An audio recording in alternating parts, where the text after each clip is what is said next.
Dude, the weather has been super dumb. Whoa, whoa, whoa, whoa. Yo, Rothmorn, thanks for the Prime sub. Appreciate it. 6 months. All right. 3, 2, 1, go.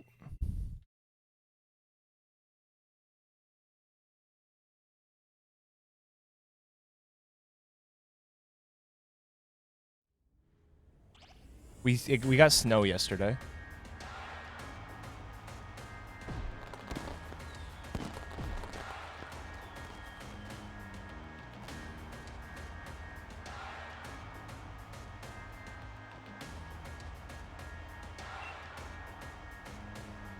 It did not stick, but it did snow.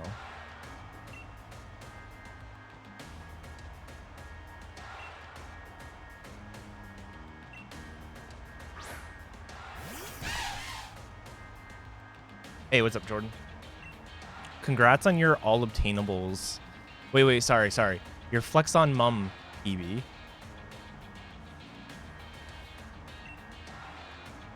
I also have to second Garf. Your submission comment had me in stitches. That was amazing.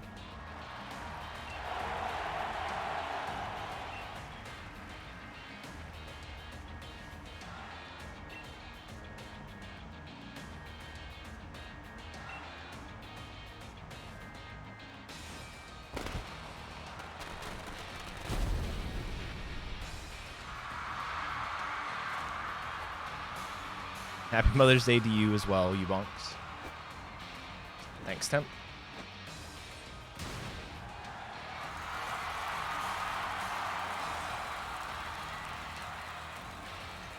Dude, check it out. I've done this before, but I defeat a trainer, right? I go like that. Boom. Updates. Accounts. As I go. Boom.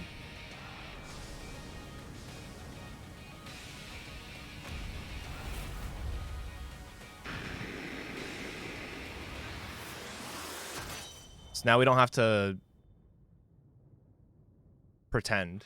I have all 150 in a list, and as I check them off, it'll update the counter. Just a spreadsheet. It's nothing great.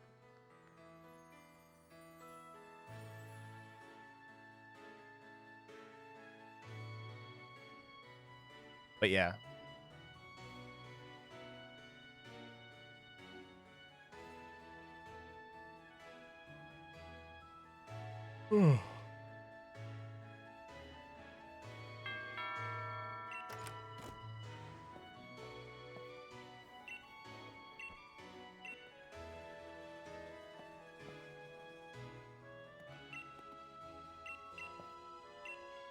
I also updated all my splits, and I didn't feel like re-timing anything. And I basically have, once I beat everybody in a given area, I split.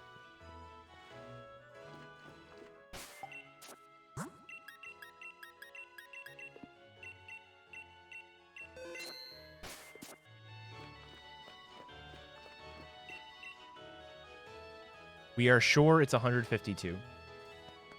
I still didn't make an FAQ, and I wanted to do that. Crap. Oh well.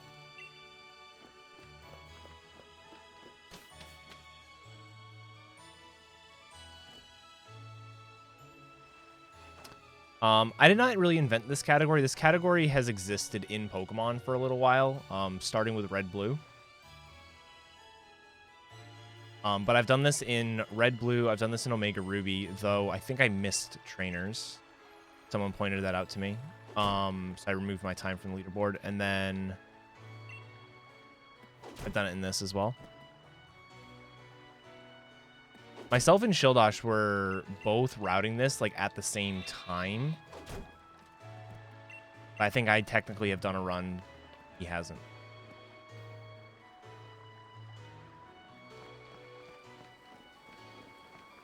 Yeah, it's not like it's not an official category. It goes on the category extensions board. It's like a fun little challenge. I think the route for this is actually really cool. The way that I'm doing it. And it would be... The run is actually going to be significantly different between Sword and Shield. Because In Sword, if you're using Sobble, you're not going to want to be fighting everybody as you go, just because Sobble isn't going to be able to take out a lot of the things fast enough, especially in the early game. But with shields, because we're using Arcanine, and Arcanine is really overpowered, especially in the early game, we can just fight everybody as we go. Fuck.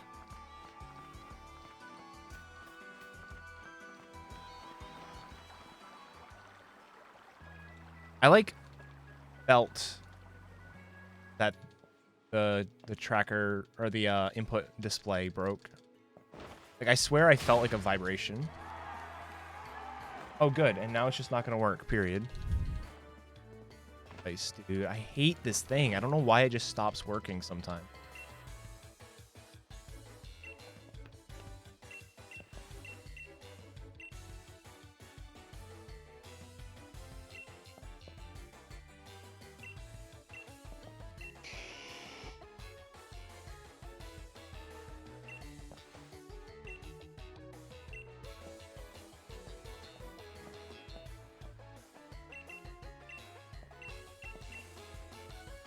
Yeah, Shield will have a lot less backtracking. And then in Sword, if you chose to use a different main other than Sobble, you could potentially end up a lot like the Shield route, but then you're using something completely different. Arcanine's not available.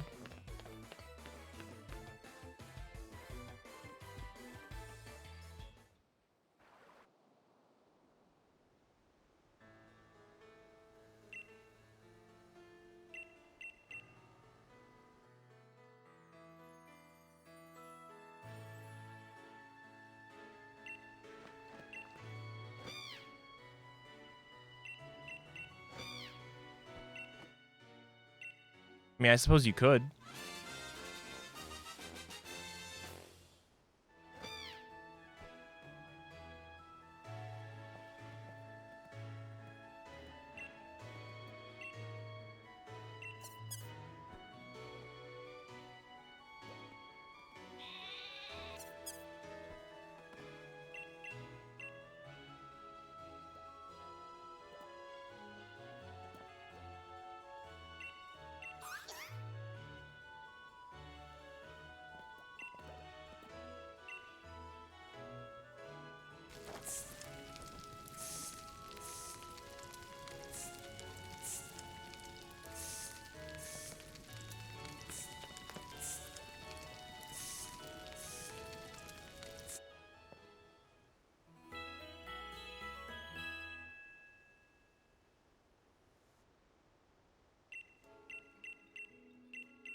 What's up, Zidane?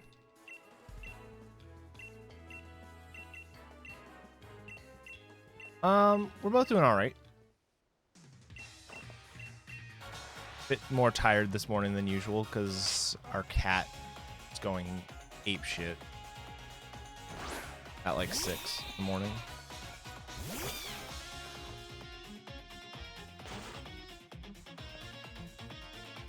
Yeah, so for this game, so typically if you go to a game, there might be a link to the category extensions in the left sidebar. Like if you go to Sword and Shield, you should see a category extensions link and it will bring you to the other leaderboard where you can then see all the categories.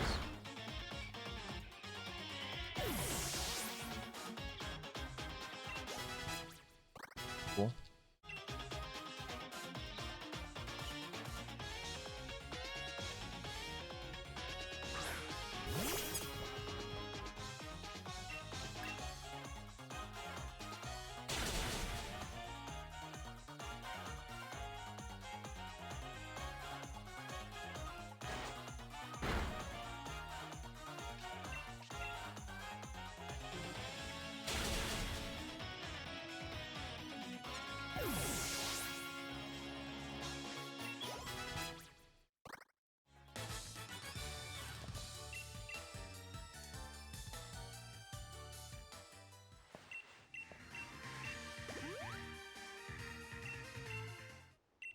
Is the category... No, the category is not on speedrun.com yet. I don't believe. After today's run, I'll submit it. Or I'll create it and then submit my run.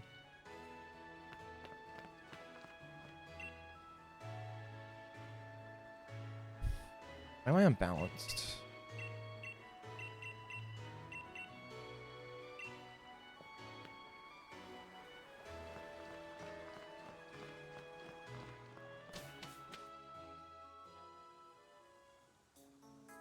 Oh, wait, guys. How did you let me mess up? We did it. We fought everybody in Hoswick.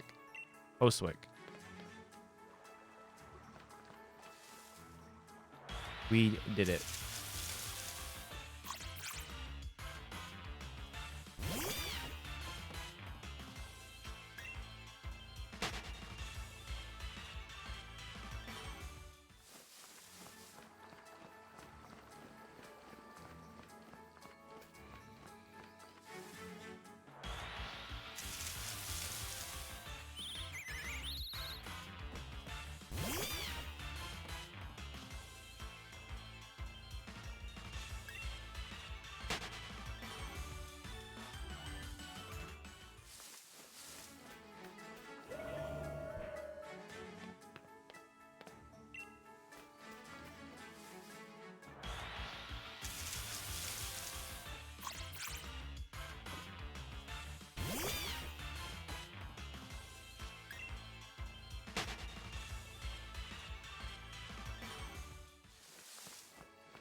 All right.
All right. We're like almost move on. The beginning is just so slow. Like, it's honestly not bad to play. It's just boring.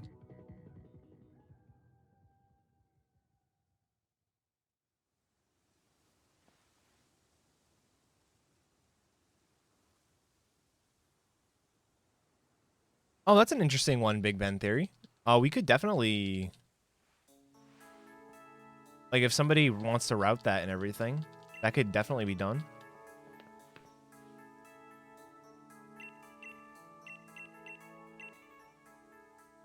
Yeah, the 3 encounters on the way to the Legendary are rough. It's not terrible just because you're always going to get them. So, like, you know, at least you can't... This game really helped us out by removing wild encounters. Like, there's quite a bit of grass you have to go through in the game. And with the fact that, you know, money's not necessarily tight. It's kind of tight in the early game. So you wouldn't be able to buy repels, or you'd have to skimp out on X items, or buy items, or pick up items to sell and all that kind of stuff. So, like, we kind of lucked out there. If the worst thing that happens is you get 3 encounters guaranteed, that's really not too bad. What would be nice is if you could catch one of those, because then it'd be even less time loss.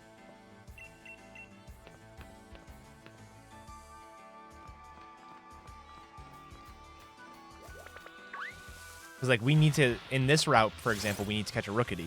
You're guaranteed to get a Rookity in those 3 encounters. You may as well catch it, but you can't. What's up, Ons? Thanks for the good luck. Good afternoon to you as well. Good morning here, but... Okay.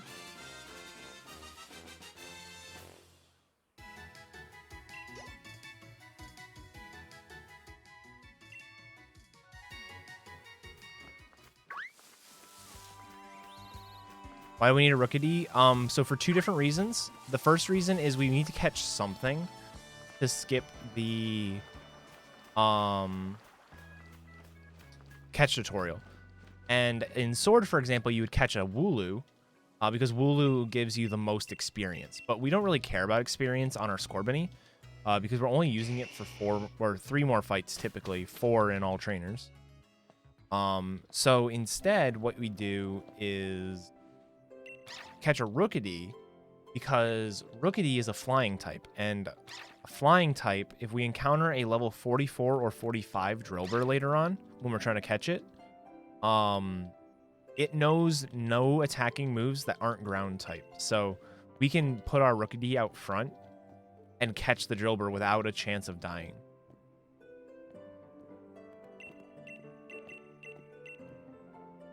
So it's actually pretty cool.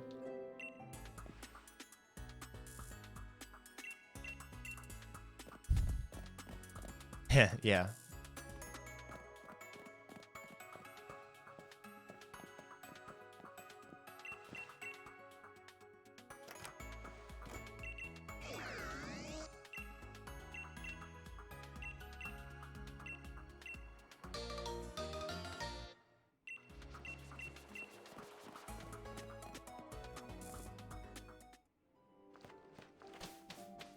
I know, right? Also, so I looked at it and I counted everything out. So there are 152 total trainers with I didn't count this, but let me 9 of the 152 being only available in post game. I think it's 9.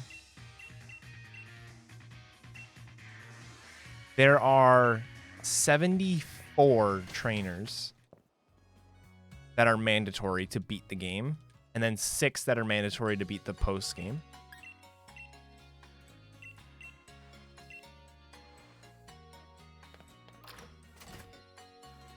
So literally almost like half of the trainers are mandatory in the game. I just thought that was interesting. I don't know what that, how that compares to other games with trainers and everything.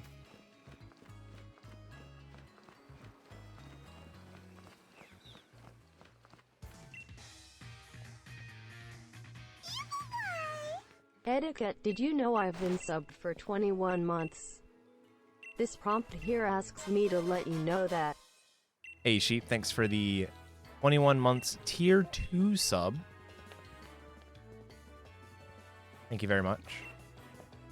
Yeah, you bonks. My inkling is that it is actually a lot. That almost half is a lot of trainers to fight.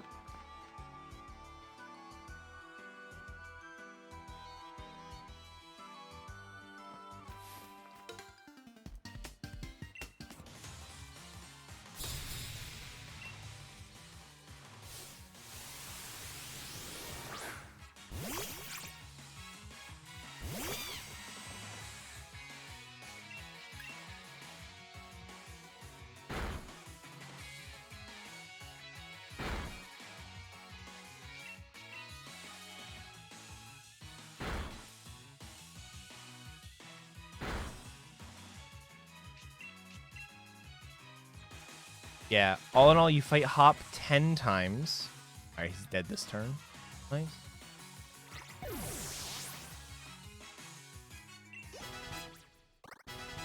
You fight Hop 10 times, Barney 4 times, Speed 5 times.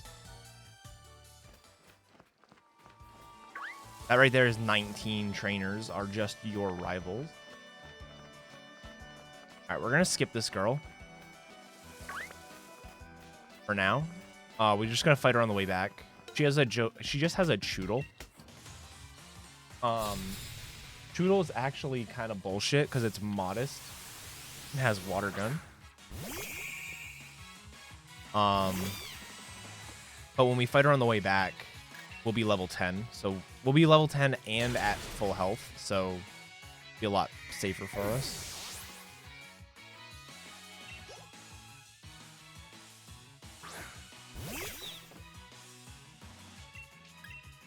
Yeah, so there's 19 rival fights. You fight the 8 gym leaders plus 3 of them again.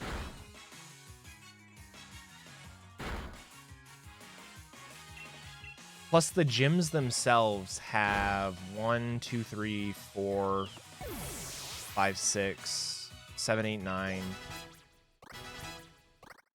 10, 11, 12, 13, 14, 15, 16, 17. So the gyms themselves have 17 mandatory trainers in them. Plus the 11 gym leaders that you face plus champion would be 12 is 12 plus 17, 29 plus 19 rival battles. That's 48. 48 of the trainers are either gym battles, Elite Four members, or rival battles. That's insane. That's a third of the trainers are just like, just straight up mandatory. Not, I mean, like, not just mandatory, but like mandatory in the sense of, I know what I'm trying to say. You guys don't.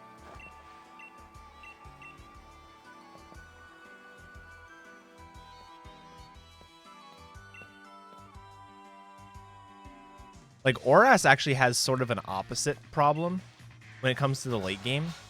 So, think about, like, a Hoenn game, right? An Omega Ruby.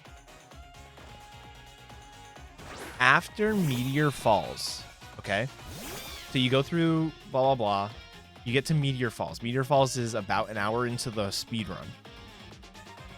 From Meteor Falls until Victory Road, there are no random trainers outside of gyms. Like, the only trainers that you face outside of gyms are either your rival or Team Magma / Aqua members.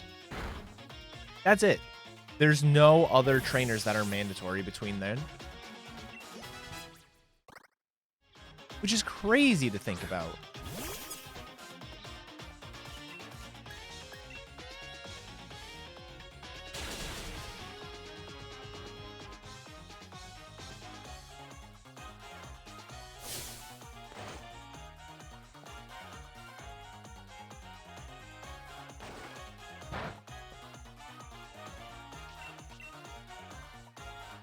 See, crazy.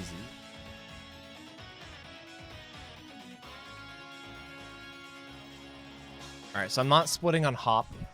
There's still one more trainer to face on this route.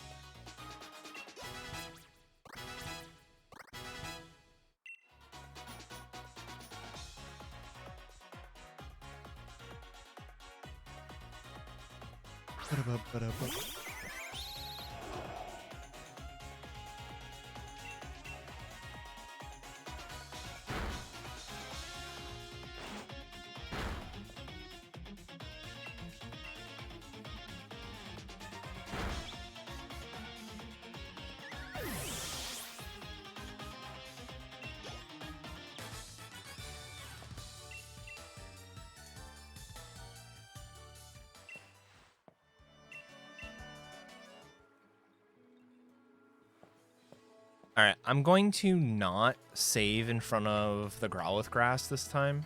Like last time,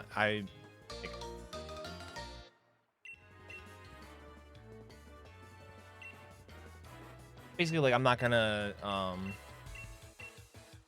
take anything that's minus attack or minus special attack and blah, blah, blah. I'll take stuff that's minus special attack this time. I still won't take minus attack, but I'm also not going to save. If I just get one that's minus attack, I'll start over. Not that big of a deal.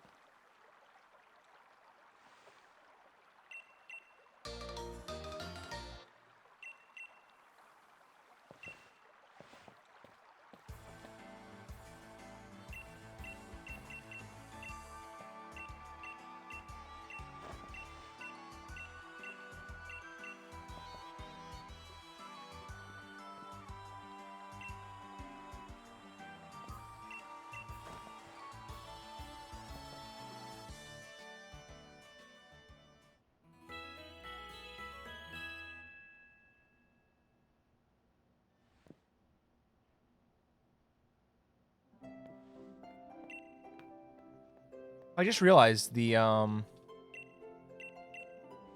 game is probably out of sync with me.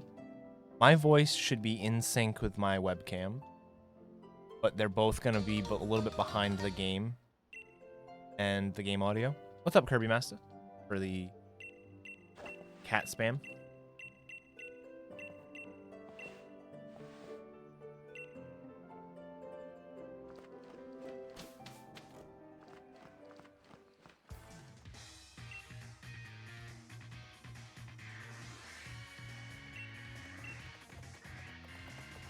Thanks for the good luck saying. Yeah, the voice should seem fine to the webcam. I think both of them are going to be slightly behind the game, but you guys can't really tell.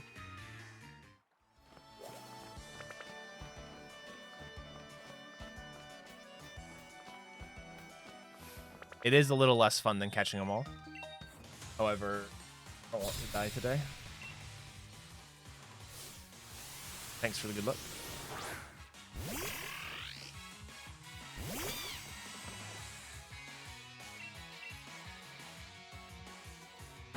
Should be a 3-hit.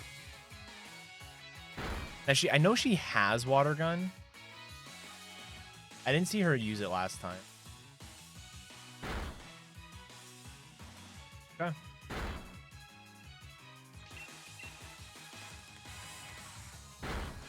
That is everybody on Route 2. Yay! Oh, for the posture check.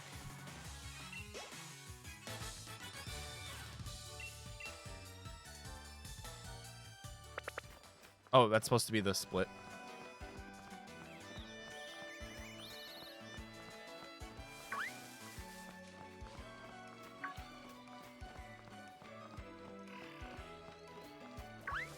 I definitely enjoyed the catch 'em all speedrun I did in the. It's just so long. The routing of it was incredibly fun, though.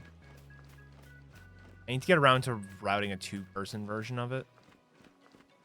I think a 2-person version of it could be done in a reasonable amount of time. Like, it would still be like 10 hours.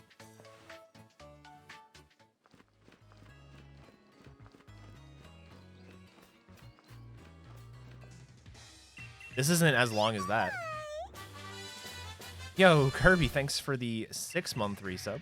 Appreciate it.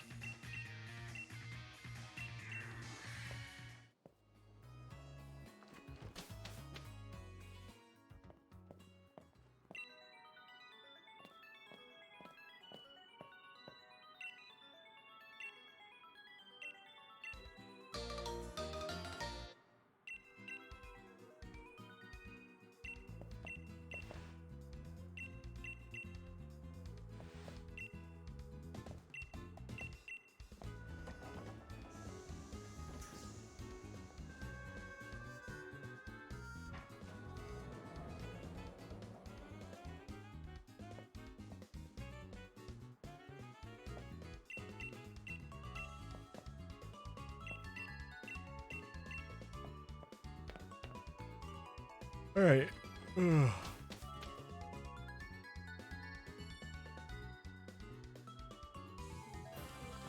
Same shit as usual. Mom is kind of cute, not gonna lie. I mean, sure.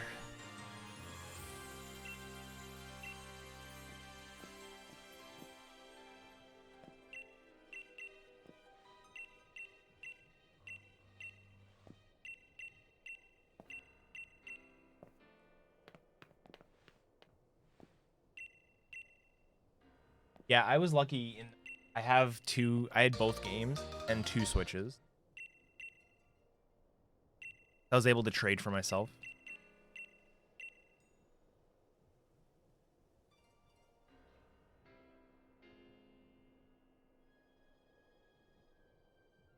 Get ourselves a Growlithe.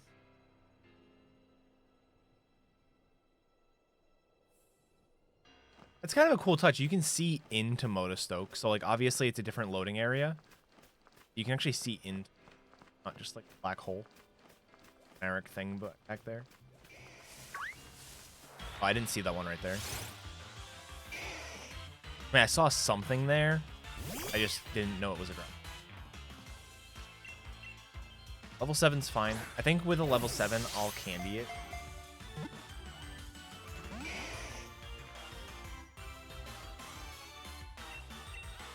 Oh, you get a free heal on the way to the wild area.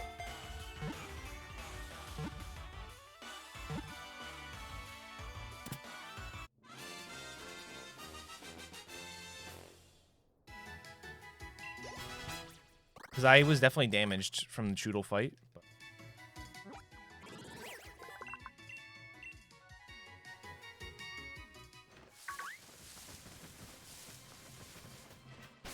Alright, so let's do...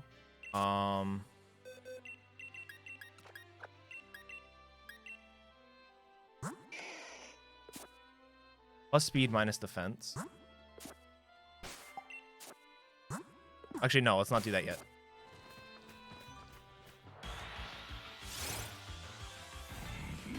Plus speed.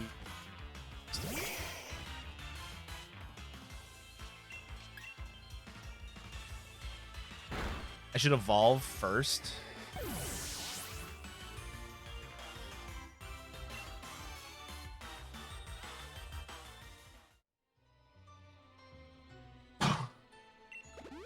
I should evolve first.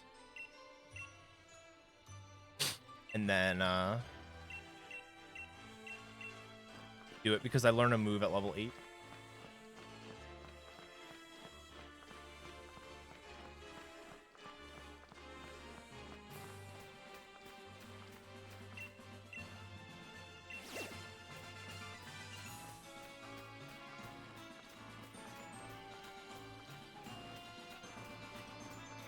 That right there makes me like already 8 minutes ahead of like TV. All right, I need 3 quick balls, so I'm gonna grab this guy too. Normally don't grab him.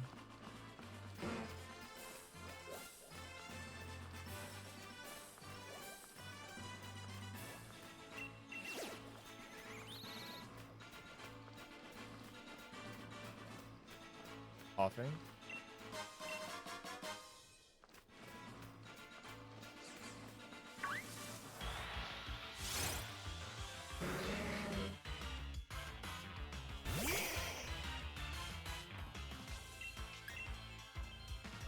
Boom.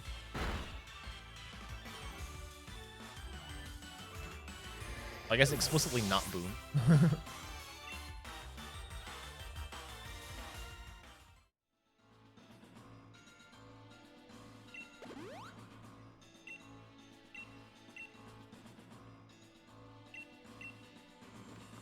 Yeah, I just go straight in. Had to think about that.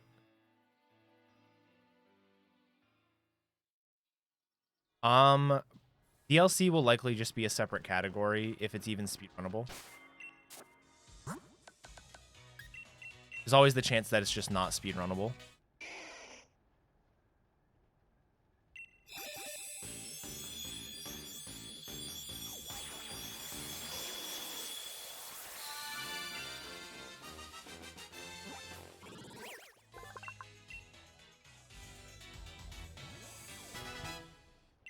Alright, I'm gonna candy real quick. 24-16. 24 is pretty good.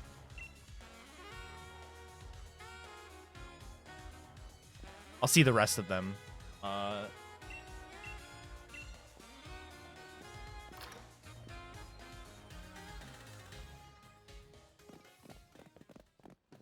Yeah, it'll be really cool to see. I'm excited for it. I'm excited for it for two different reasons. One is, well, three different reasons. One, new Pokemon's always fun. Two, the speedrunning aspect of it could be fun.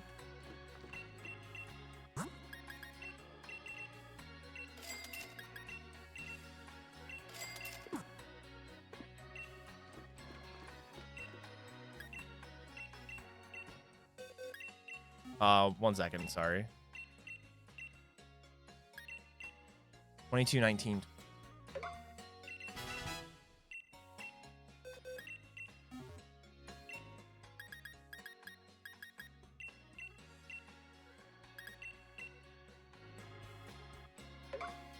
Not being speedrunnable just means like there isn't like a clear goal, or like the story is kind of bullshit or something like that, you know.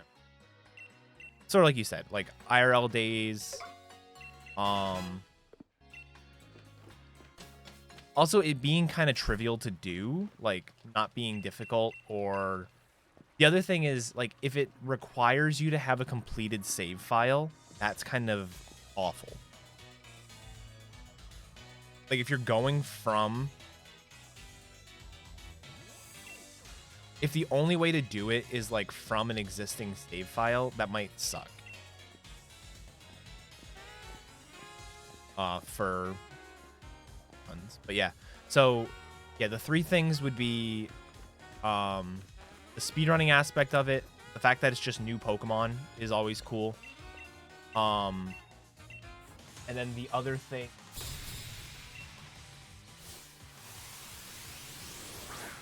with our,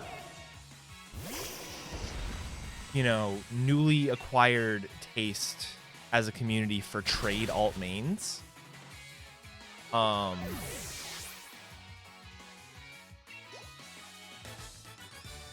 having 200 extra Pokemon is really cool. Like, I think that's where it's gonna really open up for me personally, is being able to use all these extra Pokemon in the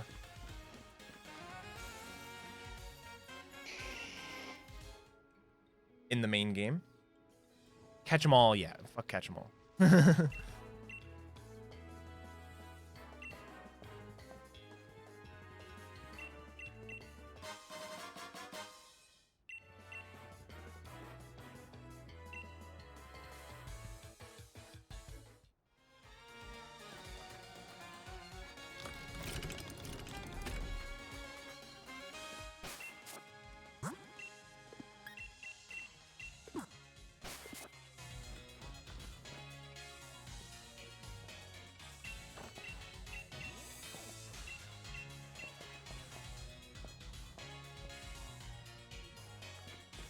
I am starving all of a sudden.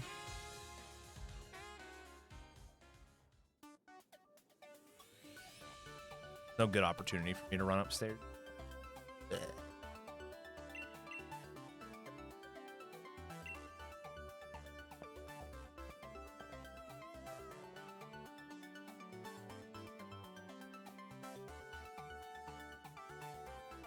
I have eaten today. I had a bowl of cereal. That's usually enough, but all of a sudden I just got really hungry.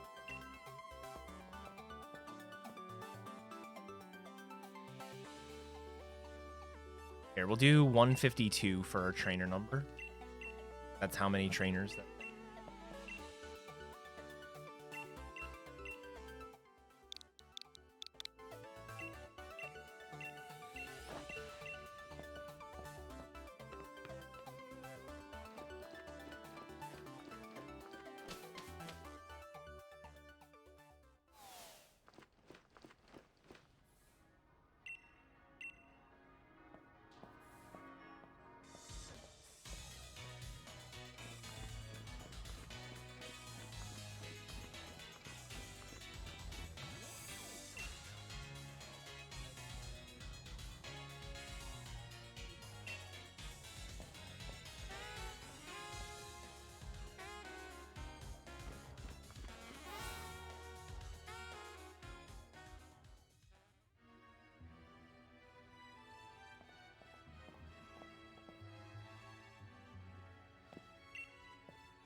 Fights at this.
Six, 18, 20.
All right.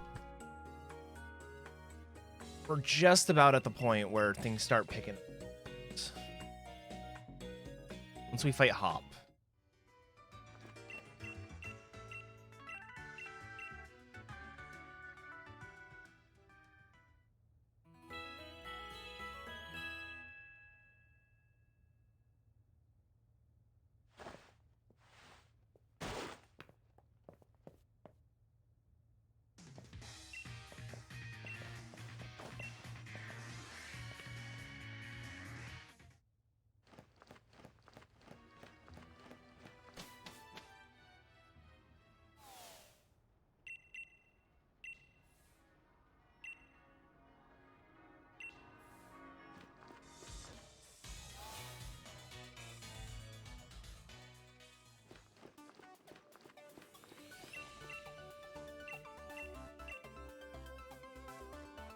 One thing I didn't really do was route my X items very well. I don't actually know if I have enough. I should. I don't actually know.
Mother's Day to you as well, Polo Stick.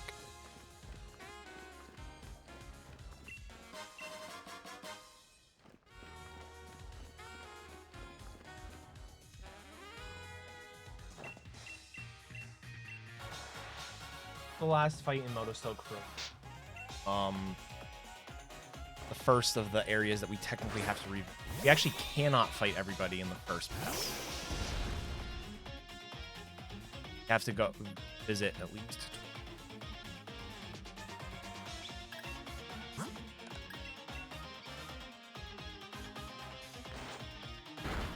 Yes. This category is something.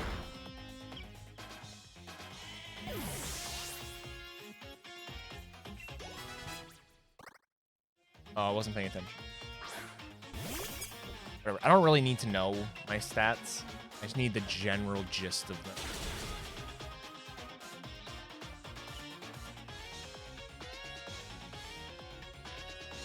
This has actually been done in Red Blue. It's about 5 hours. If I remember right. I've actually done it myself in Red Blue.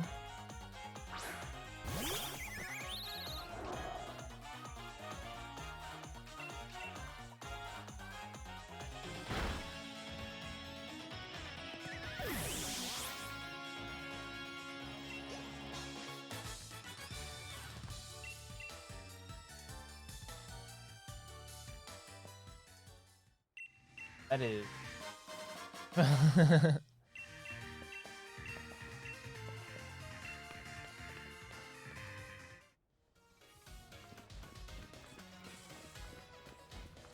Gen 2, I don't know.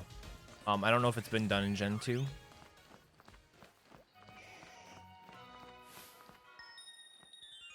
It's so nice being able to go through these routes without having to worry about hitting trainers.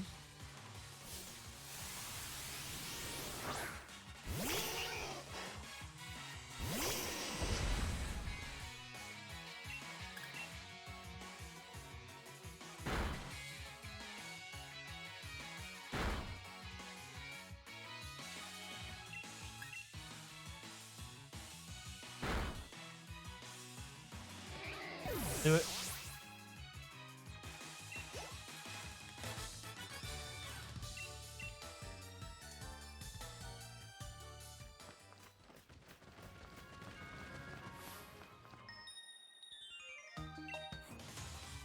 Yes, there are. Well, there's one trainer in the wild area, but you can fight her 3 different times.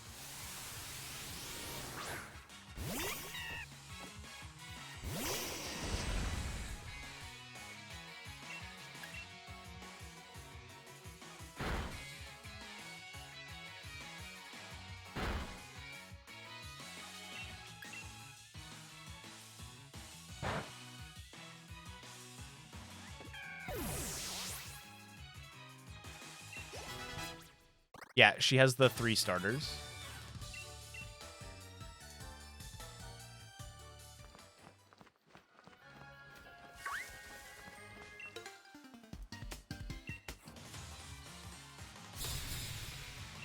Arvin has grass type.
This next section here is really cool. With the way that it's routed. Basically, I will always have exactly enough burn-ups and exactly enough flamethrowers. 15 flamethrowers and 5 burn-ups. Morning bungee.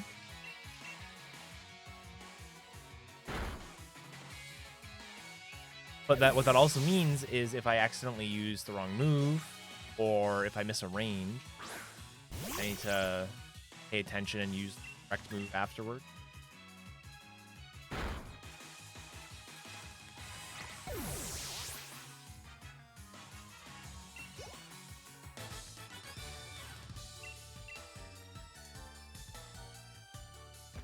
Also, I should be talking to her from behind instead of walking in front of her. Like this guy I can just sort of raise in front of, but with her, she's facing the direction that I don't need.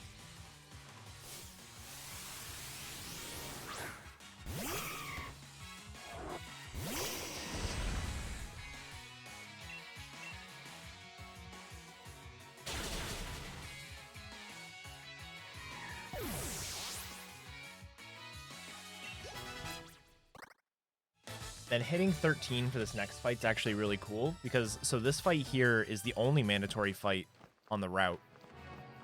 Schoolboy Peter here. And normally it's extreme speed times 2 into burn up. However, extreme speed times 2 is a range. And burn up is slow because of the extra text. Instead, what we can do, now that we're level 13, is crunch times 2. Crunch and extreme speed have the same power, so it's effectively the same. You'll notice I did way more than half. That's because I'm level 13. Then instead of burn up, we can actually use flamethrower on the Dottler. That still KOs.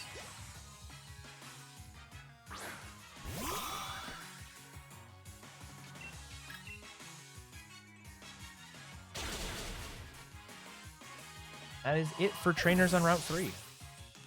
Then we split.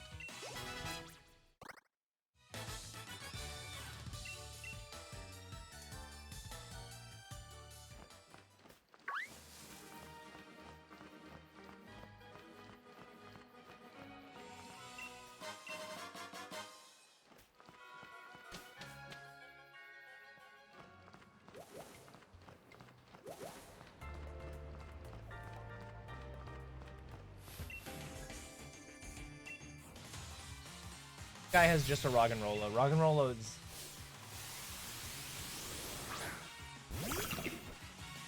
It's got such high defense and such low special defense.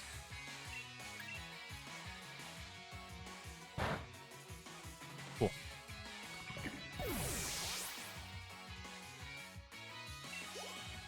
Trainer Tracker's awesome. Yeah, it's basically just a spreadsheet with 2 different sheets. One sheet I'm marking off the trainers as I go, and the other one is you see that weird artifacting in the middle of the screen? That was so weird. Artifacting is probably not the right word. It was like some weird graphical glitch. It's not there anymore. It was just when I was like seen by her. But yeah, so the second sheet is just the list of areas, and then using like filter formula to calculate the number of trainers that are there and the number of trainers that I've already fought. And then conditional formatting to highlight blue when I've completed an area. So it highlights like a darker blue, indicate that I've started an area, and then it highlights the light blue to indicate that I've finished an area.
Haven't watched any switch runs. Is there any main switch at some point, or is it Arcanine until the end? So we will be main switching after the 5th gym to Excadrill. And then we'll use Excadrill until the end of the main game. And then at the end of the main game, you are forced to catch a legendary. So we'll sort of be using, because this is all trainers, we're going to be doing stuff in post-game as well. We'll sort of be using both Excadrill and the legendary through the post-game section.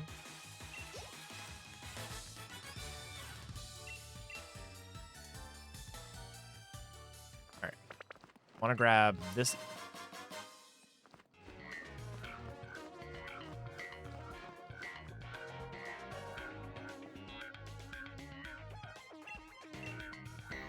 Yeah, no problem.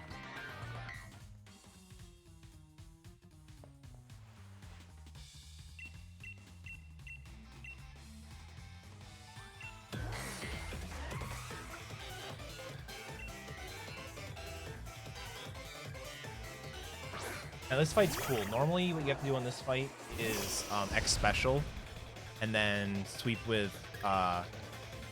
flamethrower. However, because we have crunch, we're able to do this fight without any setup. Crunch doesn't really help a ton outside of the bead fights. The main reason I'm using it is to have like crunch specifically doesn't help that much. The main reason I'm using it is for things like roly-coly, where my normal or fire moves aren't going to do very much. Things like that. And it's like just more useful than reversal is. We are going to teach reversal for Nessa like we normally do, but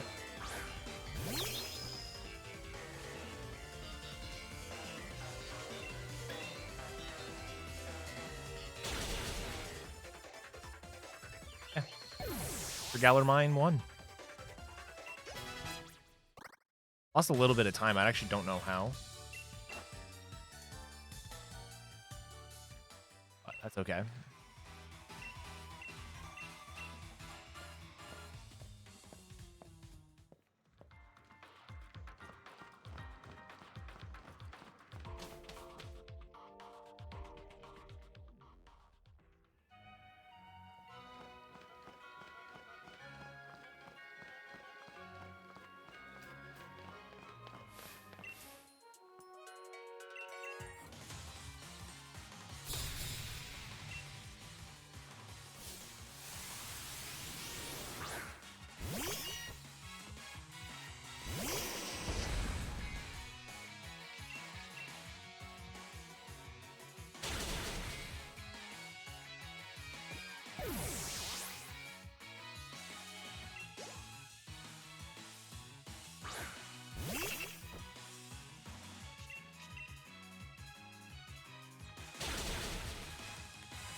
Hey, Chicken Go Moo, thanks for the kind words. All right, I think fighting a trainer is going to de-aggro the Pokemon and give me enough time to get through, I hope.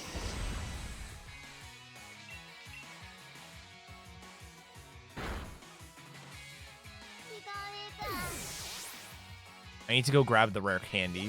Why it's like...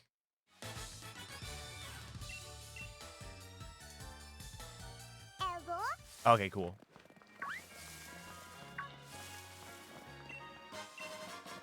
Out of here, Yamper. Aw, if I could have seen. Thanks for the host sheet.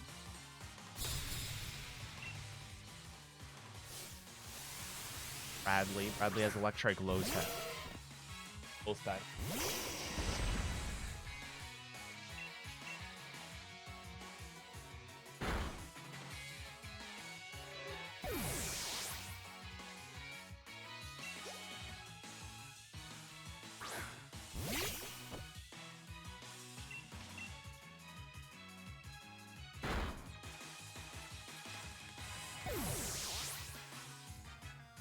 Then I gotta fight the 2 trainers here. Mia and that's Reese. I don't know. It's like RHYS.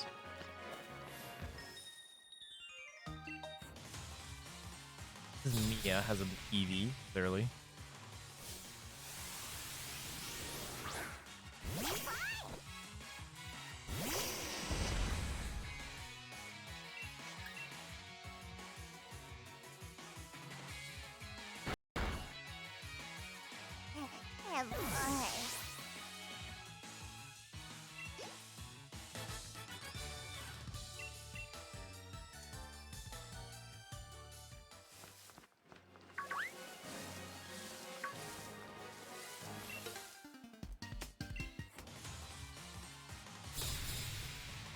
Reese as Joltik Grubbin, side a flamethrower, and then one more kid to go fight in the other sort of fenced off area as a Milcery.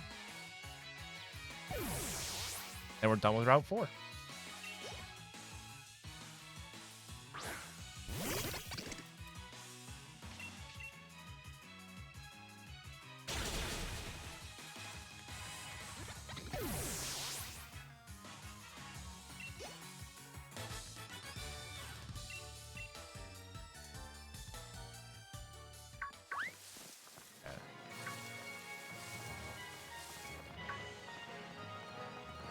I do this first, though.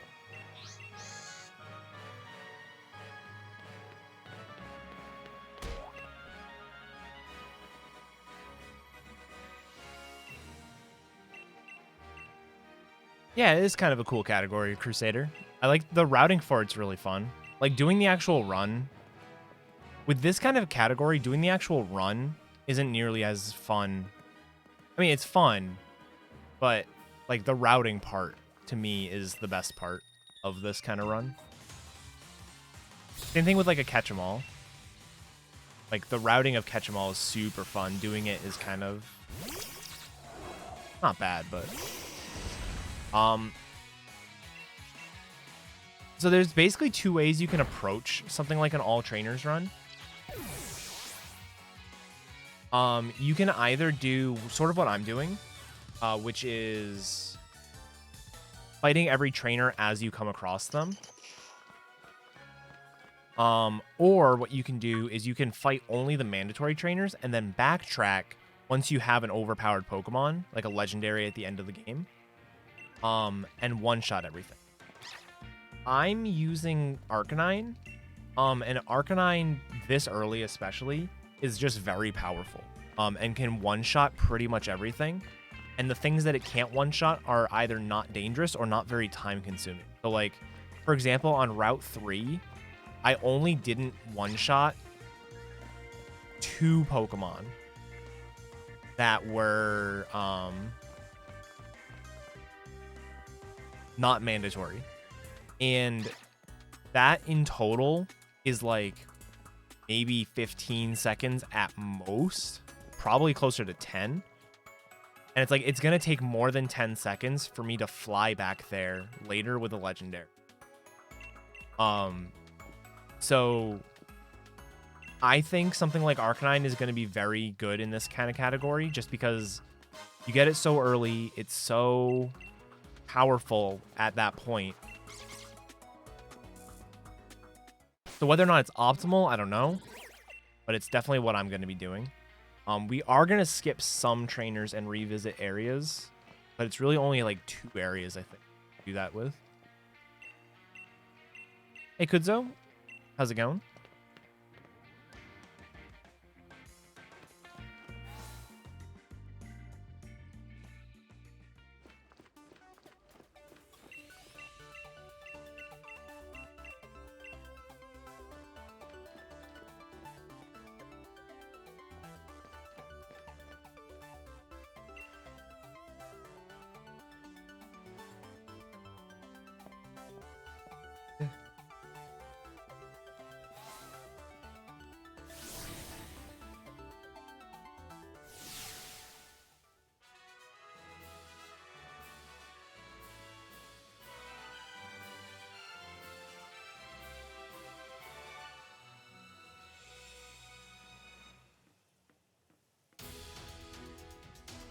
Hey, what's up, GR? All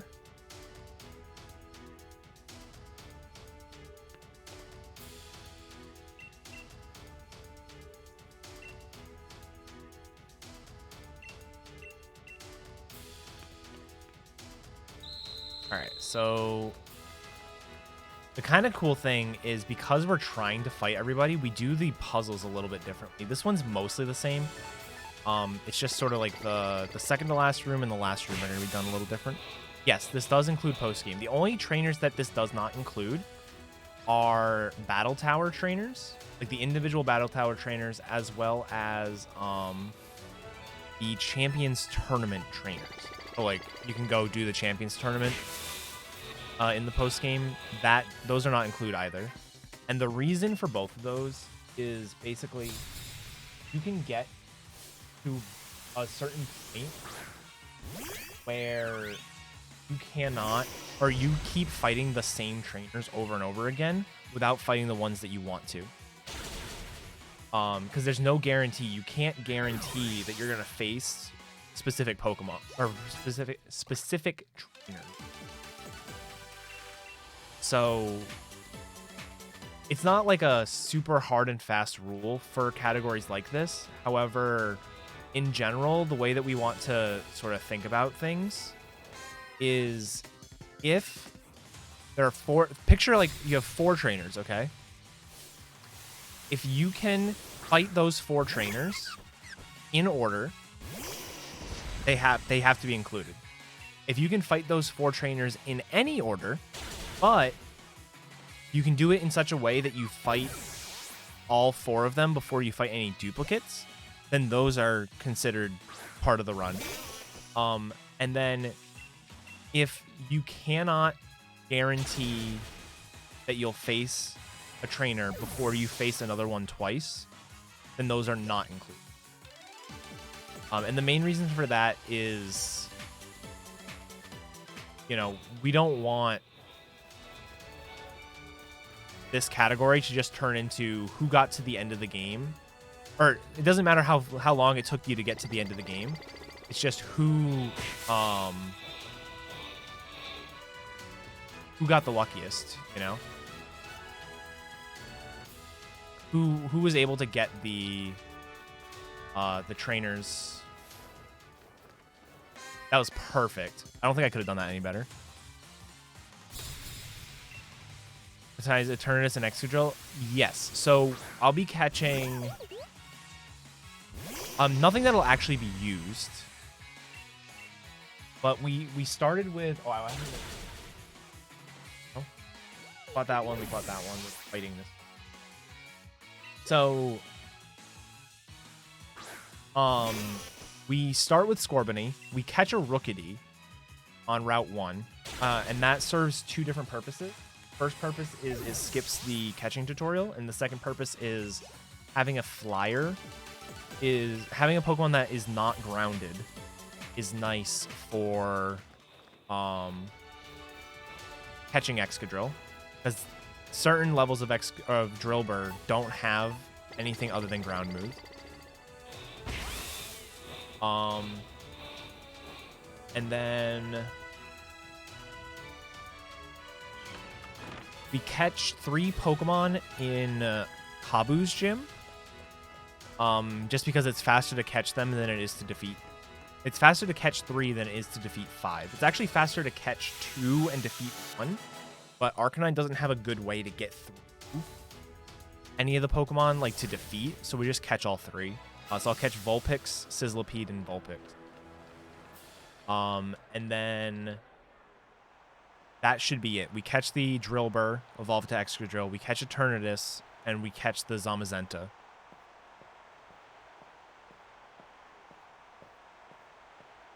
Those last 2 are basically required catches.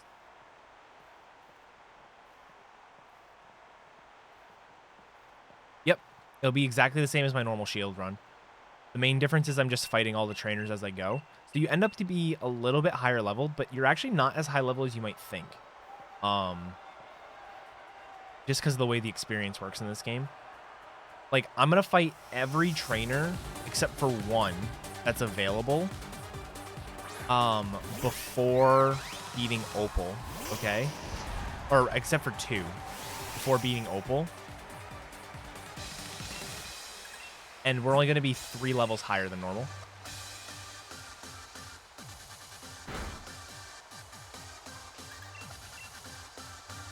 Literally 3 levels higher.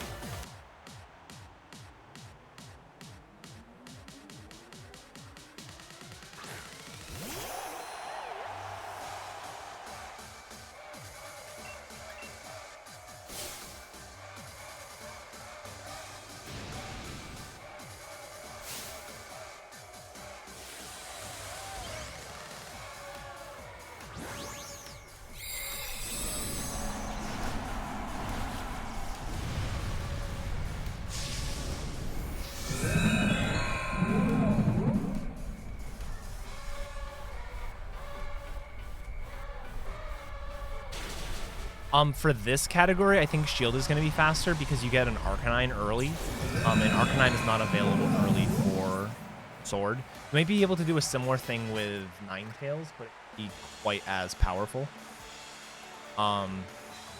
In any percent, Sword is currently faster. And the main reason for that is this route in Shield might be faster than the Sword version, or the Sword route. Sword basically uses Sobble for the entire game. Evolves to Drizzile, evolves to Inteleon, but it uses the starter for the whole run. In this, we main switch twice, but the main reason why this doesn't really have as many runners and doesn't have like as good of a top end at the moment is because catching the Drillbur is about 2:15 into the run, 2 hours and 15 minutes into the run, and it's an absolute awful RNG fest. Game Freak did something where Pokemon that are a higher level than you are harder to catch. And at the point that you catch Drillbur, you're like level 35 or 36, and the Drillbur is 42 to 45. So it's pretty significant. All right, this is officially where my route is changing slightly.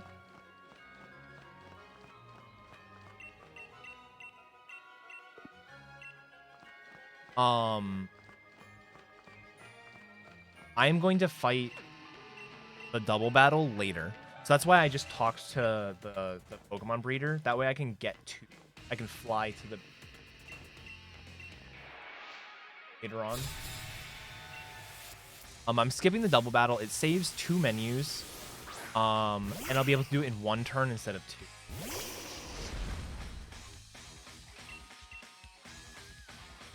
Revitalize is back.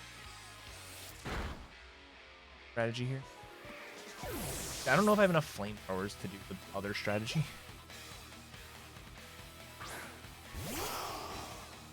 I can probably burn up on something.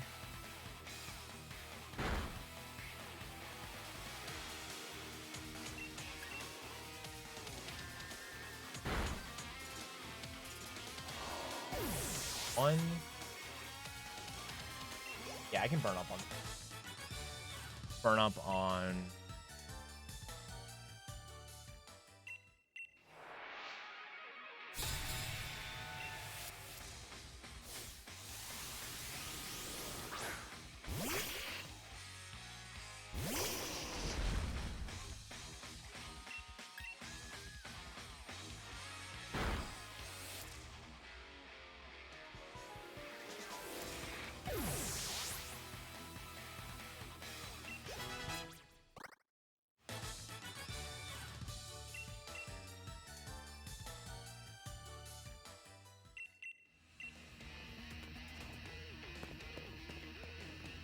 I'll burn up on the Applin.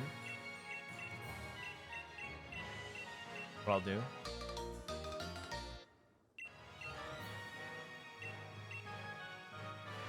Alright. So I skip these trainers until I get the bike. And I just go back for them. It's like a small optimization kind of. Bum, bum, bum, bum.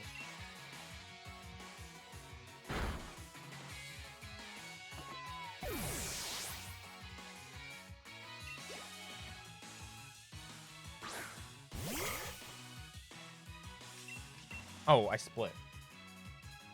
Accident.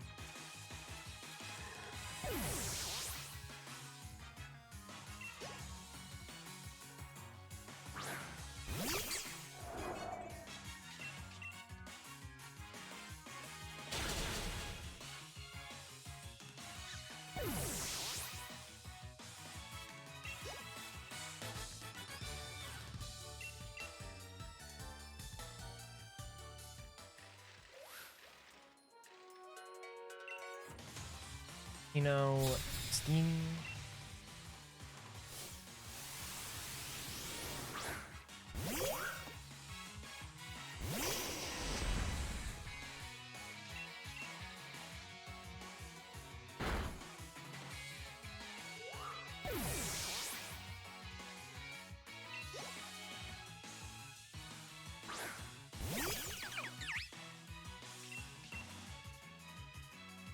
I think Bounce Suite is dumb, but I like Steenie and Sur.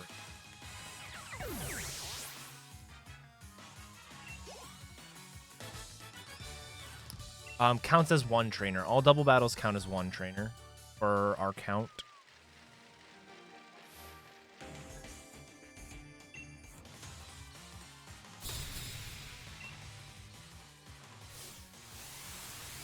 Gotta be faster for me to go.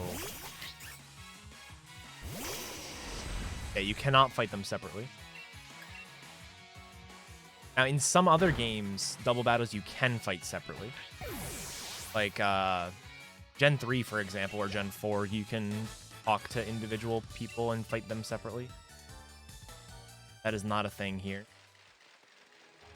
The interesting thing is they are listed in the trainer dump as different people, and they have different names. Well, like, they're the same names, but they're like, so for example, it's like interviewers Jillian and Cam, right?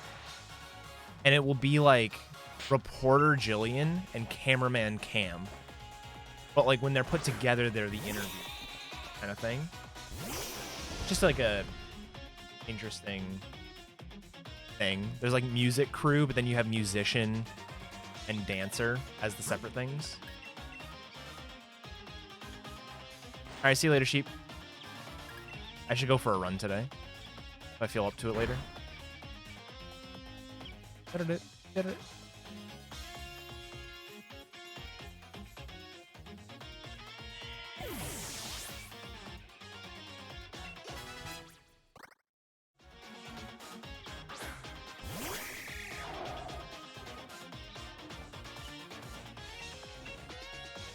Actually, it depends.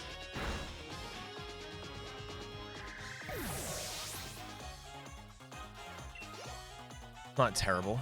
How's quarantine treating me? It's been okay. Socially, I'm not really affected by it that much. I didn't really go hang out with people all that often to begin with.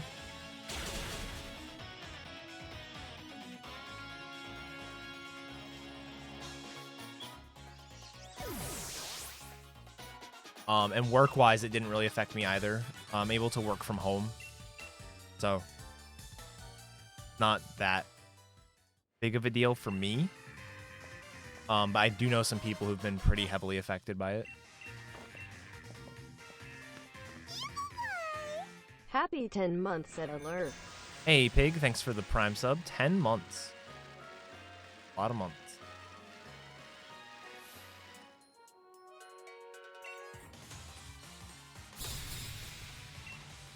Should just be flame. Actually, I didn't have to burn up the Applin because I have, I should have 2 flamethrowers left over after everything. Means I would have an extra 1. It hasn't really been messing up my sleep, no. What's up, bait? Alright, see you later, GR. Hope you're doing well. See you later. I've been alright.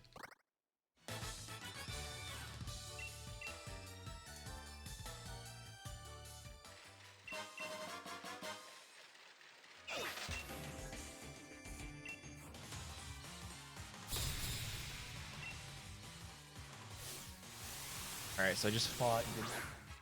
No. This is the last train. Well, last trainer that I'm fighting on the note.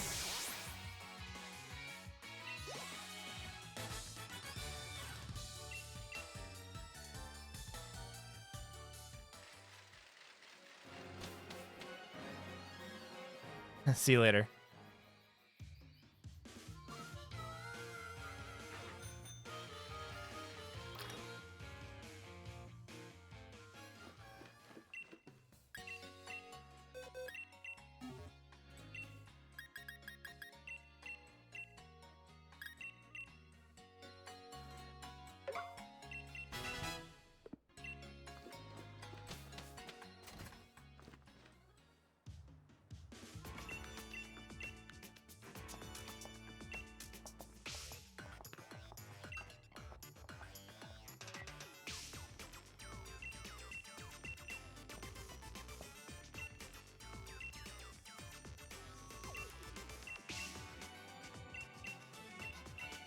I definitely don't need the XPs. I have a freaking hasty.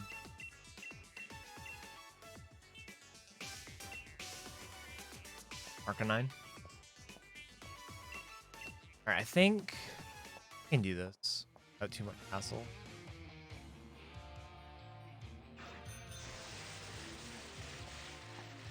Yeah. That.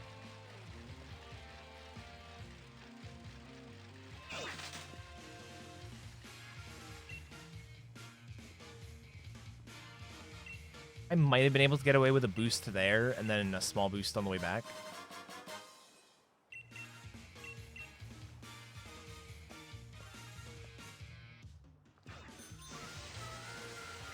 Almost hit that bench.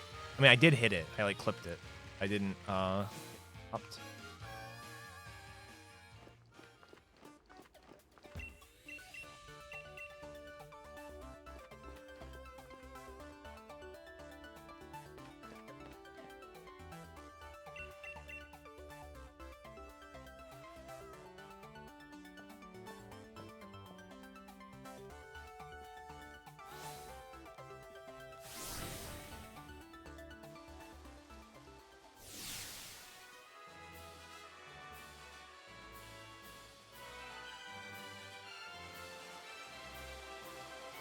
One thing I never checked is I don't know if my experience is...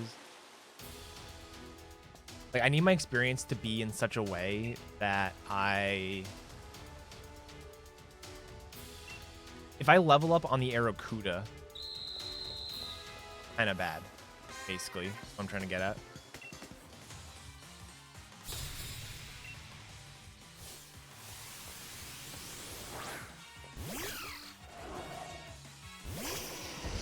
Leveling up on the Arrokuda, cool. Means I'm gonna gain HP as well.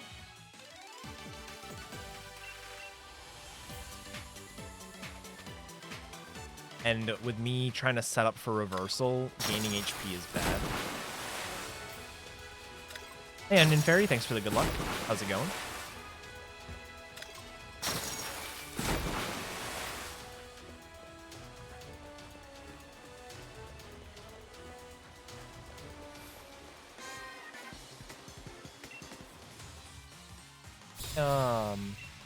Level 22.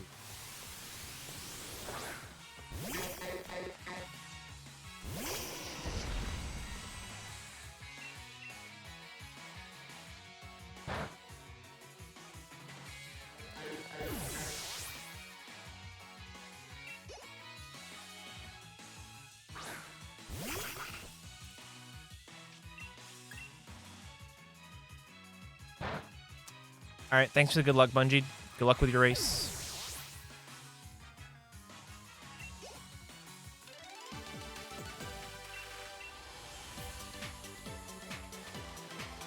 All right, I'm probably going to have 75 HP when I level up. So 20% of 75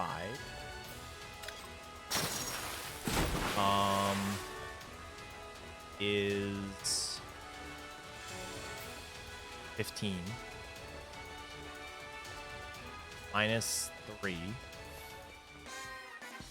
is 12. I want to be under 12.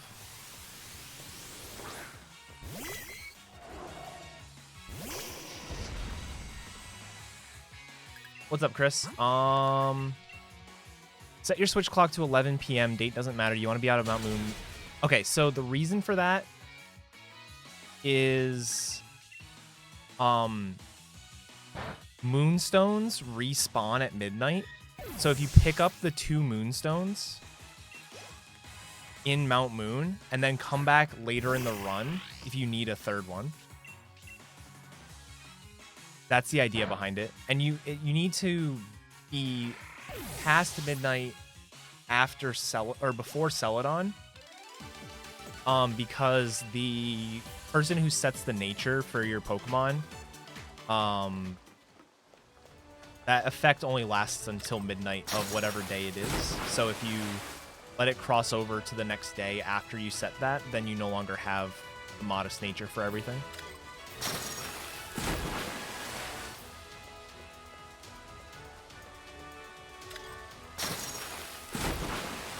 Alright, this fight's a lot simpler. I mean, it's basically the same fight as the normal any % route. It's just different. I don't have to get all the way down to like 6 HP. I can stop at 12.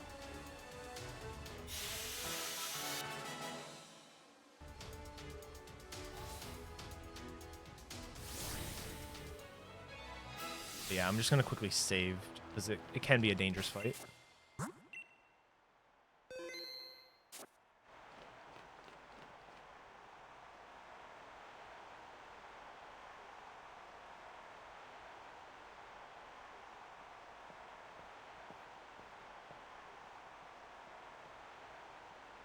Bad at keeping.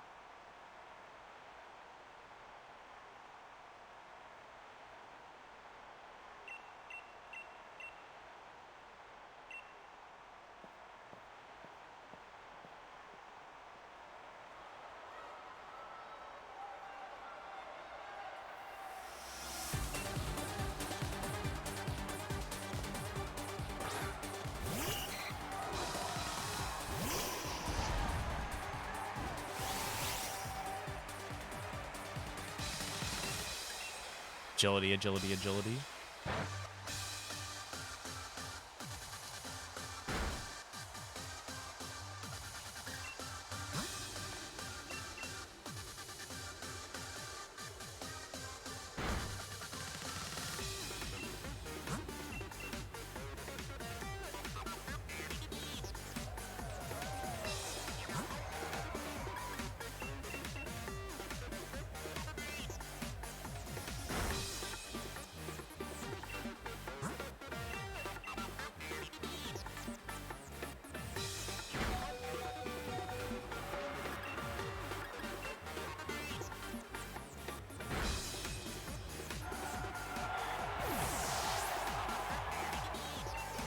All right.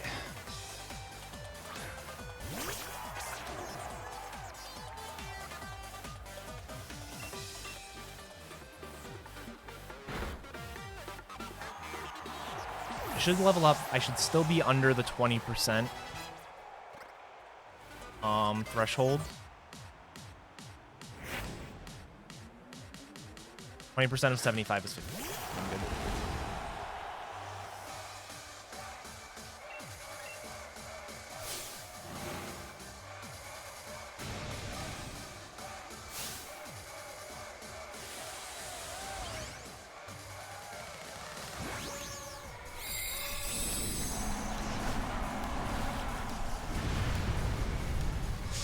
Oh wait, I think I messed up. I think I messed up in reading this back. I don't think this kills. Damn.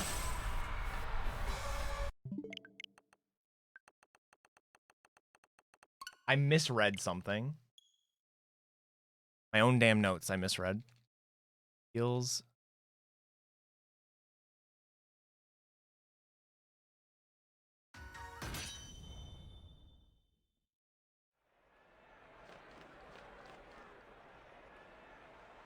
Whatever, I should be able to do that exact same setup. If I don't get confused, I can just use an extra X attack. If I do get confused, I'll use an X defense on the Aracuda. And all should be good.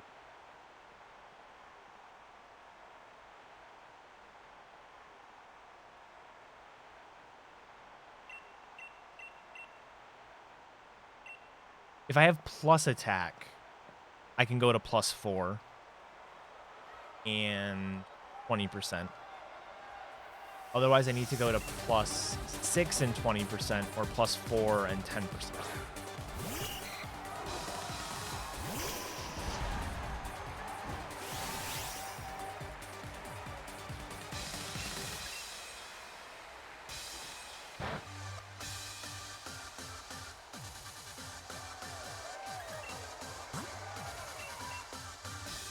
So I should be able to use an extra X attack here, and I'm fine. That's 2.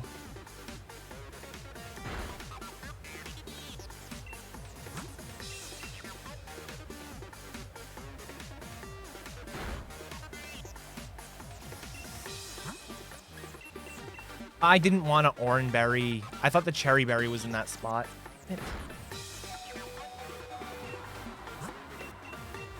Gotta waste another turn.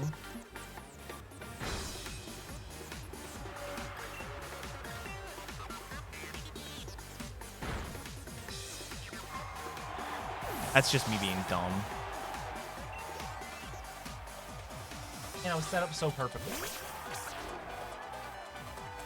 All I had to do was X defend when I was on the Aracuda, and I would have been fine.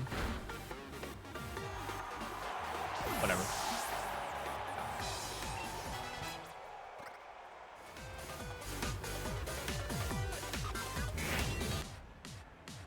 Wonder what that would have been.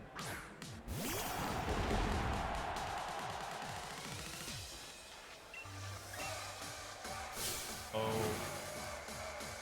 Add Arcanine.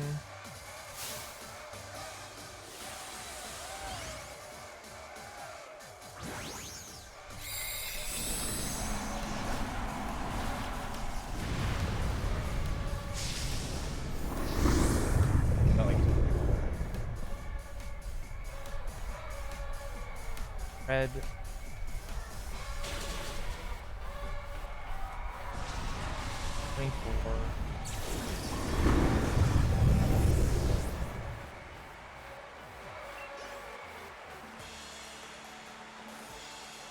I was actually reasonably likely to hit that range.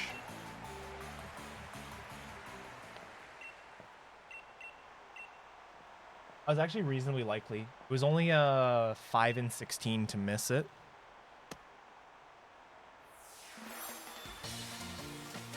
Thanks, Kudzo.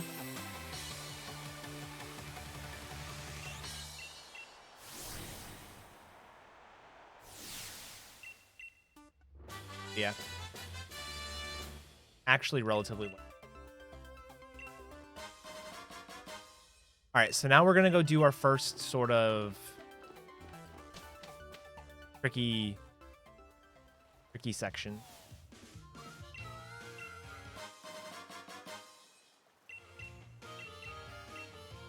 Not even that tricky, it's just...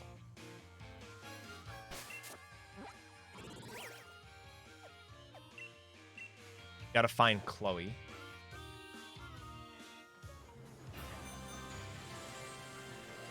Found her.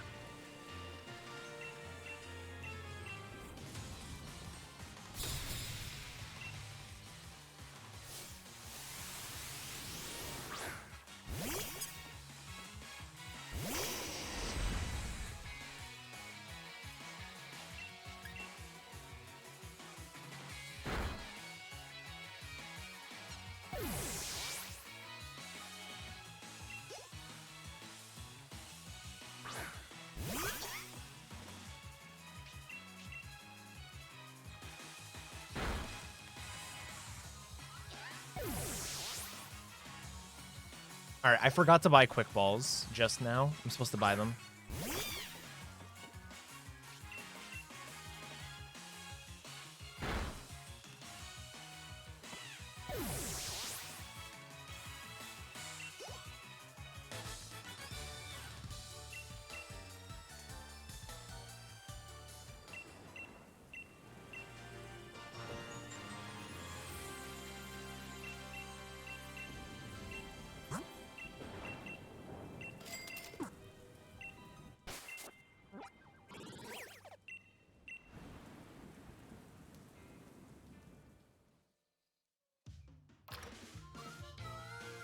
points.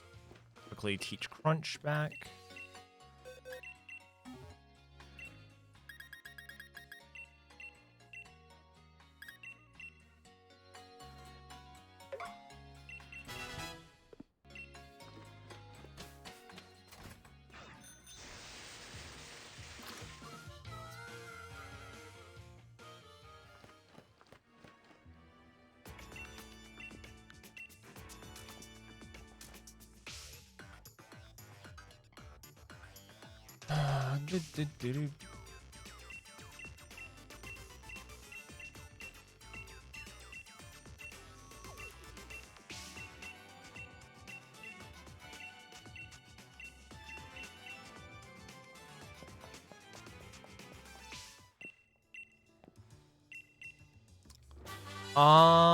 Yes. Basically, whenever you have the opportunity to double ball catch, I would.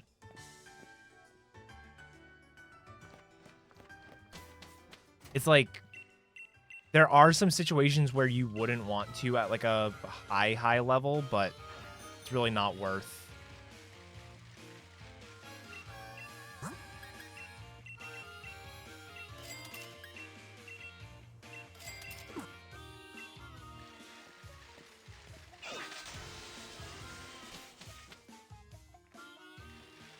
Yeah, the experience is so nice, and the catch rate being like just so much better.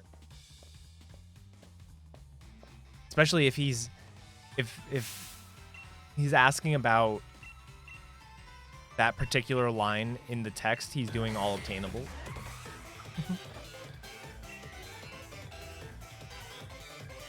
Or you're gonna be catching a lot of pokes.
No, it would be, and I would like for that to be the case. However, you can fight Marnie and Spikemouth, but you can't fight her until after you beat Hop in the postgame.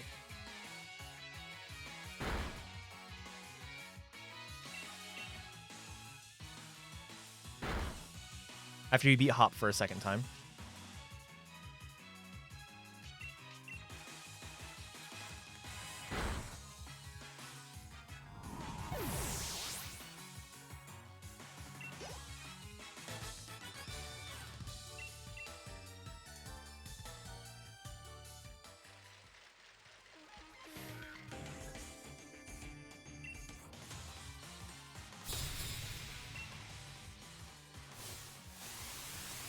Having to purposely do bad moves.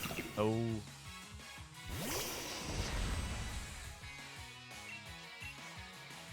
So dumb.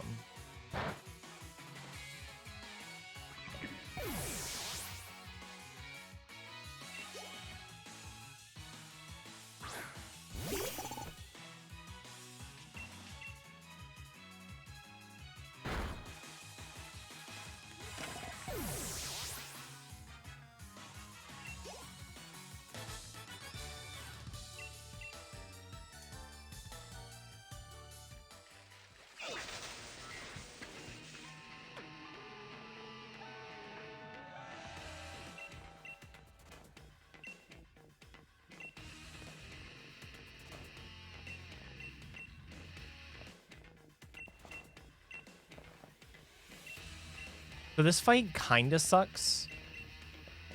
I should be fighting Chloe, I think. I think I should be fighting Chloe after Moto Soak out. I think I'll switch them. Because I don't have enough extreme speeds to do Chloe and this fight.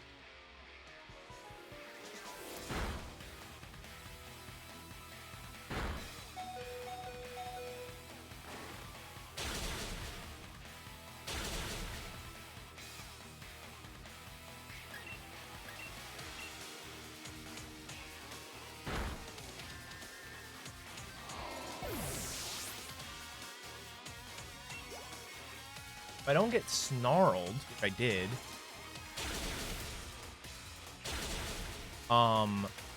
you can get away with like burn up stuff.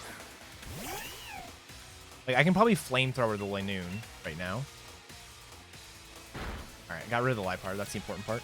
So probably like flamethrower Linoon and then burn up the other one. Pancham. And actually, what's his face might actually take him out. Yeah. I can just burn up on the Pancham. I guess that's not terrible. Fight doesn't always go that well.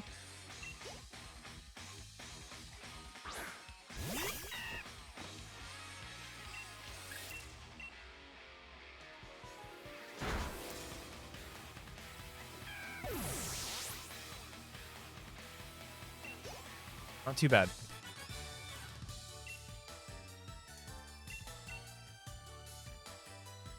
One more fight.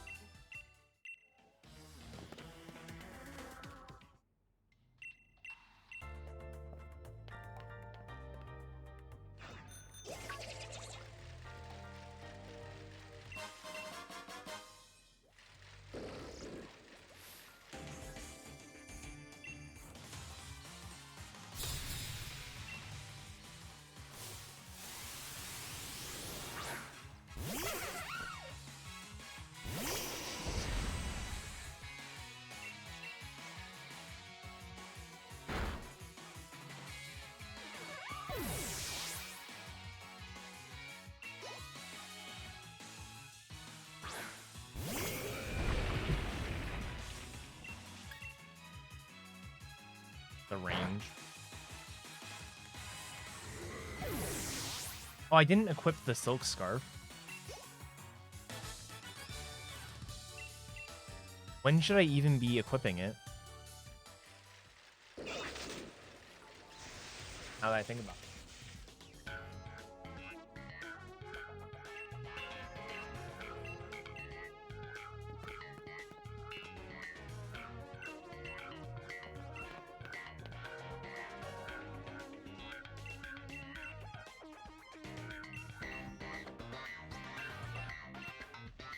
Oh shit, that was this. Only missed one of those so far. That's not too bad.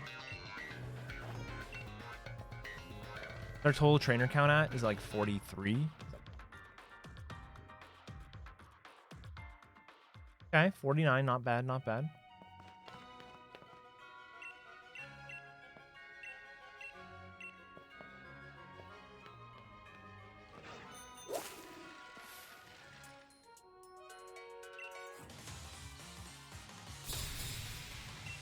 Oh man, Scion.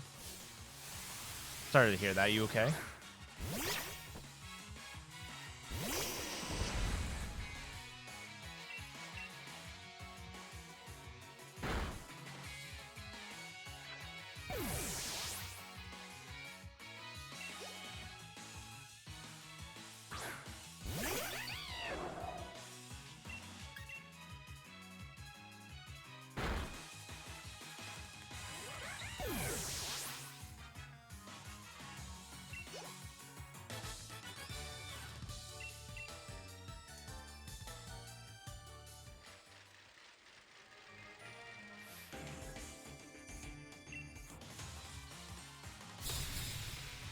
I'm pretty sure this guy has Intimidate.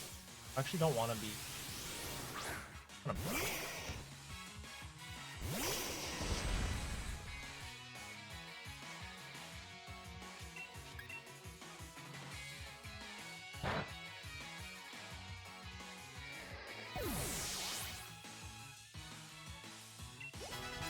All right, sounds good.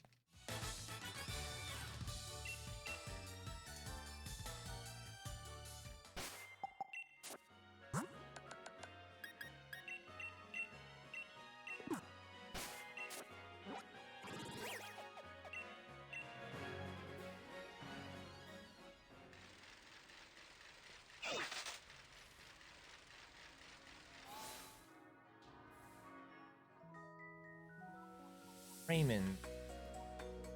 Arnie. So this is another place where we're going to save more time than is truly expected. And the main reason for that is I'm not fighting the Battle Cafe right. Fighting the Battle Cafe later. But that way I can save. Normally when I'm doing the Battle Cafe, I have to waste a turn because I can only like eat one Pokemon at a time. But in this, I can, or I'd rather come back later when it's not too bad.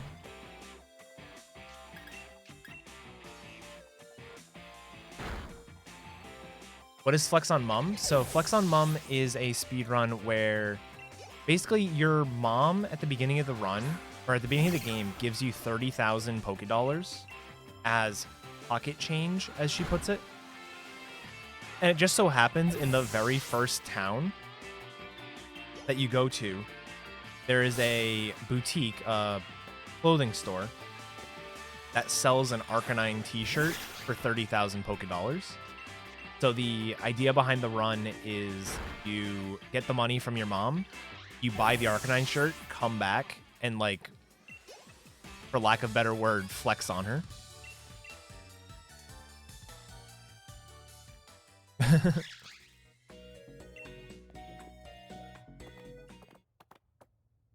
It's a really dumb run, but it's kind of funny. Basically, how fast can you get through the beginning section?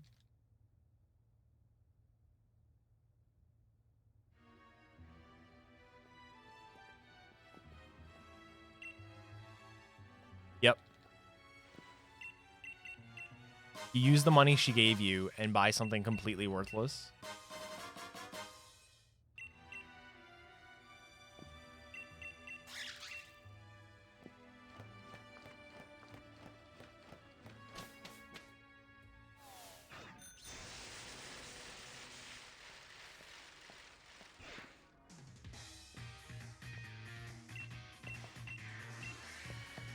Battle Tower theme is very good.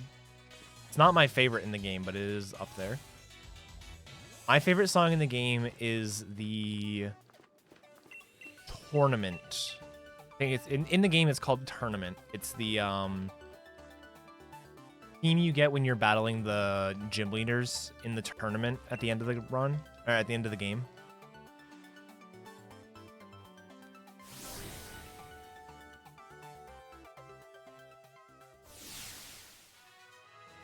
All right, so there's actually no trainers here.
damn.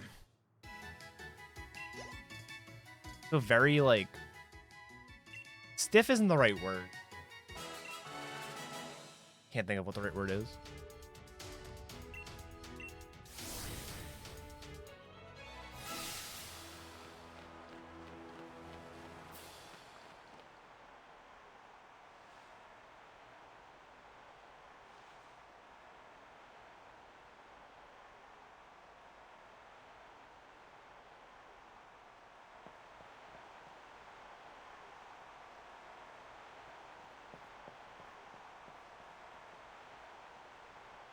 Wow.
Oh, really? Sorry about that.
Abu down. Sneeze.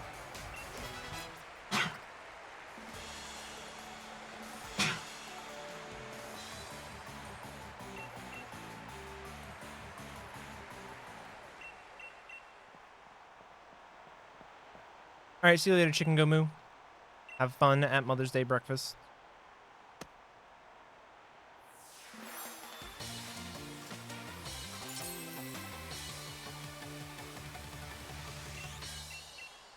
All right, so this is sort of the point in the run where Arcanine gets less overpowered. Like, it's still pretty overpowered, and especially for this next route where, you know, the sun is up. We can still do some work, but, like, it starts getting a little sketchy at this point.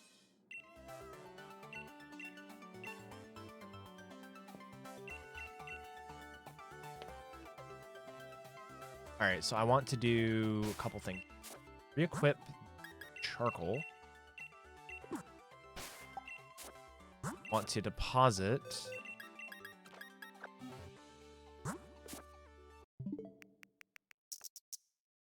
I want to move the clock back. I don't know what the best way to actually handle that is. Ideally, what I do is I find a date that gives me Growlithe one day and Excadrill the next day. Or Androlbur the next day. That would be ideal.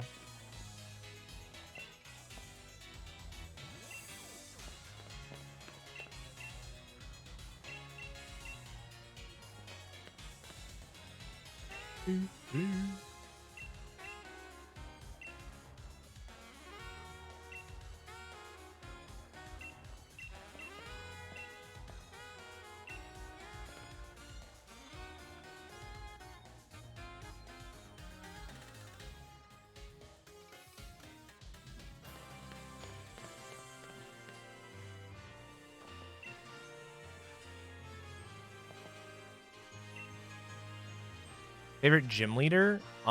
In the series, I think it's Roxanne. In this game, okay, so I see what's her face right there. Chloe's right there. I'm not gonna fight her now, but I need to keep that in mind for later. Favorite gym leader in this game though?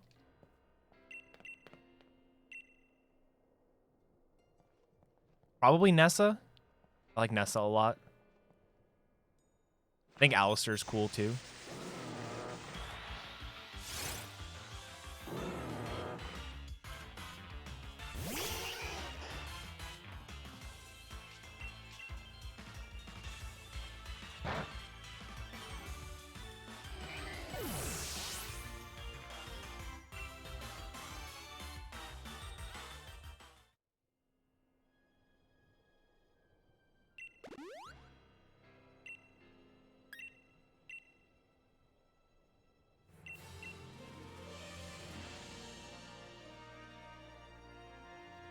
Actually, she's still gonna be there. I have to change the date when I catch Ober.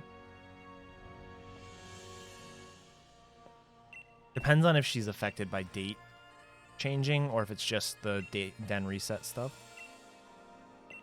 I'm not a big fan of B.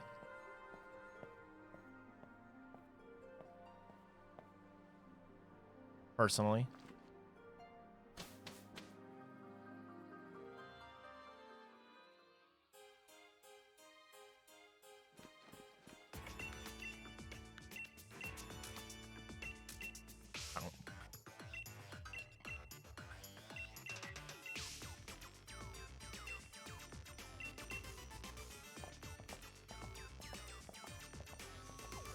Okay.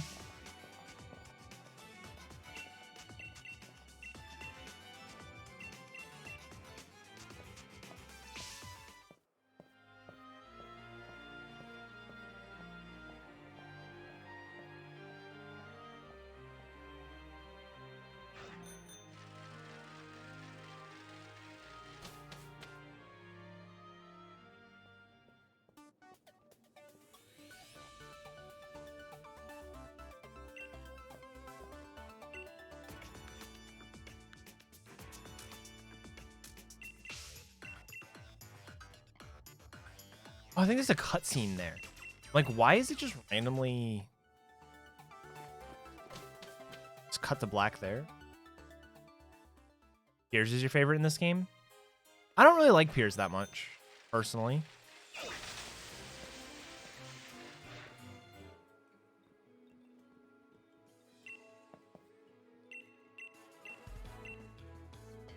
I don't know. I like Ryan. Rayhan, however you want to say it.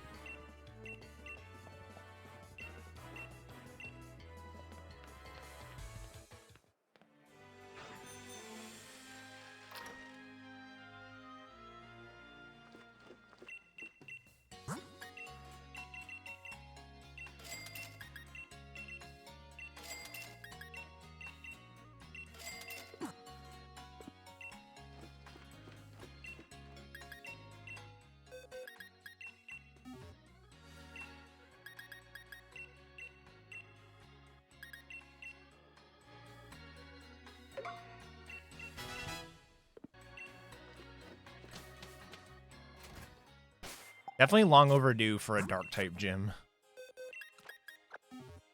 Can't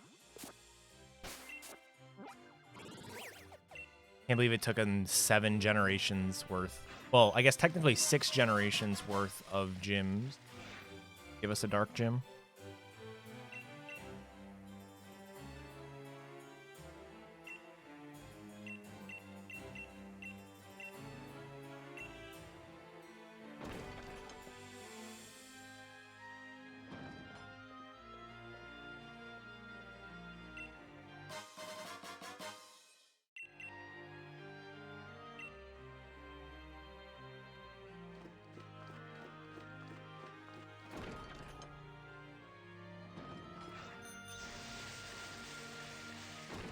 I need to check that out. A lot of people have been saying it's really good.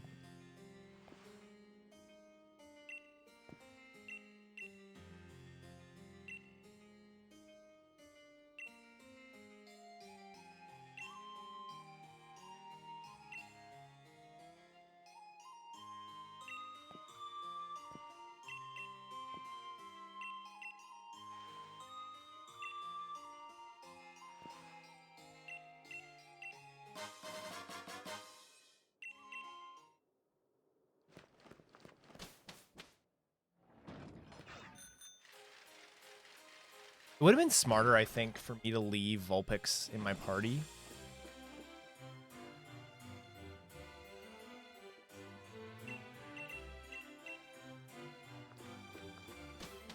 I need it in my party for this double battle on this route.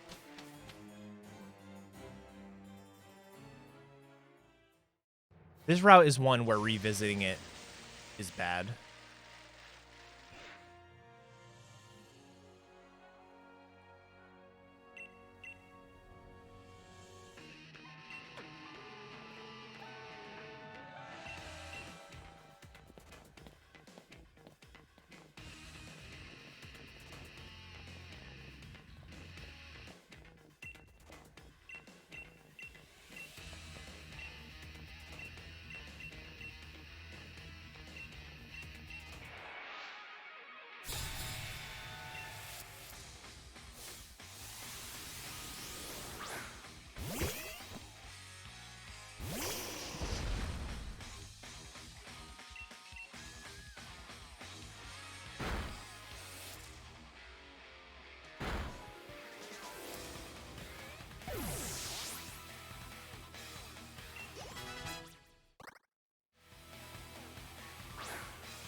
Alright, Clefable gives me 32 recoil, so be fine on that front.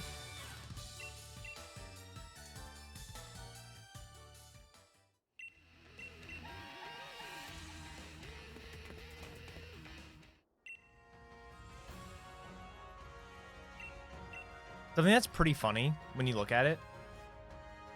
I guess never mind, we're 2 levels. You're like 4 levels higher on Dreadnought. On Nessa's Dreadnought, you're 4 levels higher with this experience route. And at this point, you're only 2 levels higher.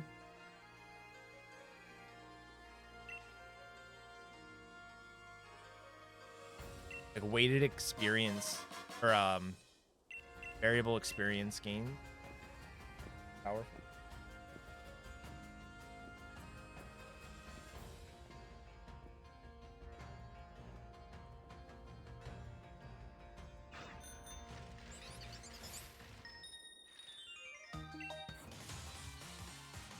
Fight.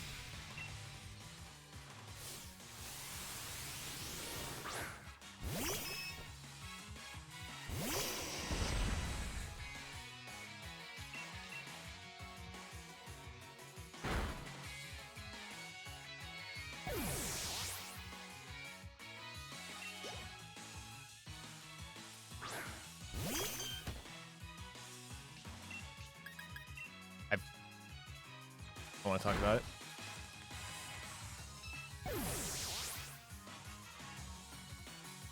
Alright, I should be able to heal and withdraw at the same time.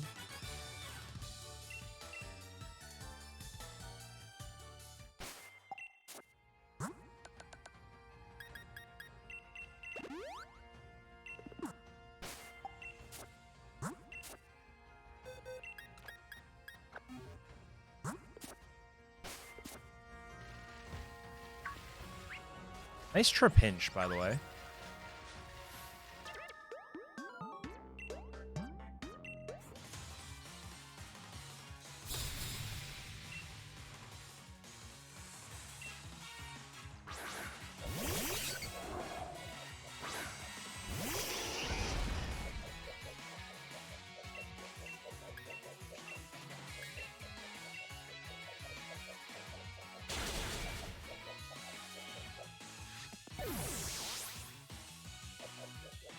I wonder if Vulpix could take out the Pawniard on its own.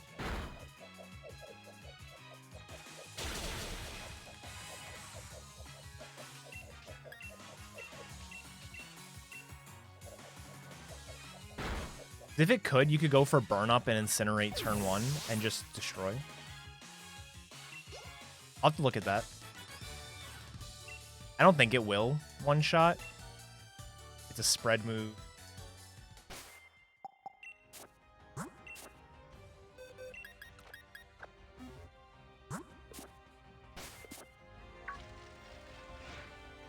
I also wonder if keeping Vulpix in my party until late is smart.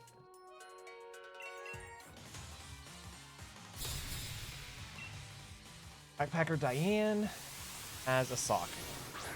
Sock just gets burn up.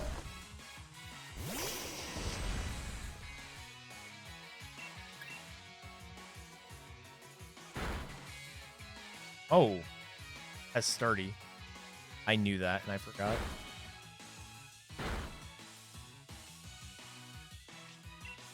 Doesn't really change much, it's just annoying.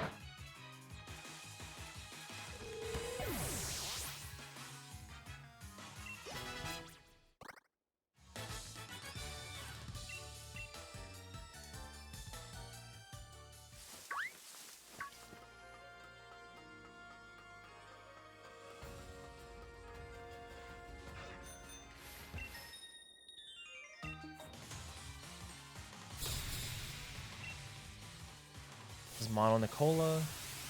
Nicola? I don't know how you're supposed to. In my head, I read Nicole, and then instead of an E at the end, it's an A.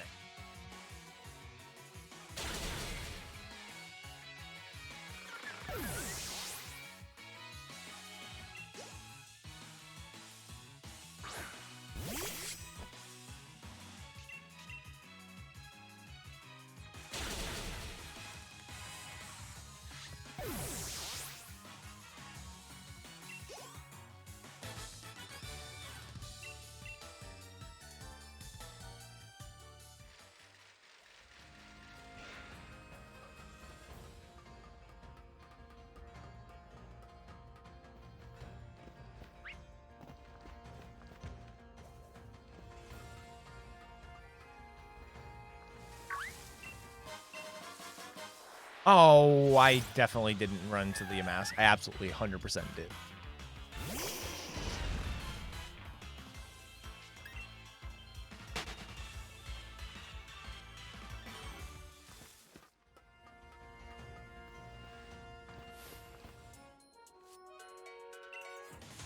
A bad range with burn up. However, I suppose there's a chance he has she has sturdy as well.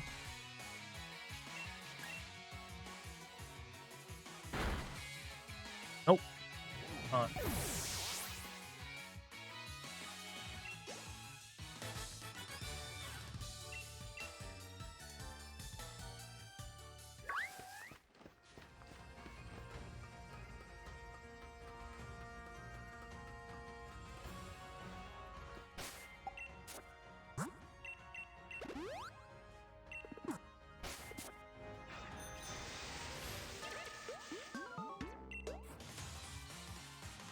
This is the last trainer on the route.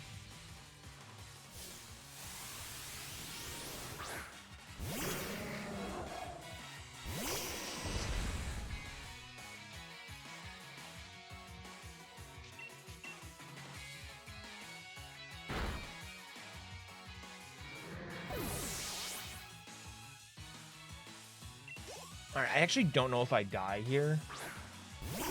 So I'm going to do burn up flamethrower.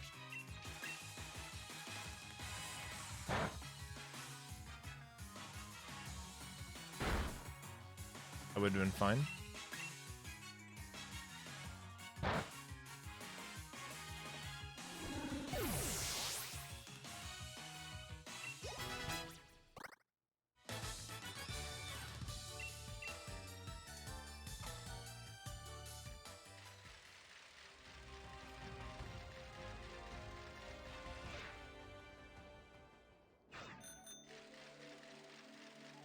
I think I'm going to not. Probably a dumb idea. Absolutely a dumb idea.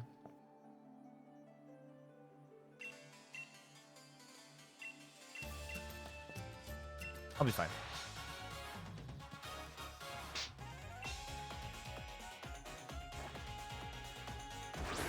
Problem is, I have to take recoil damage on the silly cobra.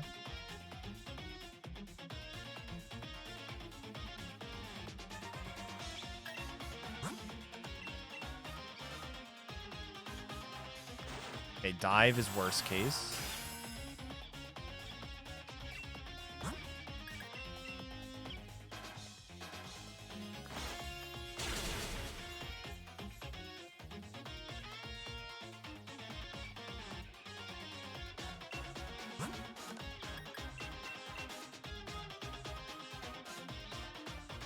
Okay, miss. Stop there.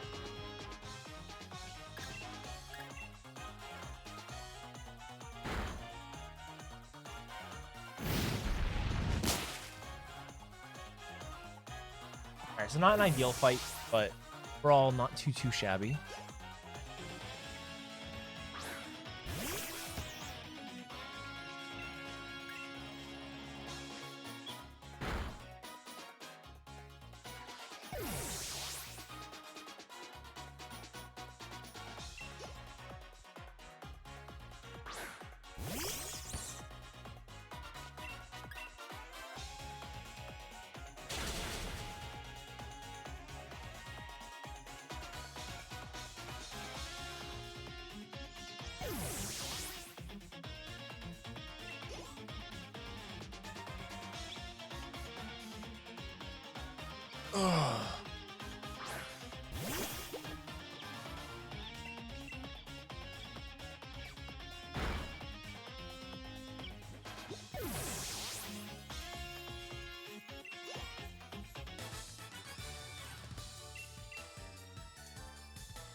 How's it going, quote?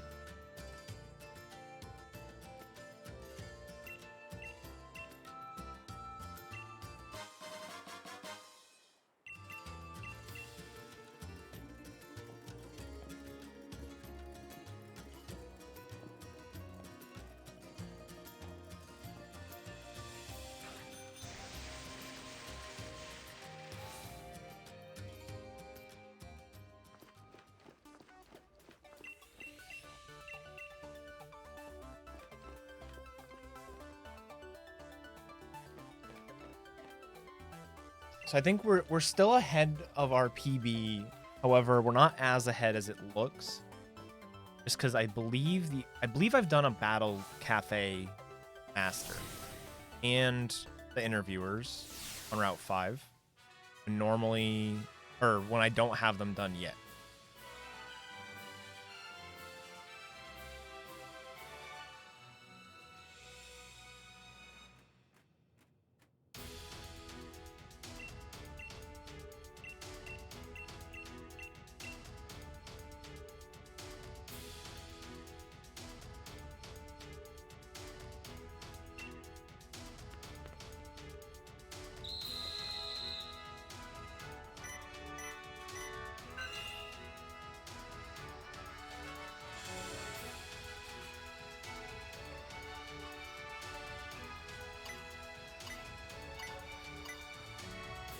Not perfect, but that wasn't bad.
That's basically as good as the second rune can possibly get. Unless there's something missing.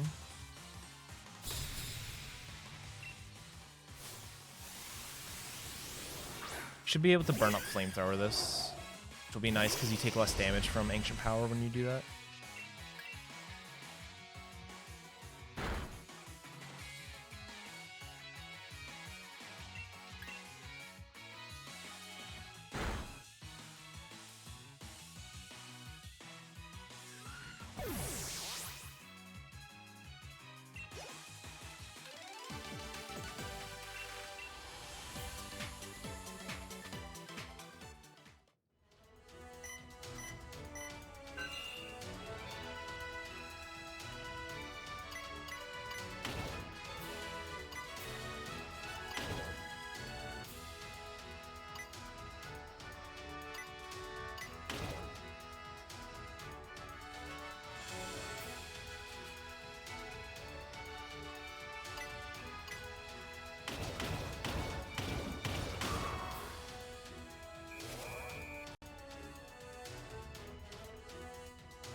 Oh, good thing I know to X speed the Alistair fight. I didn't write it in.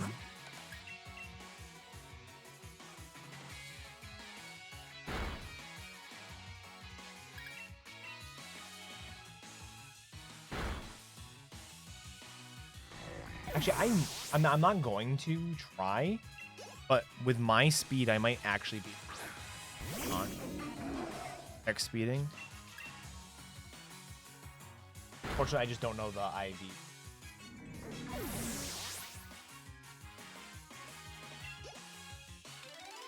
But I'm very high speed right now.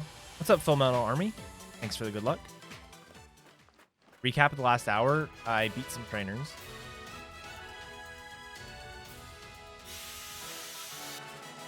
This particular run's not terribly optimized.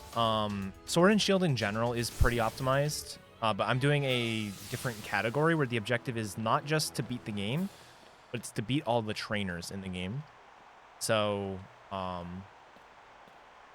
as far as I know, this has been done twice before, once by me and once by another person who I don't remember their name. Apologize. My run is a little over 7 hours. Their run was like 8 hours. And I think this can get down to 6. Like 6:15-ish. Or lower.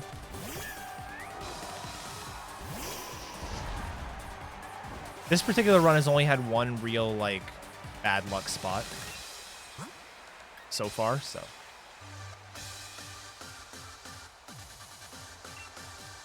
And that was not even bad luck. Well, actually, it ended up being bad luck, but it was also bad planning on my part. Because I went for a range I normally would not have.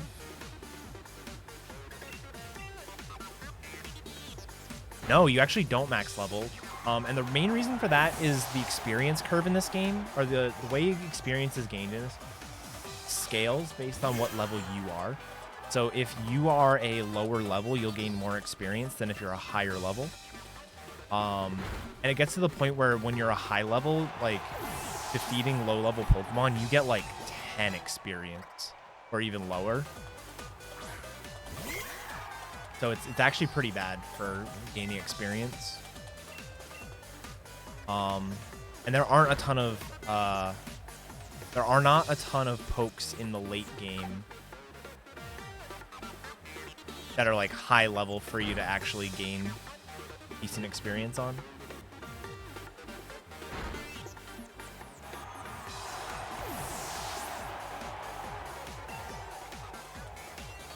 Yeah, it's a very harsh curve. We're gonna end the run.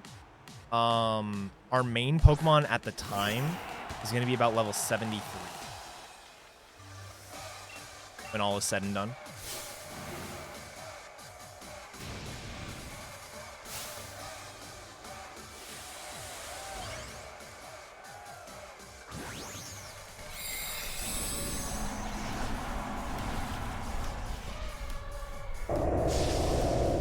I don't know what my goal is right now, to be quite honest.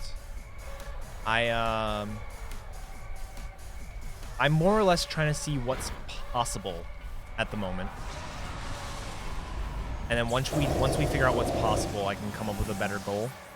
But like I said, I've had one like bad thing happen during this run so far that cost me about 3 minutes.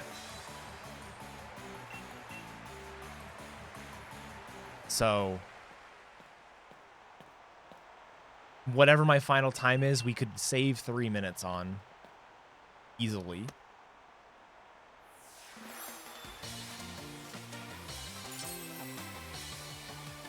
Wouldn't be easy, but like it'd be reasonable time save. Sure.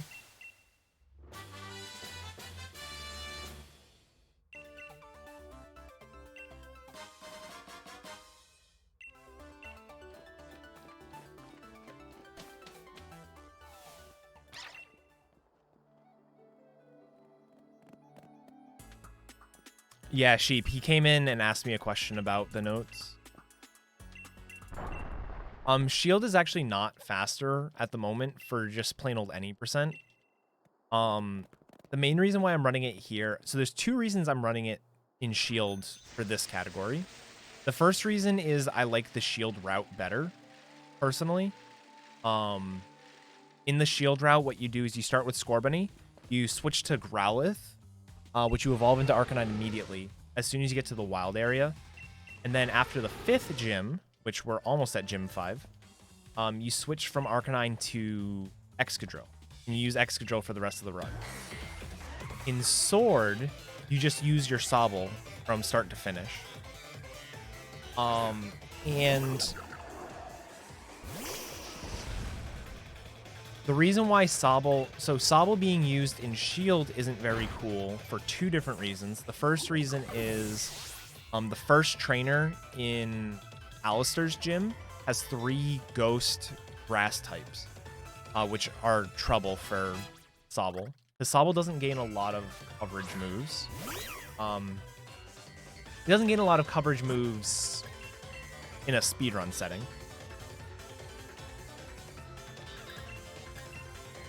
The second reason is Melanie is like impossible for Sobble to beat.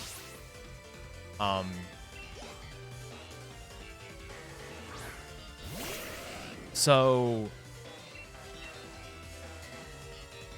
in Shield, we switch to Arcanine, or we switch to Growlithe immediately, and that's not possible in Sword because Growlithe isn't available early on. It's a Vulpix instead, and Vulpix just isn't as good as Arcanine is for the route. So that's the main reason why there are differences between the 2. In terms of which one is faster, for any percent, currently Sobble is faster.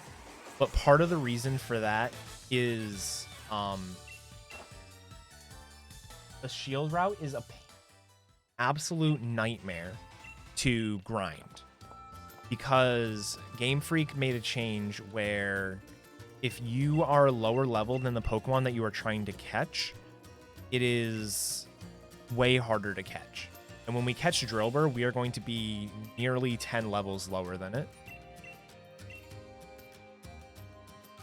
So having a moment like that 2.5 hours into the run is really bad. And it makes people not want to grind it.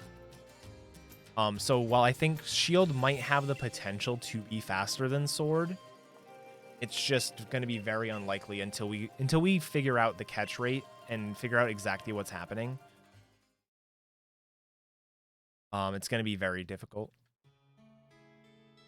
For this, though, for all trainers, I think Shield is going to be faster because you can actually fight everybody on your way through the routes instead of having to revisit them. And you can, for the most part, one-shot everything well. There are some exceptions to that, but those exceptions don't really lend themselves to actually, forcing us to revisit the areas.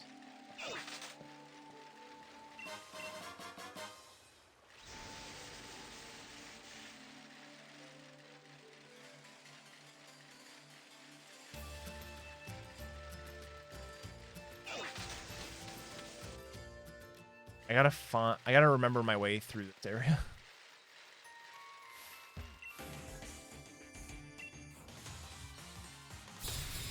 All right, why is it that in Pokemon runs that you can use your starter the whole way? It's always the water type. Water is just so good as a typing.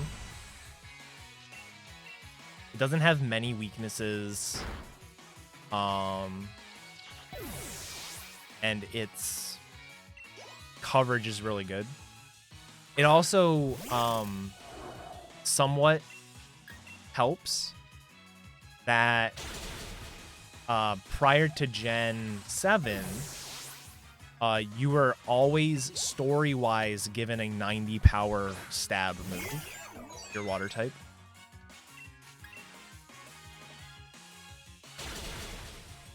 Diamond Pearl uses Infernape, but Platinum uses Empoleon.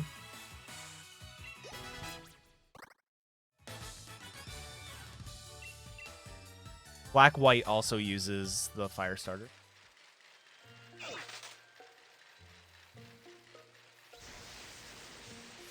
I need to...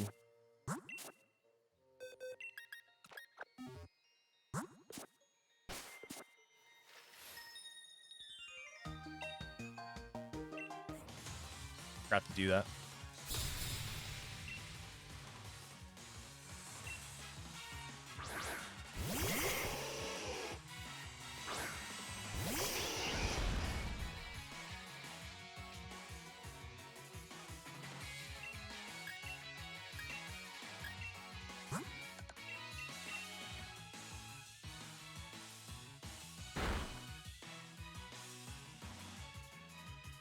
They're cool runs. I plan on doing... I'm in the process of learning Black.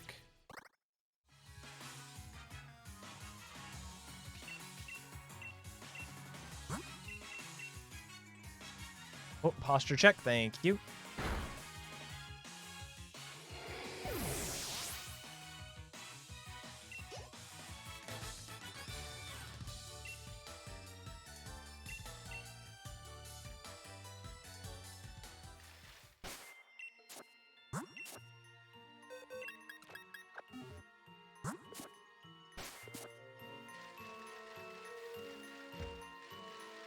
There she is.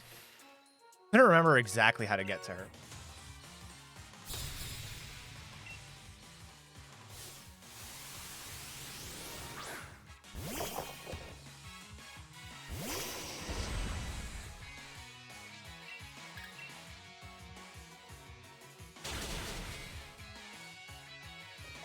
Grass is just such a bad type.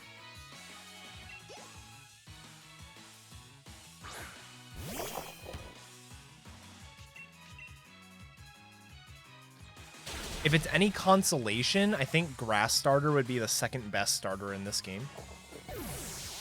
Like, Sobble's clearly the winner. But I think you could make... Grookey would be better than Scorbunny, I think.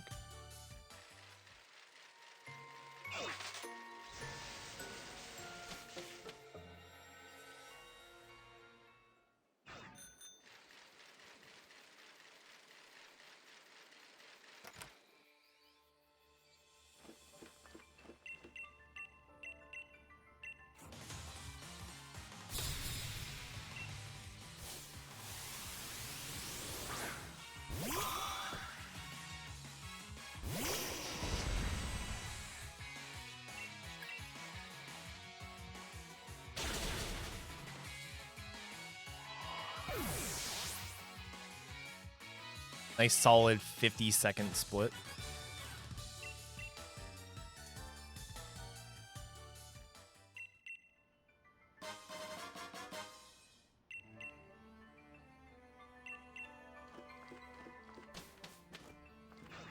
Yeah, Diamond Pearl, there are like no fire types in the game. They changed that with Platinum, but... Bad. Ow, fuck, I keep doing that.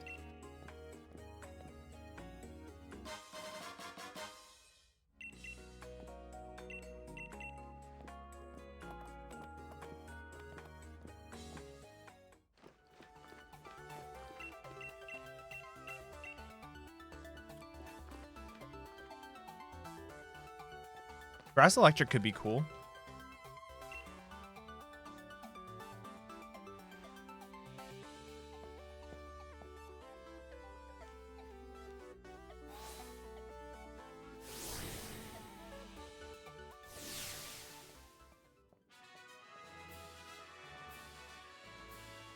Mo Rotom doesn't count, yeah.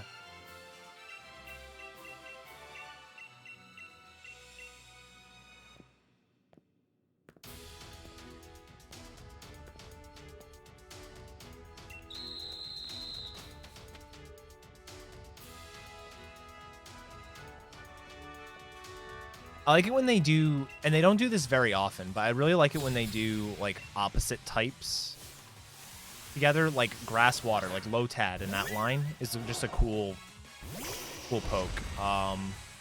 Water Fire type, another cool one.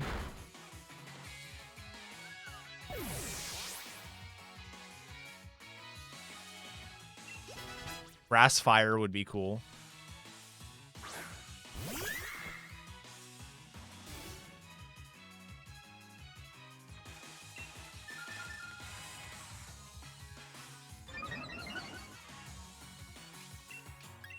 That's the wrong move.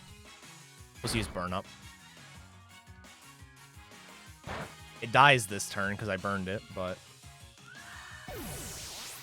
dumb mistake.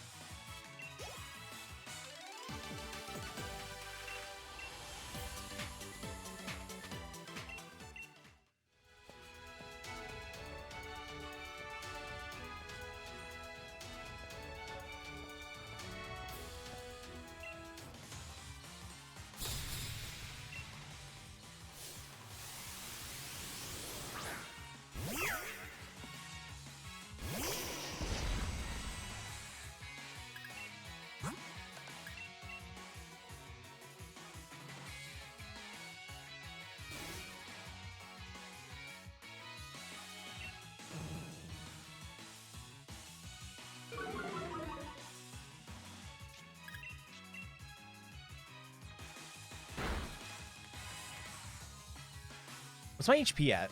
Am I over 61 health?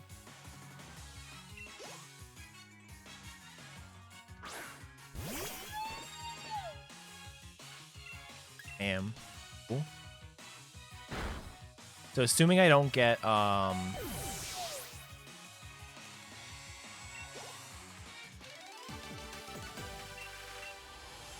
assuming I don't get flatter, I shouldn't have to heal.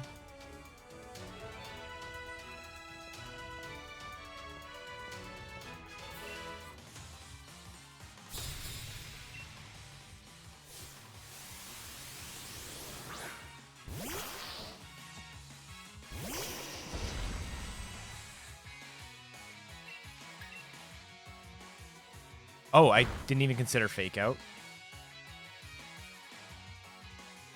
He has Fake Out? Why? Why have I never seen it before?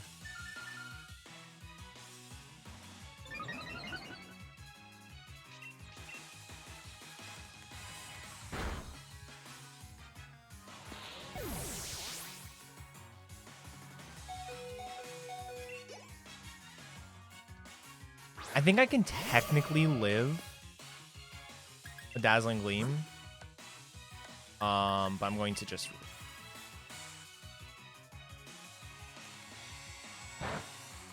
Yeah, it was fine.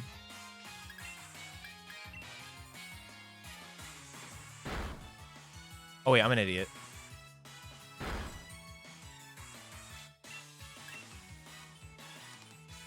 I was so mad when I bought one of them. I forget which one, but there was one of them I really liked. And I was like, I'm gonna use this one.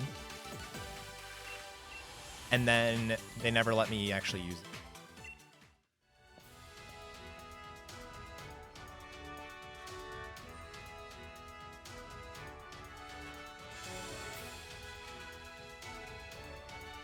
Like, I have no problem with the default uniform. It's kind of cool, but it was like, it was weird that they gave you the outfits, but you couldn't actually use them.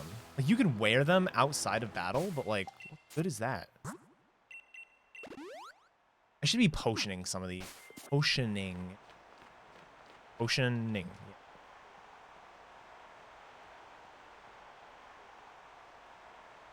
I think for saving items, it's Dynamax.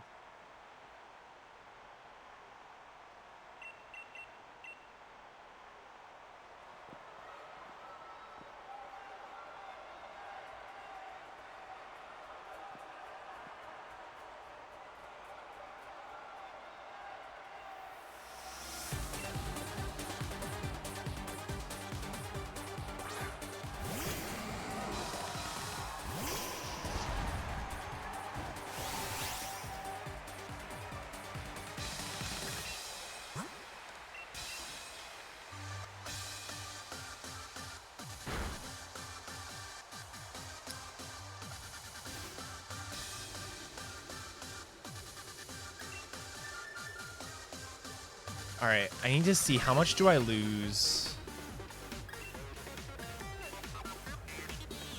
How much do I lose from...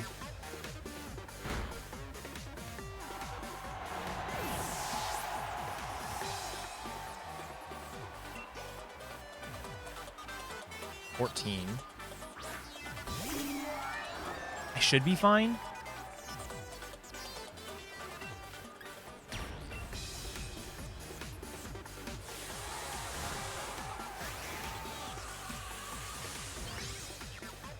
So I lose 14 per. I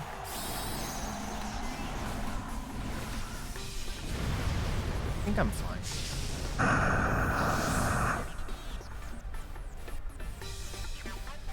Should be at 11 health after all is said and done.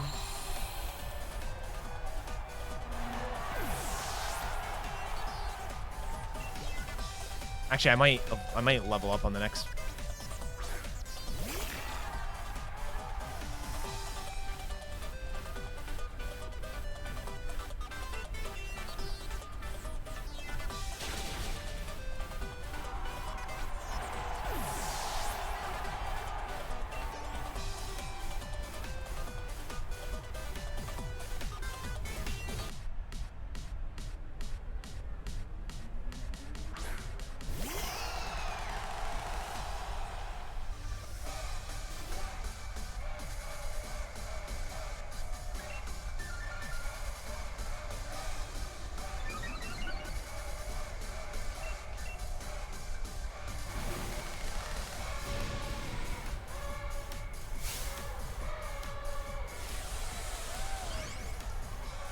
All right. So after this, we get to go catch Older.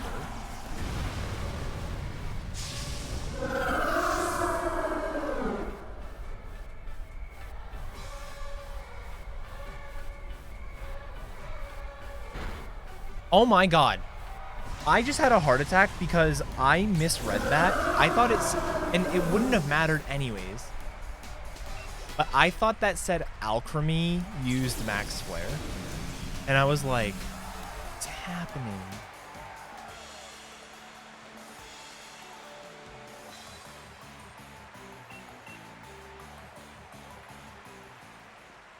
I could do that, Scion.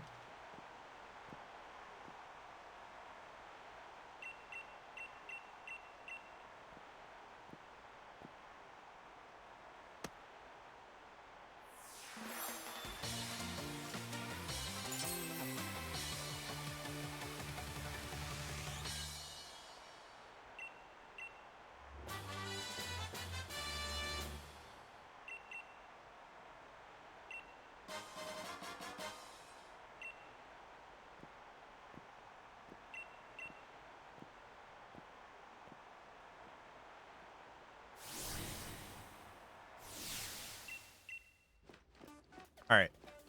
So, I need to do...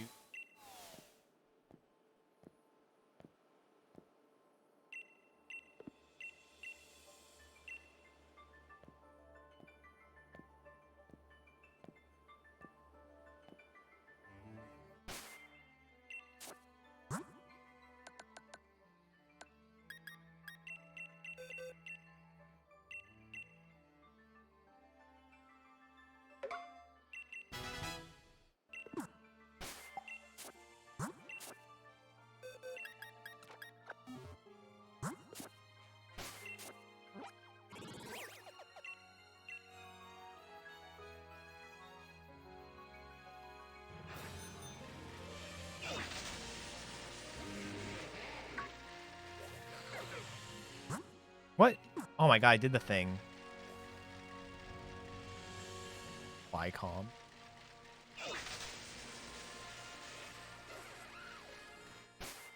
Okay.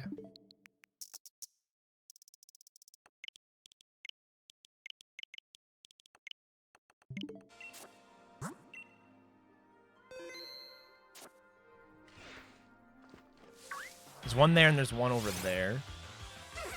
Okay, Wild Drillbur, that's a good start. 42.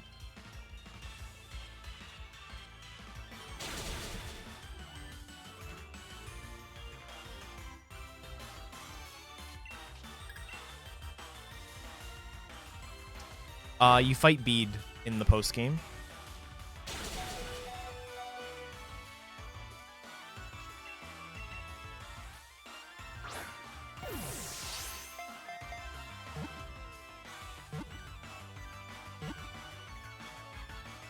Nice. That's actually insanely good.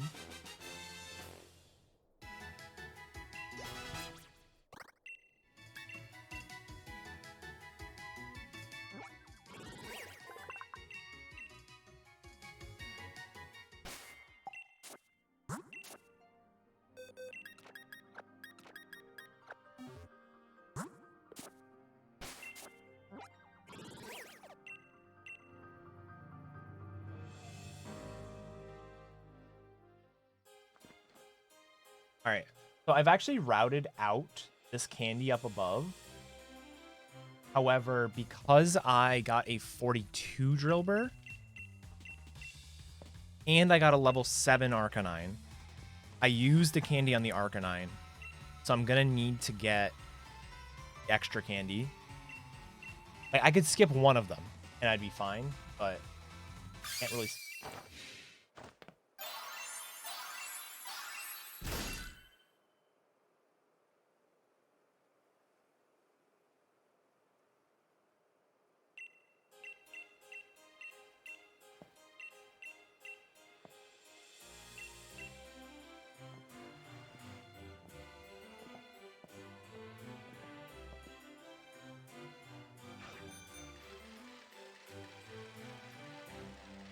Wait, that's right. I don't want to boost.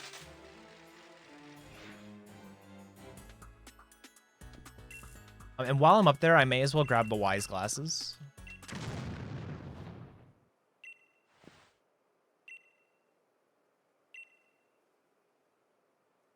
Then important things to look at are attack and speed.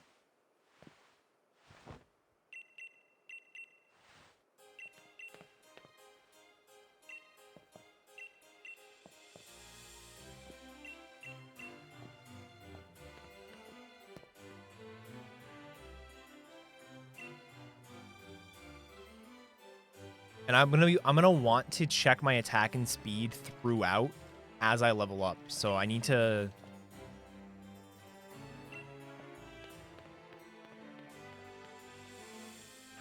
Basically, I just need to pay attention to that.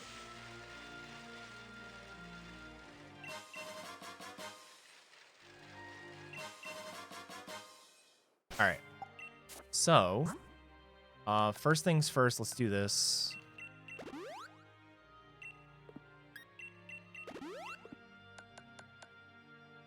Equip the soft sand. It's a 93, 79 in Sand Rush.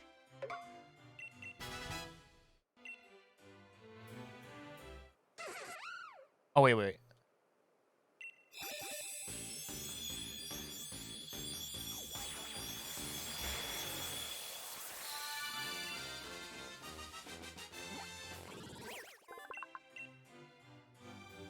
Hey, what's up, Yvonne? You're gonna want to try this out. Hopefully I'll have...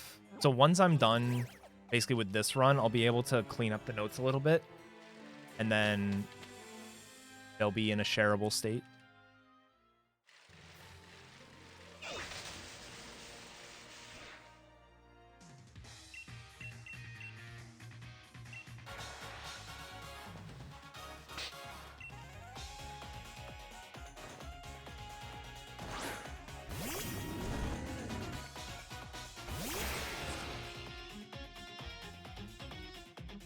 Keep them color coded. Oh boy, mine are not color coded.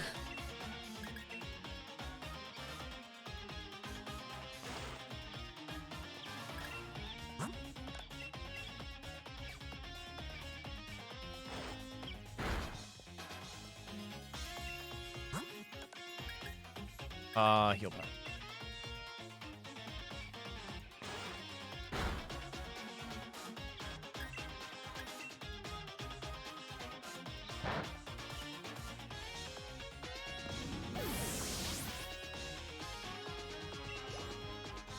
All right, I actually outspeed the Boltund, which is cool.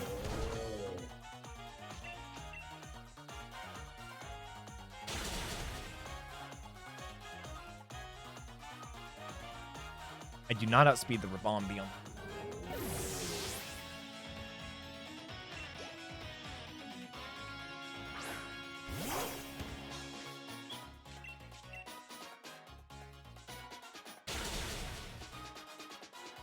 I think my defense is bad because I took a lot of damage from that.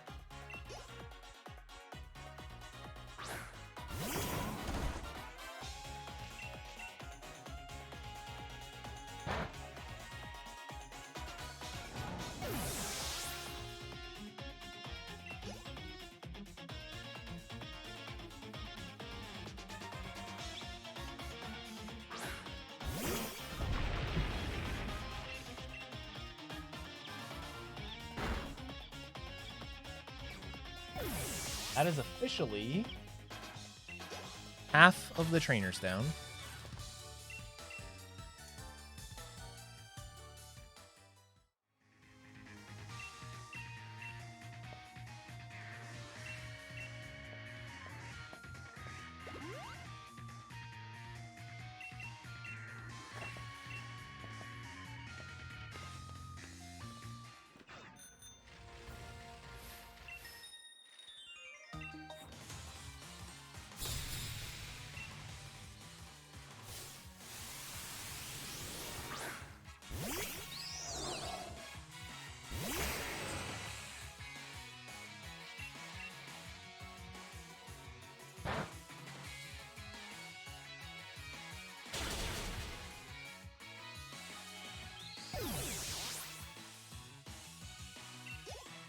Alright, I level up on the next one.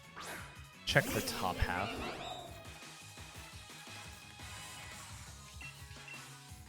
I just noticed the bottom of Vespiquen is a honeycomb. That's actually sick. I never noticed that before. Okay, 141, 61.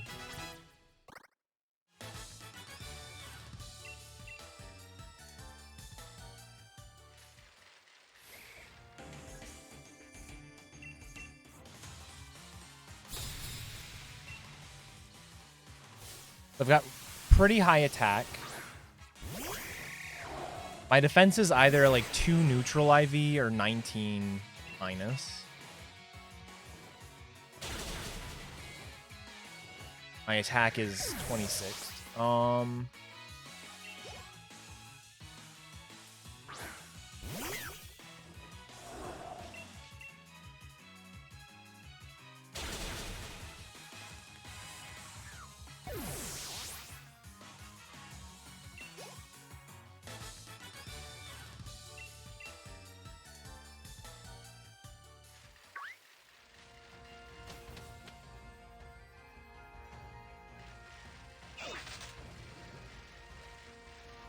Bullet.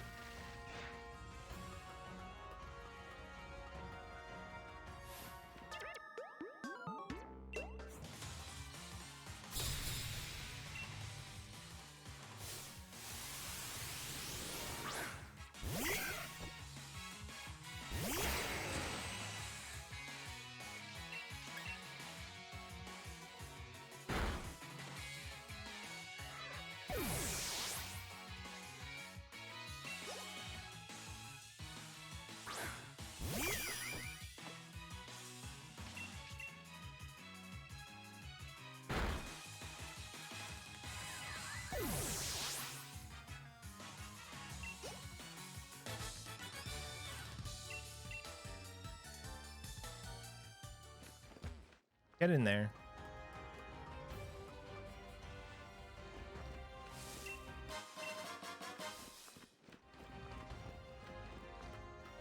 Grab Smart Strike. I'm not going to teach it immediately. I actually have a menu planned for it, where I can do other stuff too.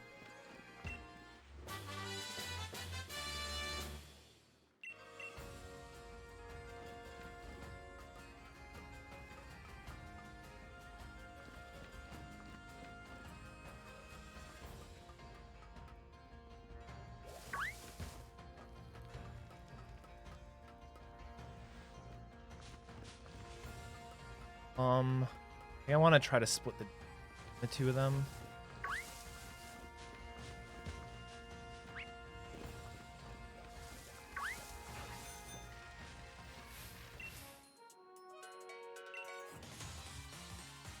All right. Barbara has Druki and Volibee.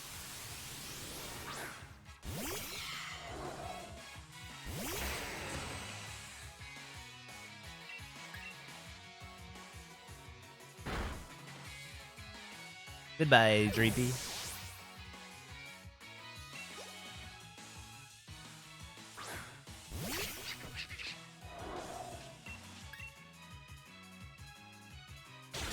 Good.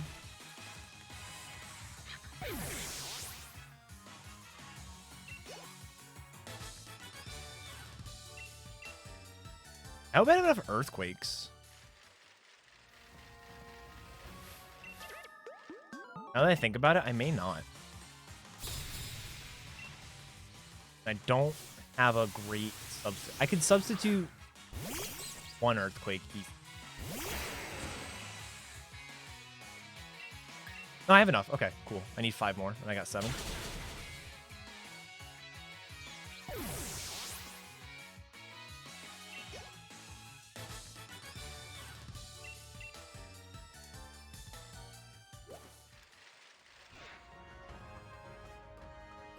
Posture check, thank you.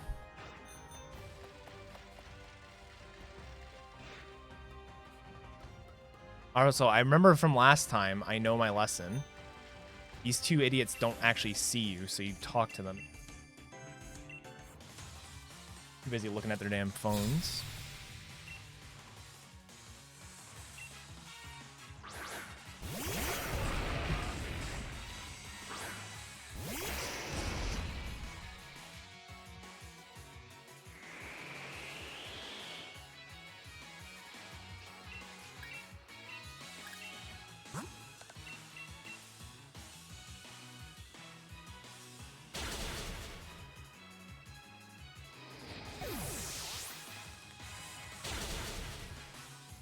I hit Powdon can be a range, but my attack is good enough that not. Alright. Special defense and speed. 78, 102.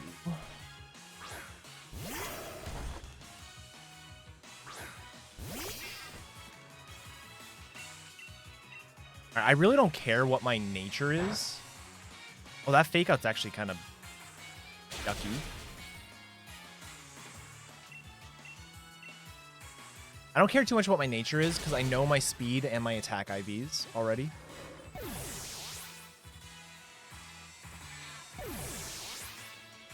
There's only like 10 trainers you can't face until post-game.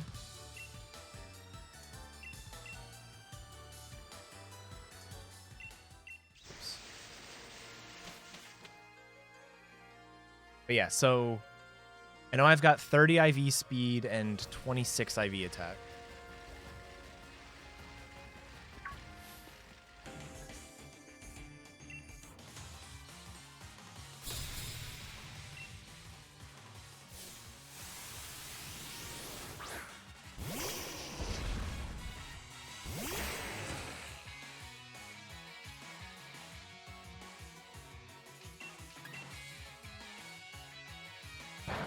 I need to look at this. He has Intimidate. Now that I think about it, both police officers have Intimidate. That's kind of funny. I think you still kill after Intimidate, but like, if that's a range, it's good to know.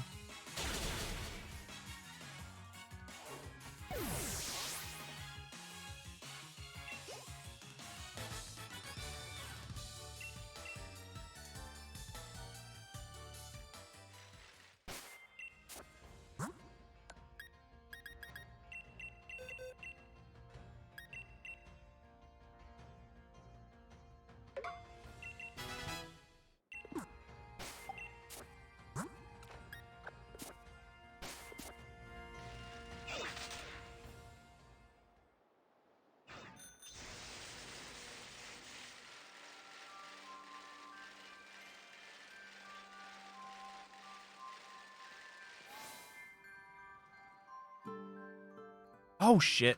I even was thinking during the fight I need to... Alright. Got my maps. Maps are important. Because I need to know how to get through and fight everybody.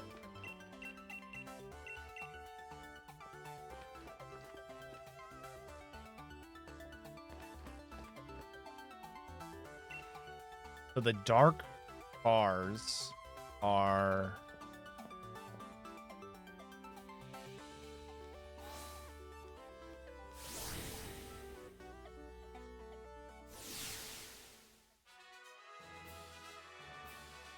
Dark bars. So it's a map that I'm using instead of like a screenshot from the game. And it's got the dark bars. It's got dark and light bars, but just trying to figure out what's what. This room's easy. Basically the same as normal. Except instead of trying to skip this tree. Oh yeah, and by the way, new to this, go Arcanine.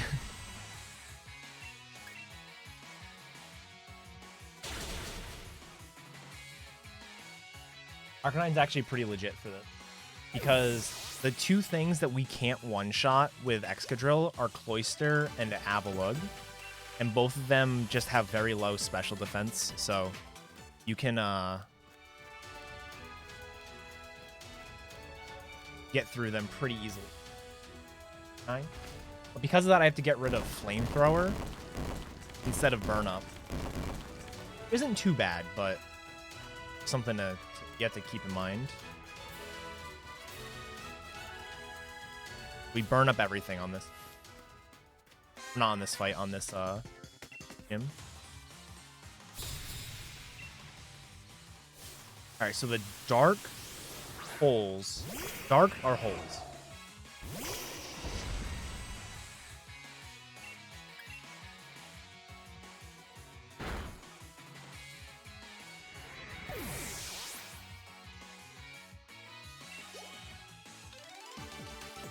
I believe the bear tick is a range.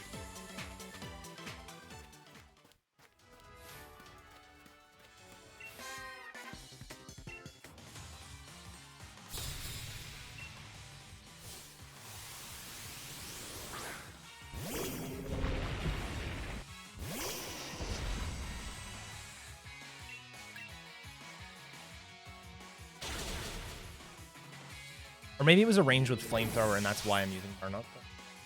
Yeah, that's what it was.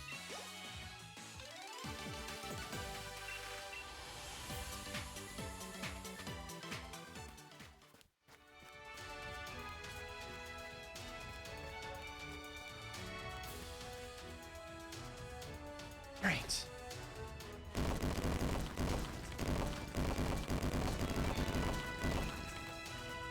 One more room.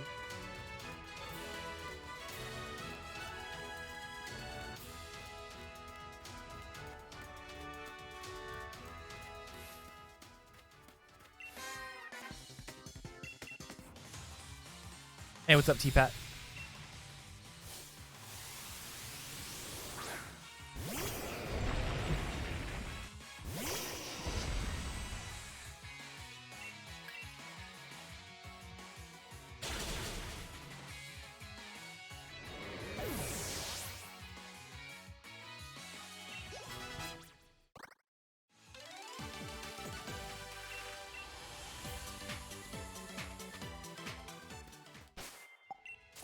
No, not what I want to do.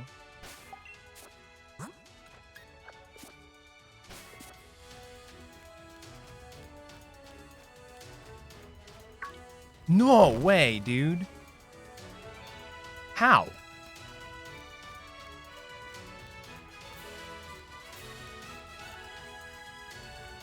That's annoying.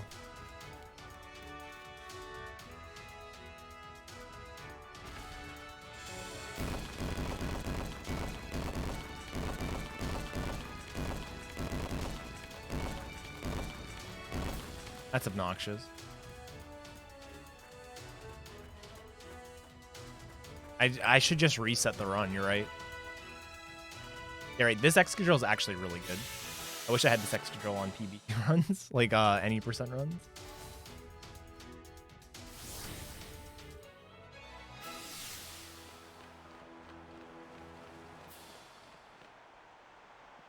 All right. So.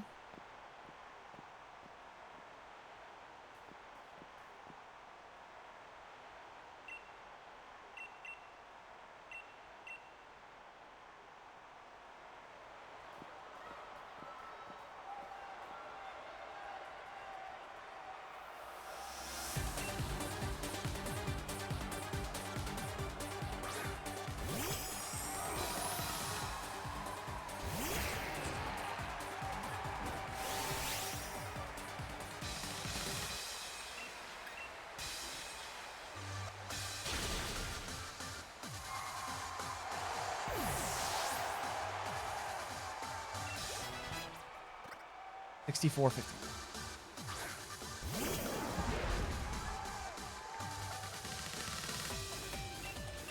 162.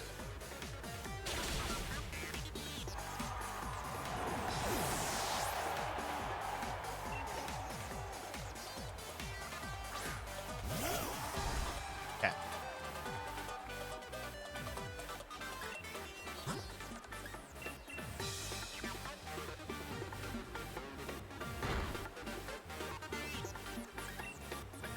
Oh my god, I almost just Earthquake. That would have actually been bad. Alright, Hail there is perfect. Ideally, you get no Hail at all. But by getting Hail there, he can't Hail on the next turn. She can't Hail on the next turn. That was a crit. And Hailing on this turn is worse.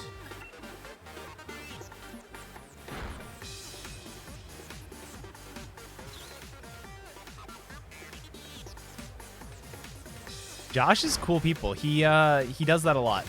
He'll absolutely thank people. Like, it doesn't matter who's hosting or rating him. Go out of the way to make a big deal of it.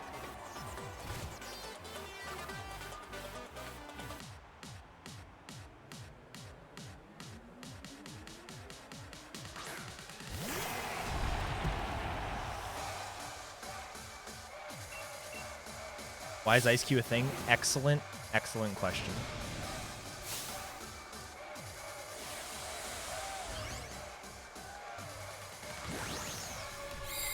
I said I was Sand Rush, right?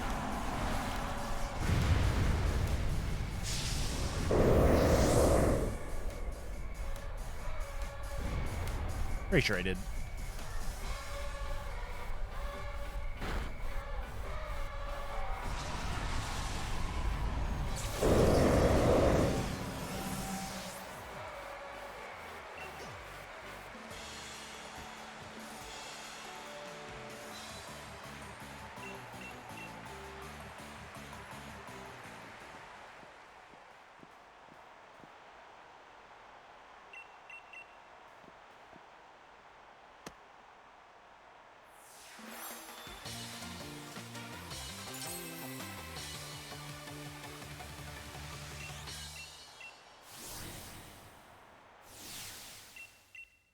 Oh, nice.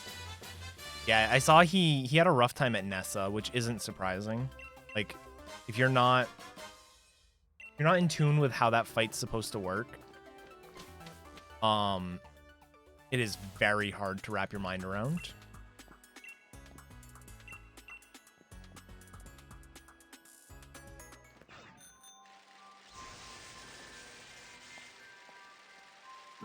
Whoa. I thought I had the boost all the way around the corner, and I didn't.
Yes, I basically always hold down ZR. I could do this as well, just less comfortable. Basically, you need to hold down. So you can either advance the text using A or B, and the fastest way to do that also involves holding down either A or B, and the two triggers both act like an A button in this game.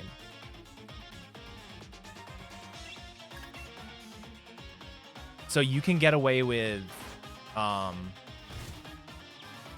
like I'm holding down ZR to scroll text as fast as possible, then I'm mashing the other two.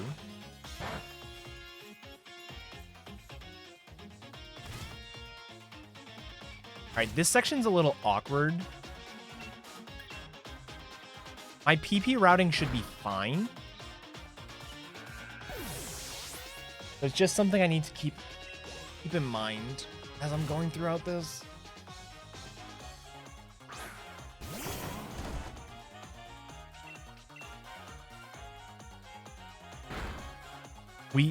During this section, we use an ether and take the center.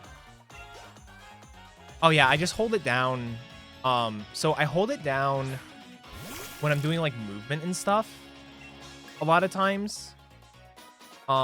Mostly because if I happen upon something that is like puts text up on the screen, it's just better for me to like I'll already have it held down, you know? So I don't have to worry about re-holding it down. As I run, it's going pretty well.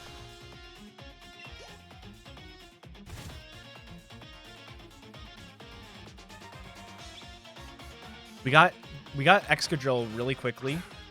So yeah.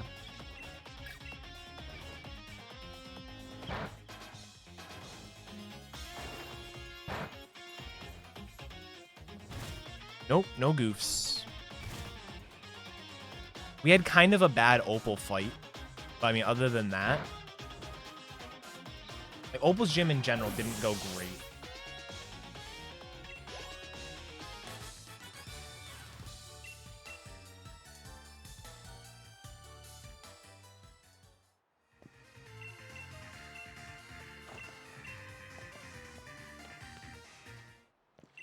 All right, so I need to heal to full. The Barraskewda always outspeeds.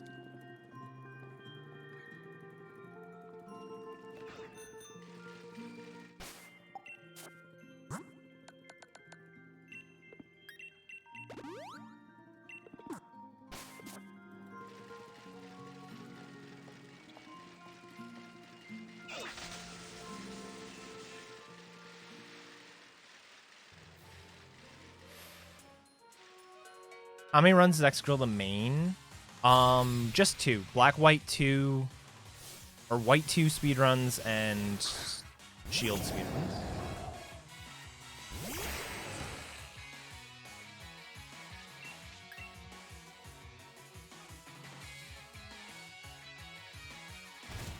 I didn't consider dive.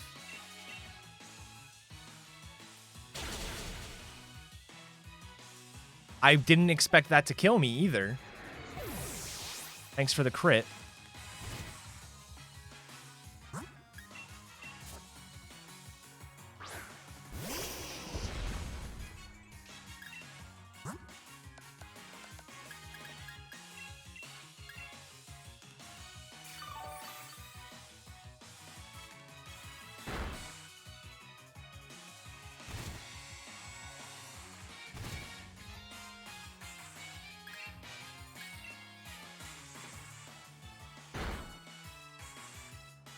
I'm trying to KO myself. Oh, if only I still had extreme speed. Oh, wait, I don't need it. Dude, Pog.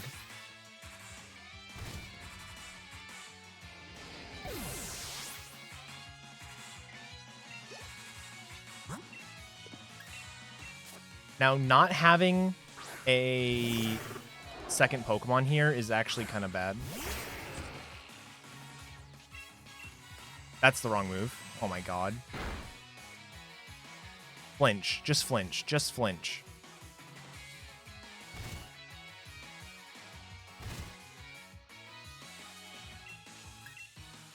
Oh, don't use Smart Strike, you idiot. I have to sub out a Smart Strike.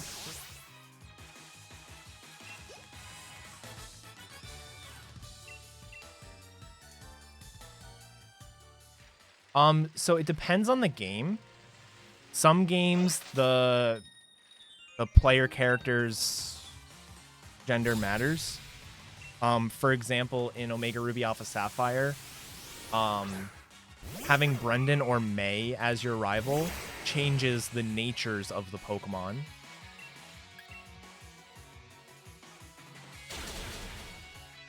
So, for example, on Rival 2 in Omega Ruby, if you have May as your rival, or if you have Brendan as your rival, you have the Grovyle on Rival 2 becomes a Rash nature.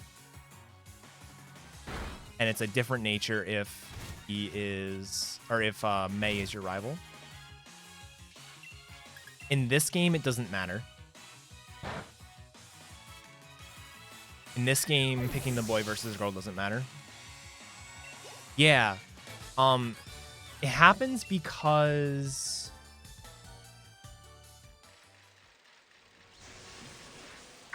so the reason it happens, T-Pat, is basically the trainer or the natures of trainers' Pokemon are calculated in some way based on what Pokemon it is and who the trainer is.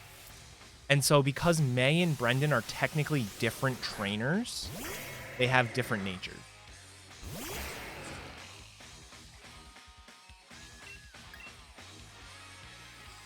The same thing happens in X and Y. In X and Y, you pick the girl because Calum's 67, 61.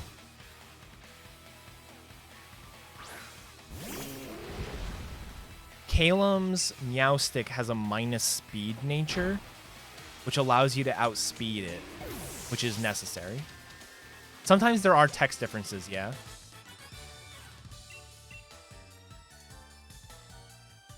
All right, sorry, I've not been marking. I've been trying to figure out how I'm gonna being dead here.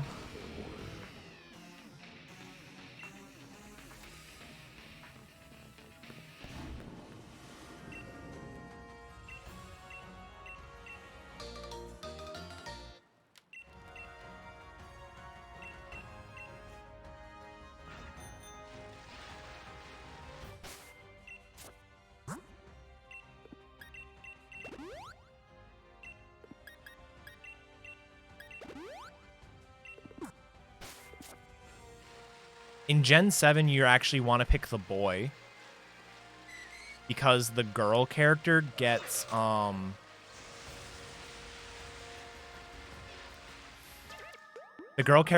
makeup case at one point in an unskippable way. So by picking the boy, you can skip getting the makeup case.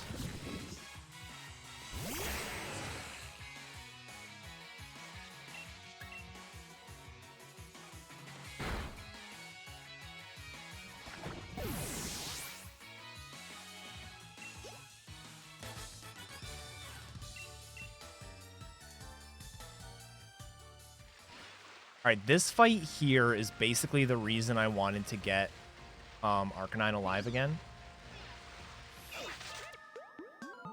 And if I was smart, I actually would have saved.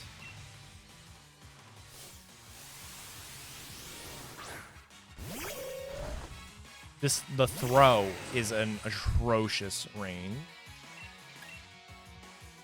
Atrocious, one might say.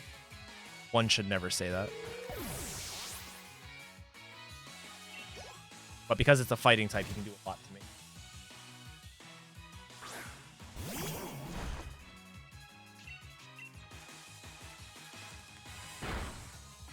Wow, okay. Cool. I will take that.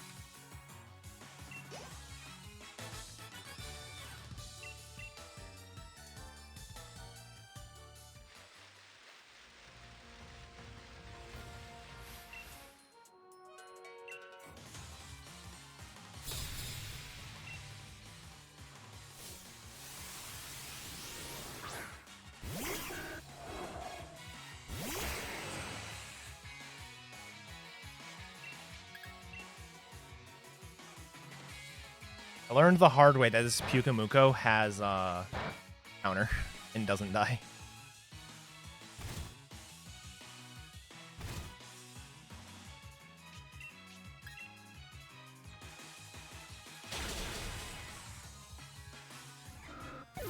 If there's any route in the game that would be worth revisiting, this might be it.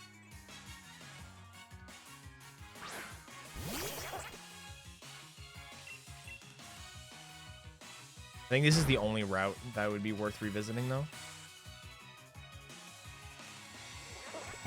I didn't realize innards out was a thing. That's really shitty, actually.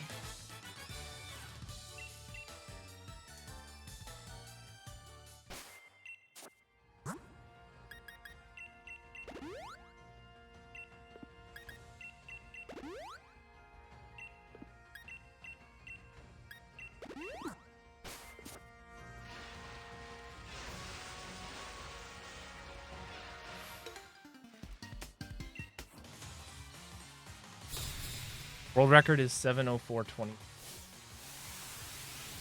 What's up, King Kevin?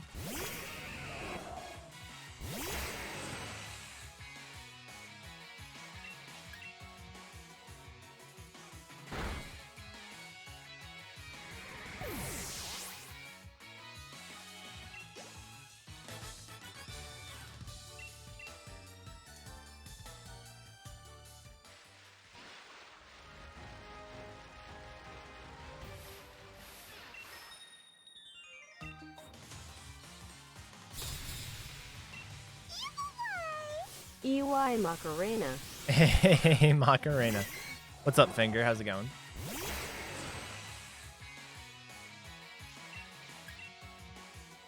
Two smart strikes. Seems like it would be cold. Indeed. Alright, 111 speed. If I can skip the X. Arnie?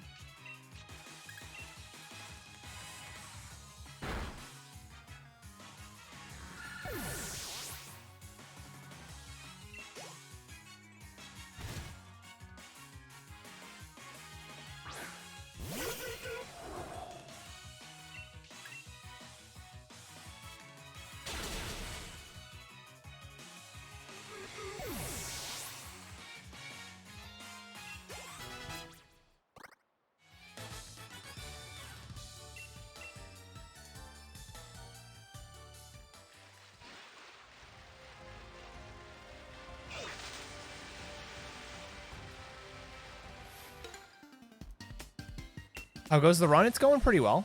It's we've only had one mistake.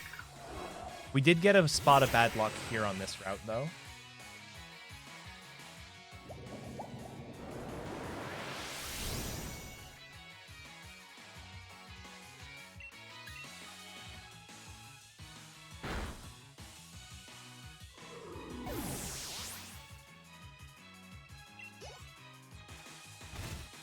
Yeah, I think it's unfair that Excadrill gets pelted with hail and we don't see this dickhead in the background getting pelted with hail.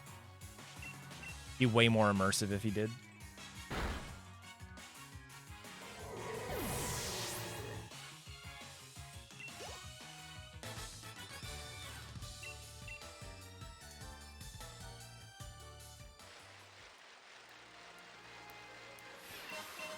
I didn't want the big pearl. I wanted to talk to her. That was annoying, actually. Low-key kind of annoying. He's cool as ice, so hail ain't doing nothing to him. Alright, fair. Fair point.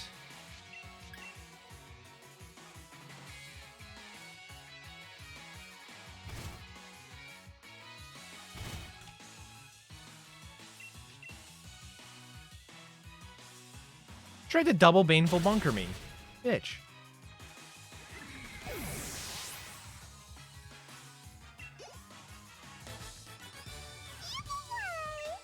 Yo, Mom016, thank you for the Prime sub. Appreciate it. Hope you enjoy your emotes and the sub bet.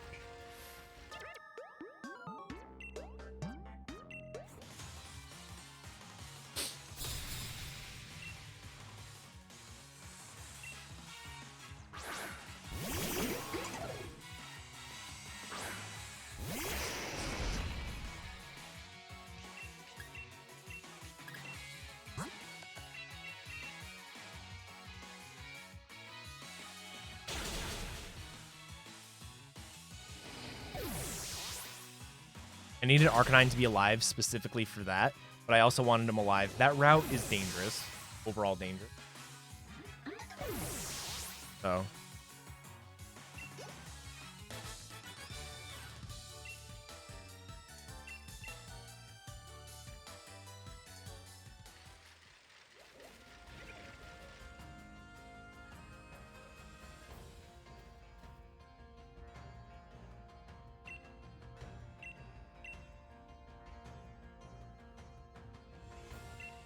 Ready? You gotta YOLO this every time.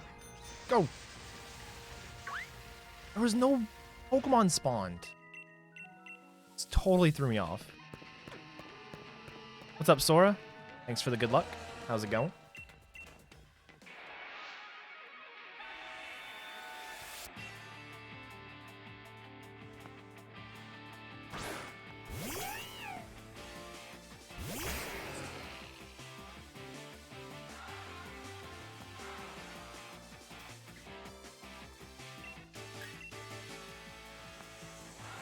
Okay.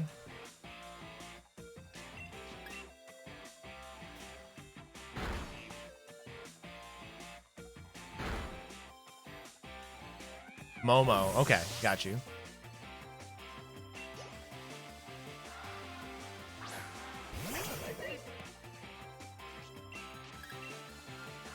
Thank you anyways for the sub. Greatly appreciate it.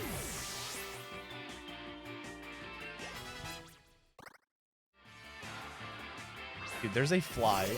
Actually kind of big.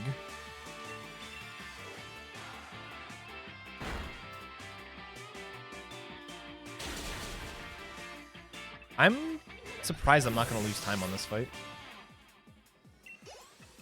Or on this split. I guess I did have the whole Pyukamuko counter fiasco.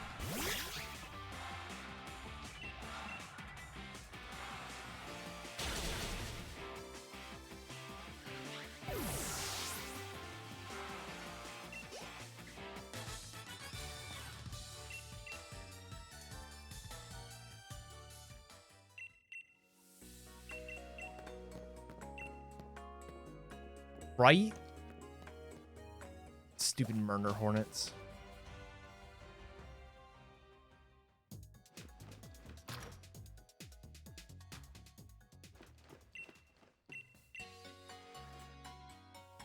Taking the center is super quick, so I don't really have a problem doing this.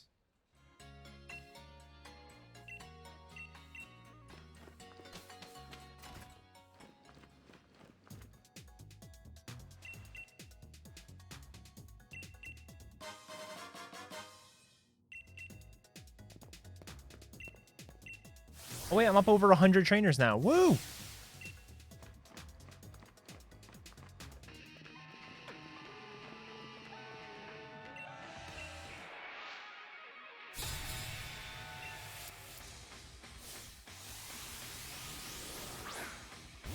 There are more trainers than Gen 1 Pokemon.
This split is so much nicer.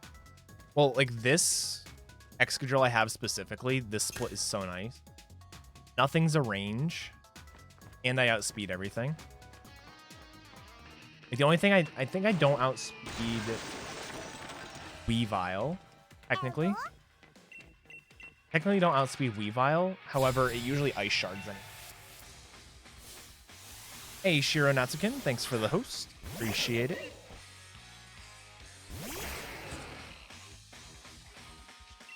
This is not a range.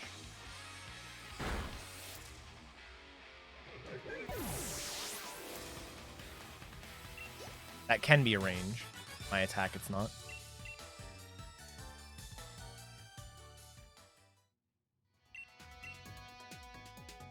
Posture check, thank you.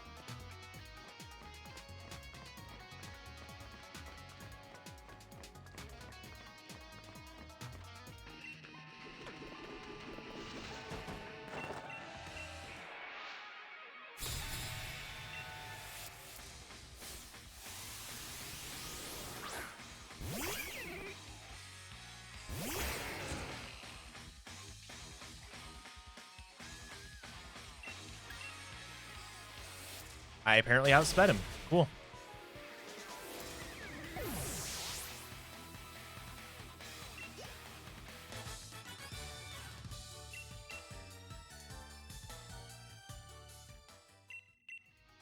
What's a range? I think I never hit.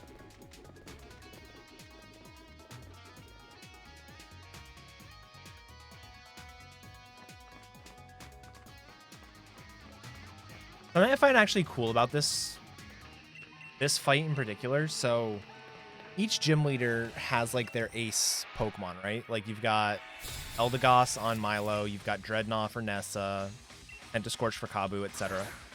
And all of them Dynamax.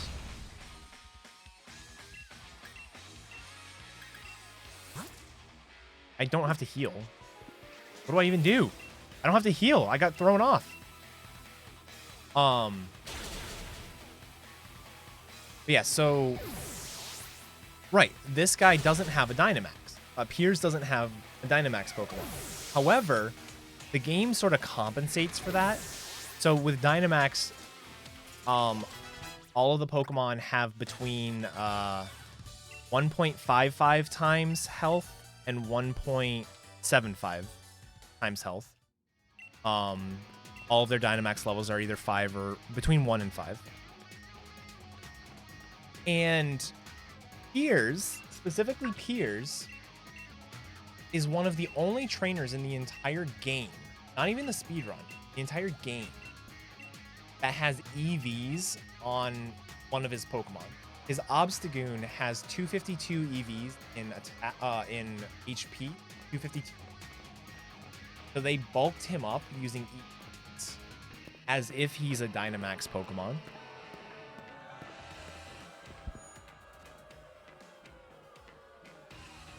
I think that's kind of clever.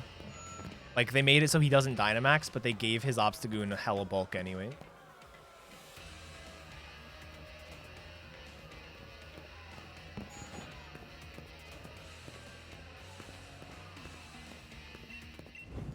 There's only like 2 trainers in the entire game that have EV. He's one of them. There's a guy with a Rotom, or the guy who gives you the thing that allows you to, the Rotom catalog, is that what it's called? The thing that lets you change Rotom formies.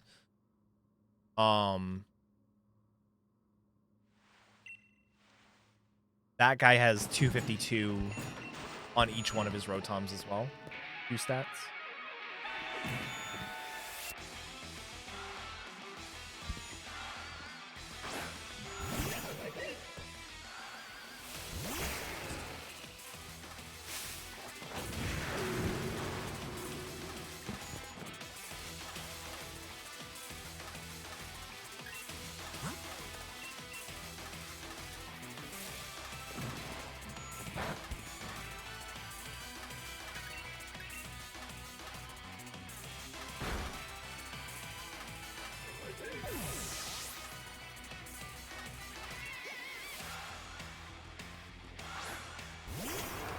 What is voice act?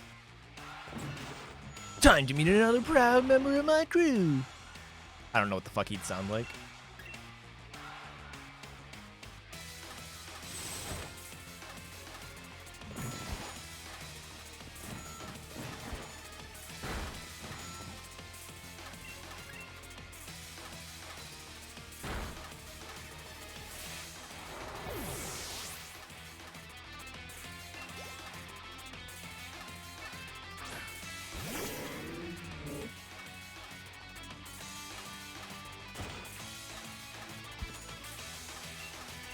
Maybe someday.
That's a good point with all the different localizations.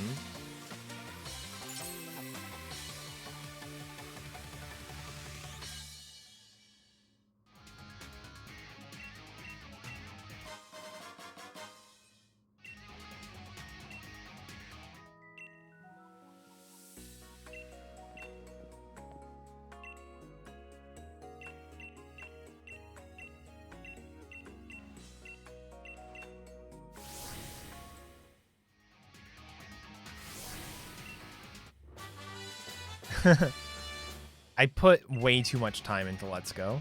Not gonna lie. I'm sure he's doing great. Speaking of Let's Go, I'll actually be playing it this week for you guys. Next weekend, Kerbis and I are going to do another co-op diploma run. But I want to try to get an any % run or two in for that.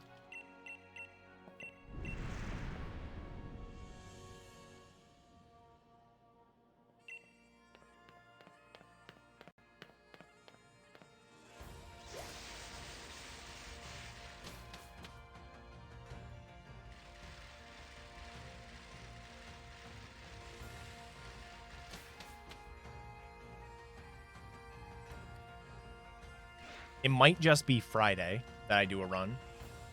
And then Saturday we do AOP or diploma.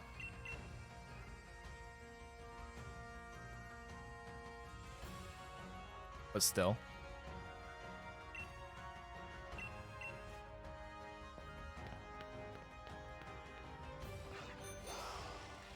I don't remember where this lady is. It's not a lady, it's a guy. Do I have it? No, I have Gentleman Caden. I thought it was a Mad M.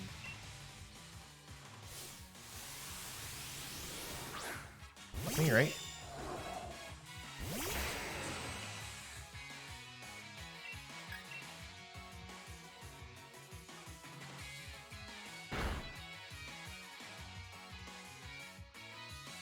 I just noticed the Doublade has eyes, and it's kind of freaking me out because they just blinked. That's really strange. All right, I need to check my attack and speed.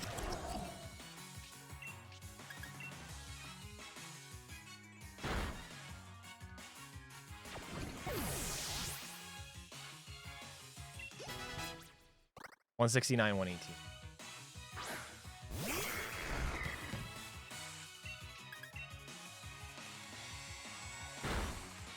$118. No, I'm actually not going to be streaming that day. We're going to do something special, the two of us.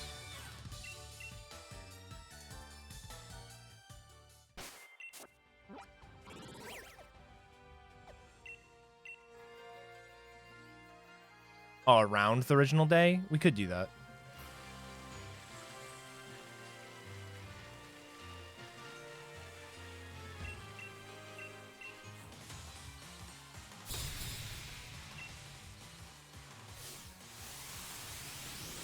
I'm gonna mute myself real quick, guys.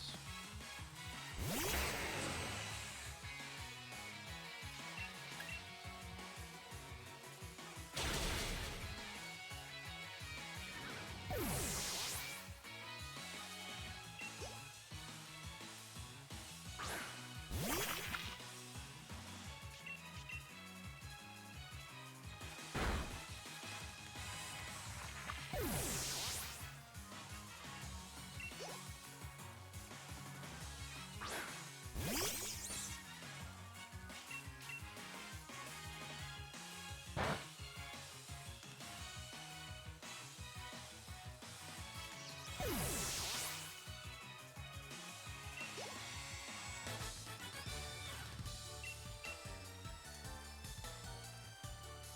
right, I'm back.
That's rough, T-Pat, but I'm assuming it's temporary.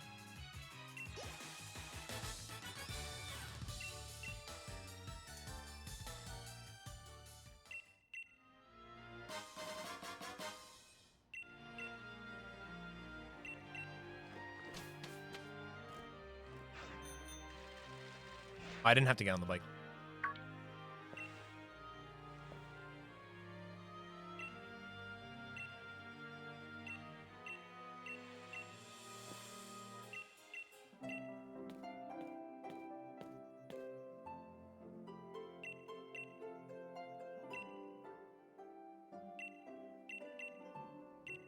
I wonder if it'd be better to trigger the cutscene, then go fight the Battle Cafe, then Brian, then go into the door.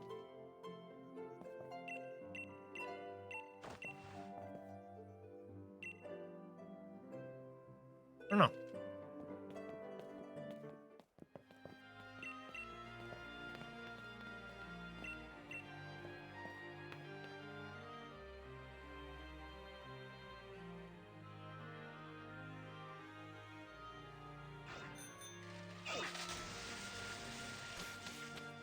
Just this week? Okay.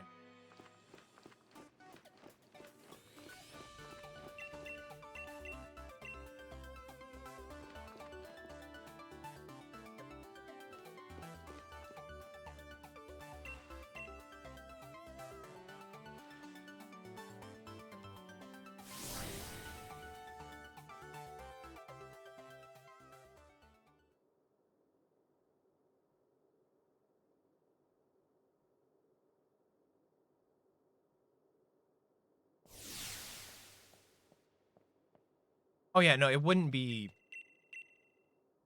be 10. It'd be at most like 1. Just wonder if it's technically better to do. Because you don't want to get on the bike. You don't have that far to walk.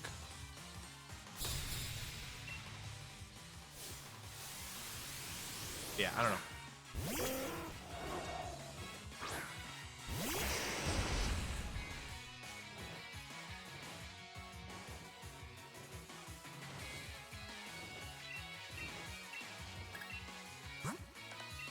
Alright, assuming we hit everyone here.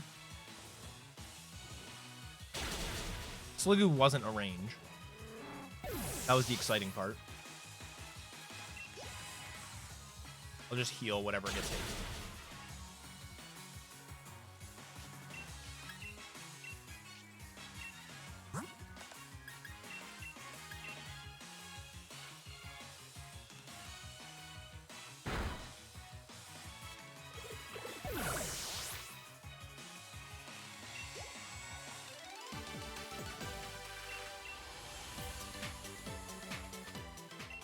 One is going really well.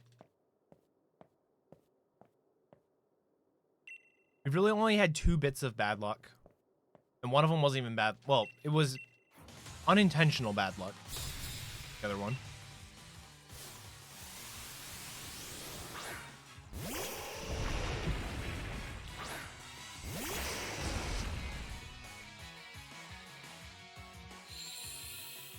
On Nessa 1,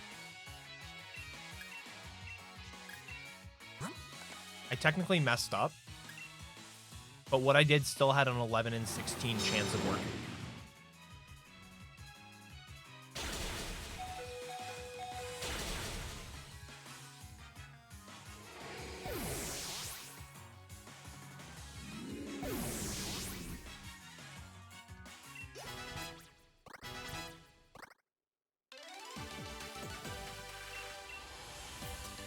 Not typically Scion.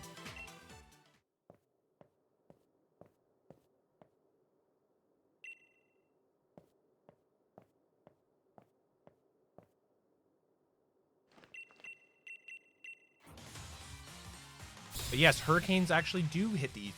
They don't hit the West Coast. Or they hit the West Coast, not called hurricane.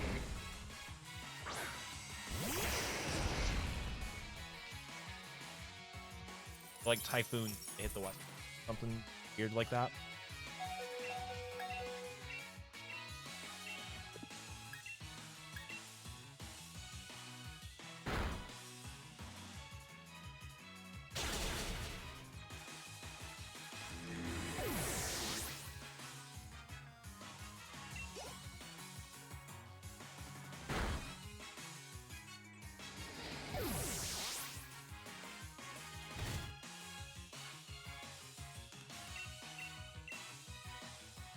Yeah, I don't think weather-wise.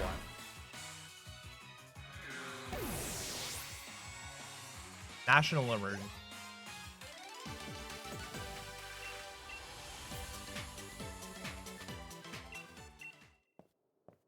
Furthest away from home I've ever been is New Mexico.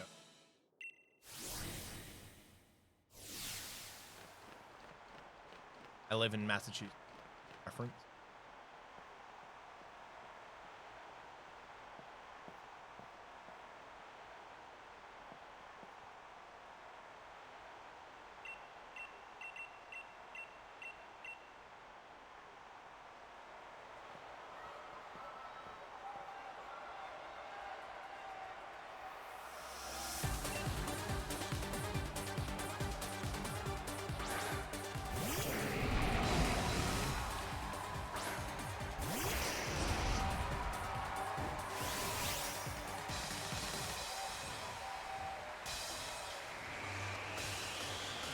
They still get hurricanes? Okay, interesting.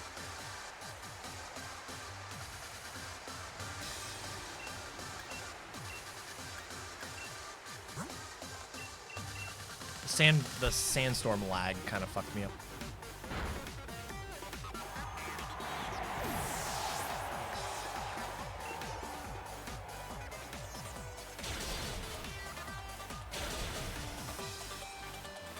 Damn, if he actually wanted to kill me there, it would have been nice.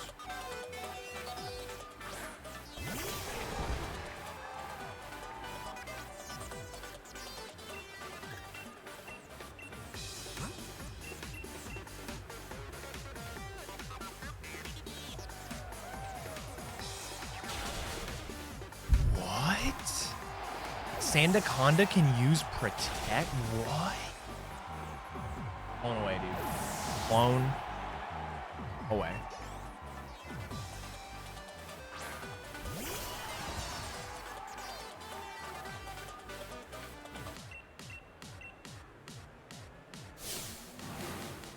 I also didn't need that extra X.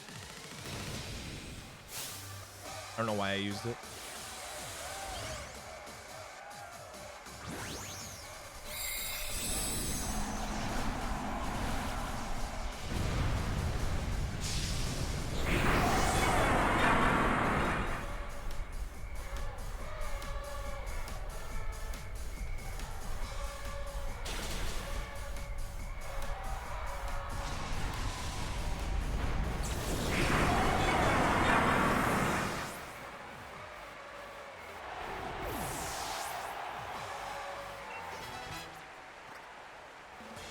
Welcome back, Tim.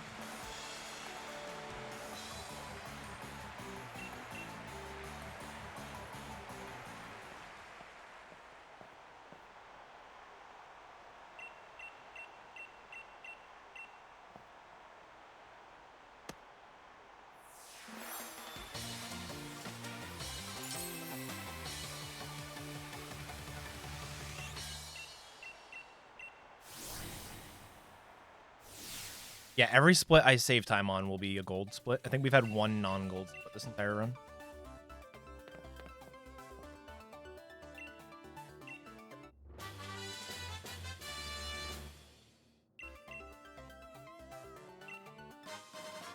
So my original plan during this run was to test to see if I could skip the credits by resetting.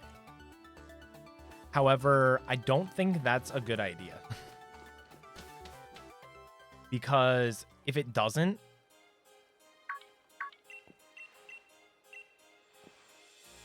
skip the credits, then I go back to before Leon. I'll save that for an any percent run. Try that out.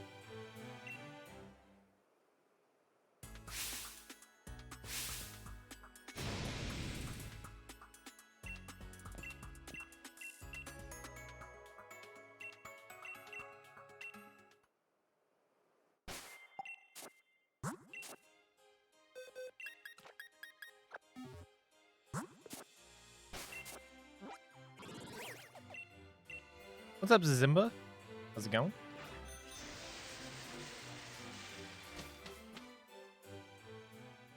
Pretty sure it doesn't. But people keep asking me about it. I'd like to confirm one way or the other, but I'm also weird in that I really like having credits in my speedruns. But like, I wouldn't want to do it during an any percent run either.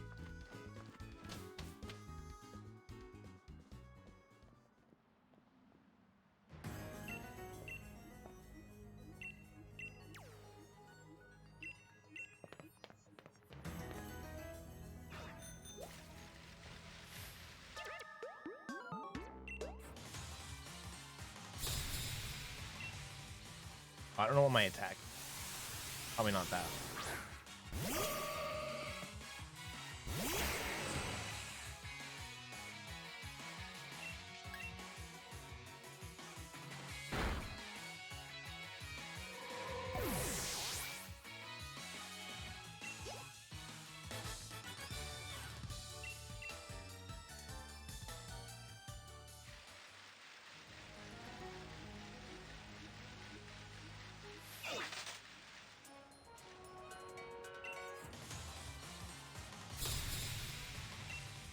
So I'm actually going to be skipping quite a few trainers on this route. This is the only...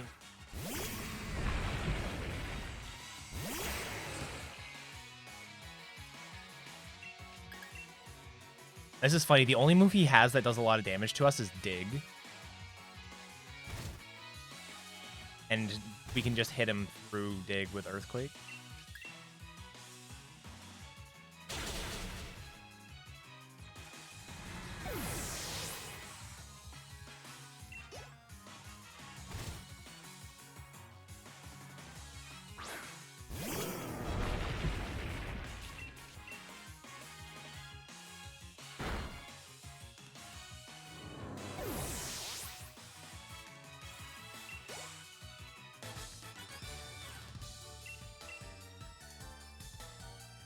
Alright, I should be able to blow past this guy. He's looking.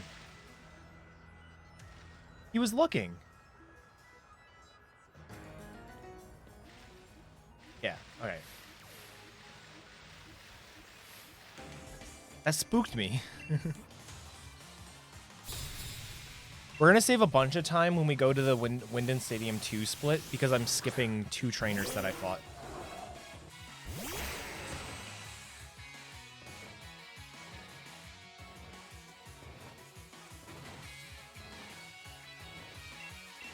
One of them was not a pretty fight.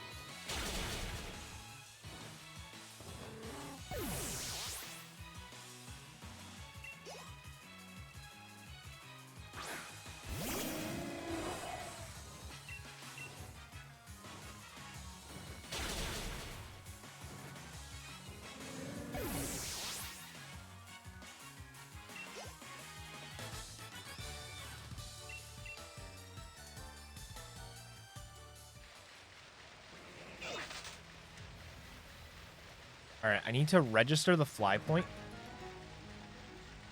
and back up.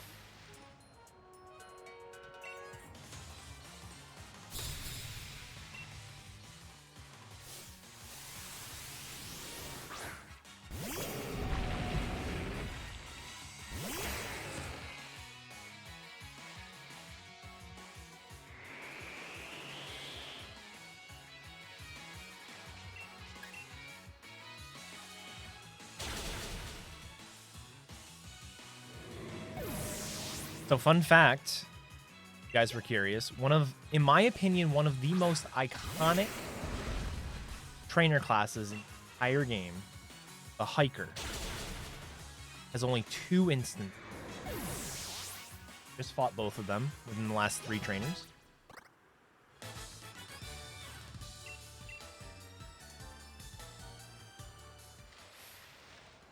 Crazy.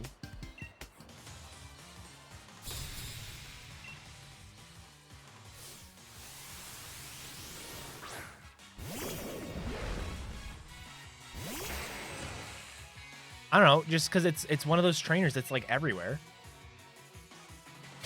Every game has hikers, you know? But this game only has 2 of them.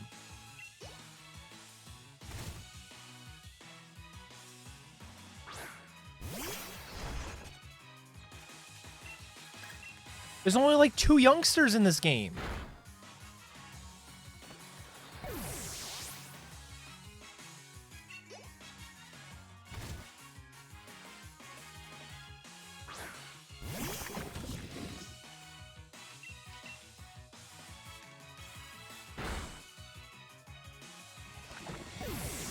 I did know that.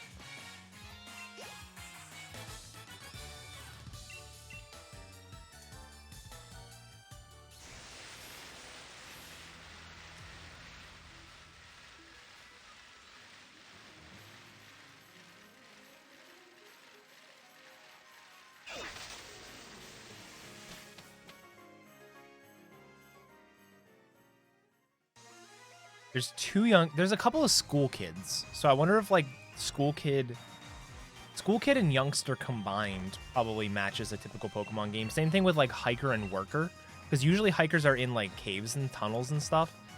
And all the trainers in like Galar Mine and Galar Mine 2 are workers.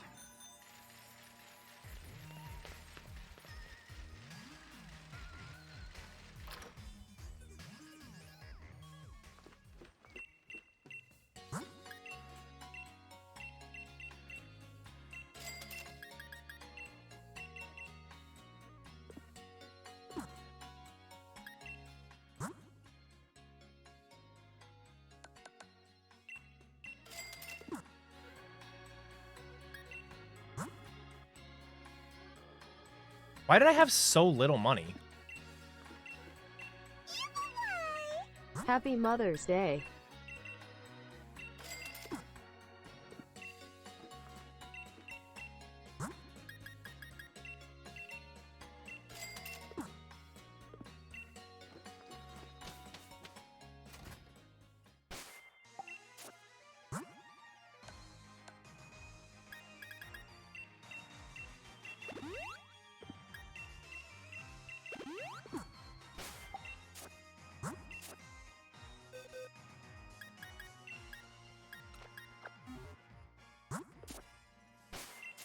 Hey, what's up, Dead Fracture? Thanks for the 35 months. Happy Mother's Day to you as well.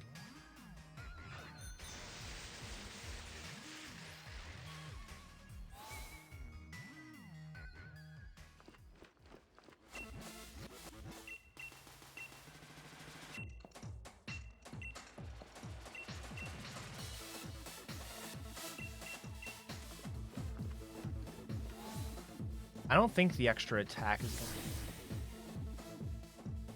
Actually, it could.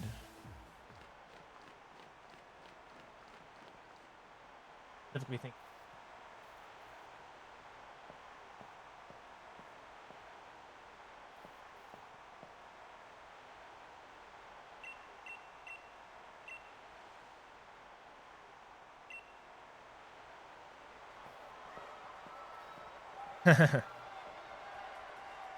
Hey, I'd still... Actually, no, I probably wouldn't be going at that point.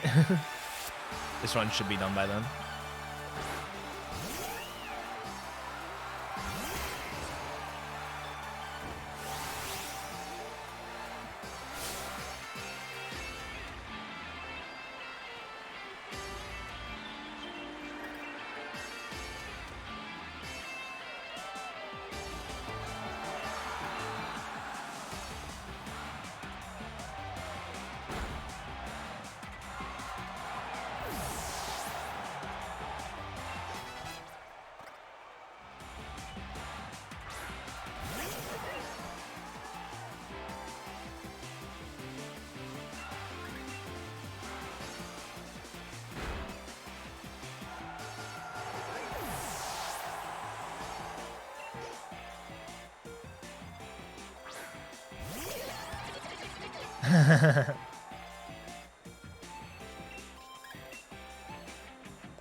Love it.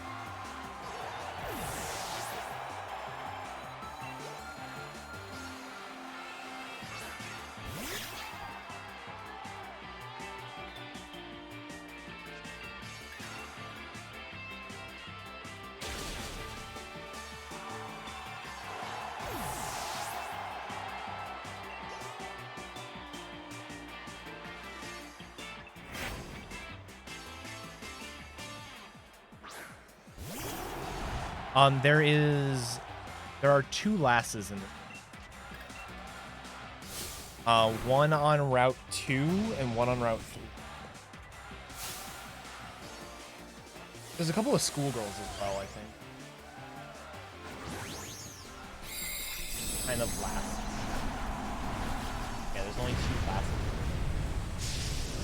The other thing that sort of doesn't help the case is, or doesn't help the trainer class debacle is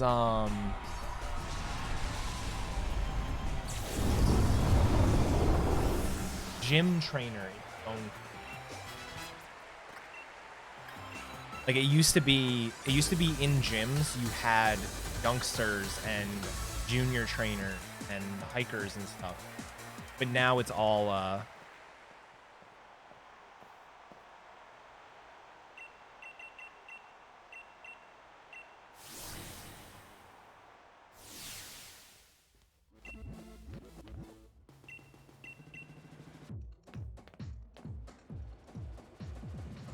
my tie and vest for our wedding is going to be pink.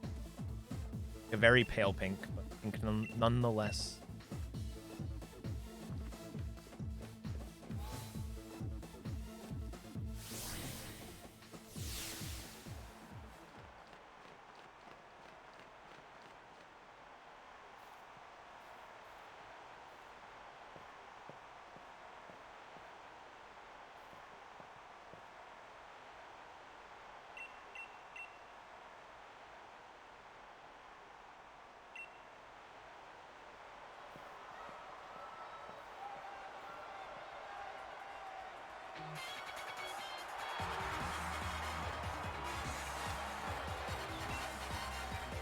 We have our new date, but I'm not gonna share it yet.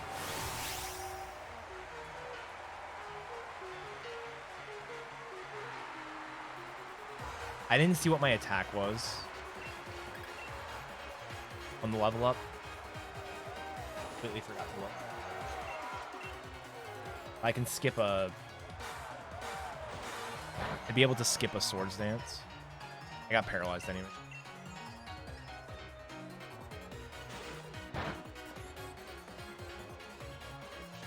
That's really dumb.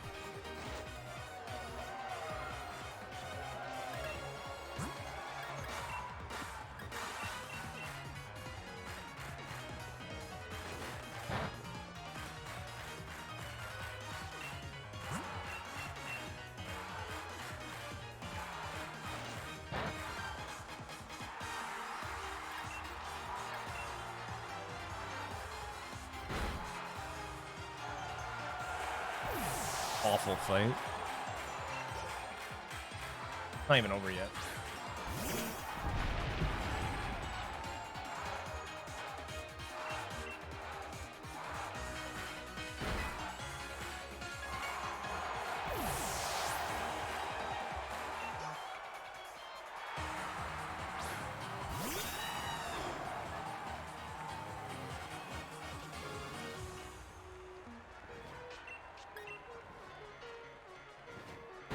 Good.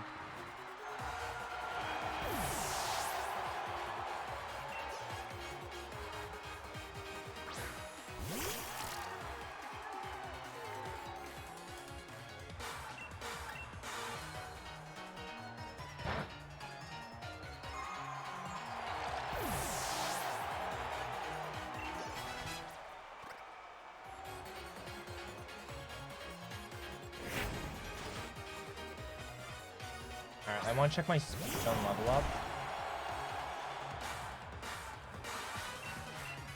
And attack is nice too.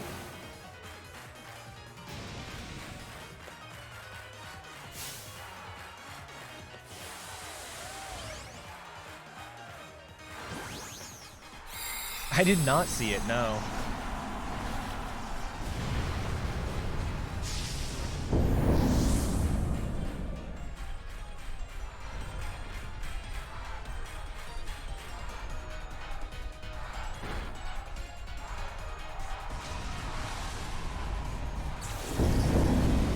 All in 24 minutes.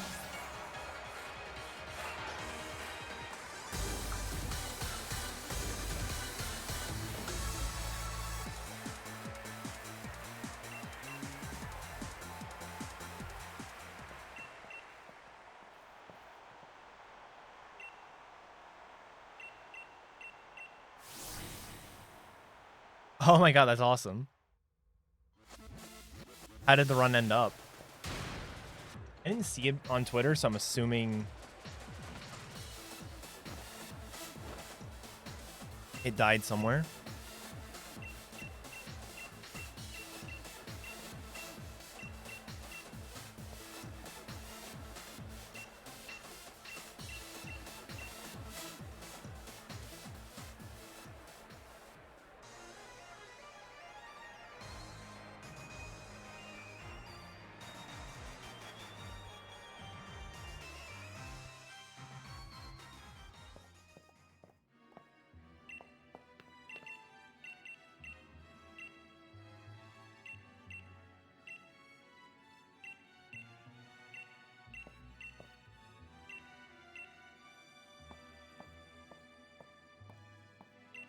Oh, that's so late, too.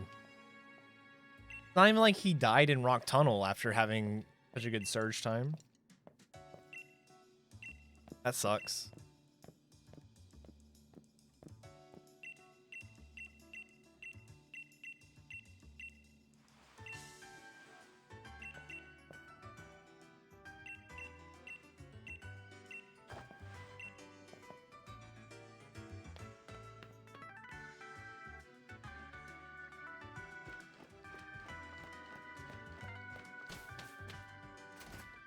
Yeah, you'd think so.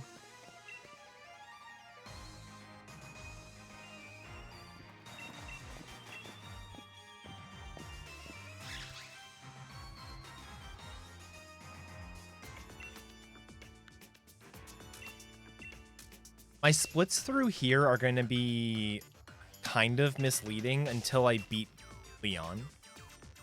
I'm going to be doing things in a bunch of different orders. I routed out this part a little bit better.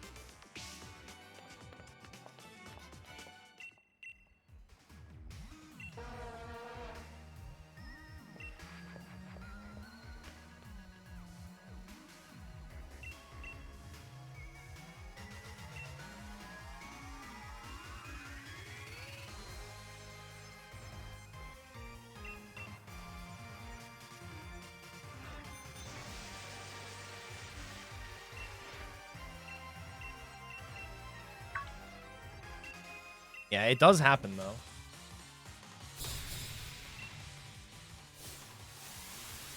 Those ones sting.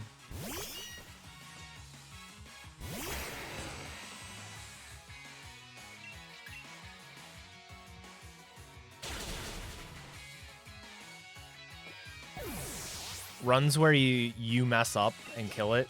Those thing. Oh wait, I fought hops now.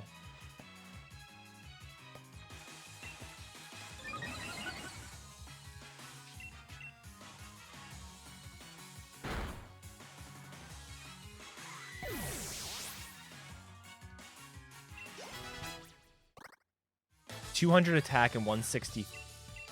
That speed outspeed. That outspeeds Barraskewda. So now all I gotta look at is my attack. The button again. I did the exact same thing in the exact same spot last time.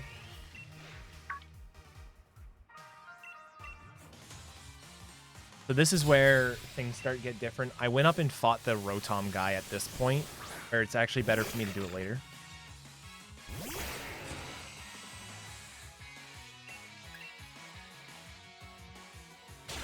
Yep. Frost Lad.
Oh, I already marked down all 3 Eric fights. Whoops.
Fucking camera.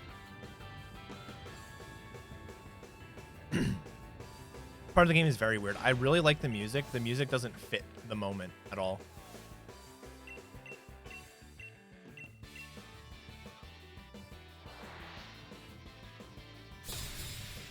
Like, the music almost feels like you're not supposed to take these people seriously.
Eventually sheep.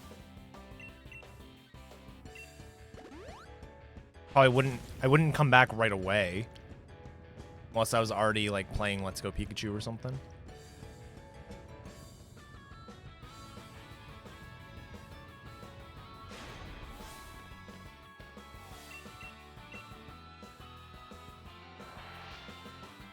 There are a couple people who I think are capable of it at the moment. They sat down and played Punch. J-Ash could do it. Thane is getting up there.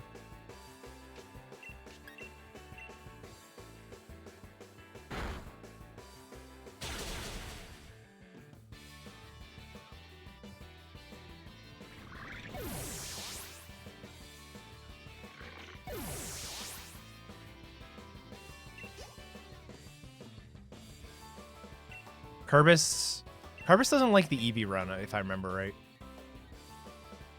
But he's probably capable. Headstrong if she ever came back.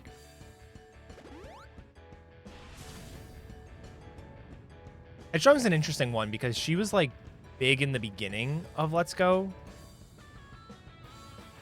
She got like a 312, was the first one to get 312, something like that. Then she sort of fell off. Started doing Hat in Time. Then came back for like a month. Beat the record twice.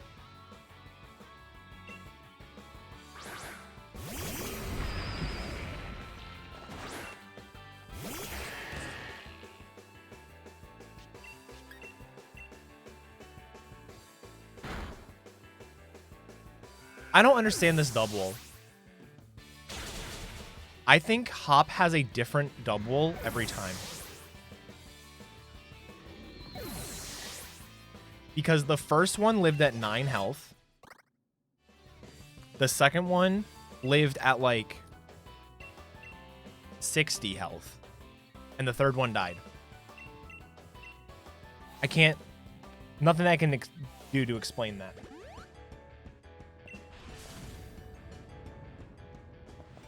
Pretty sure he has different Pokemon each time.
Hey, Retroid, thanks for the good luck. Congrats on your diploma times recently. I've been looking at them. Pretty good times.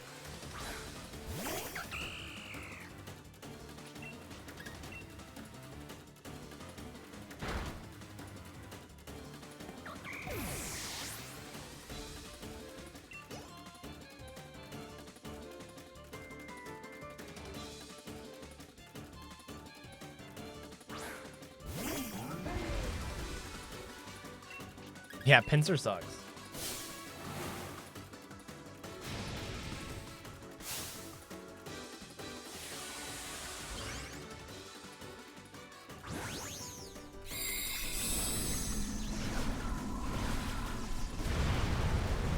No, they're like a minute behind now.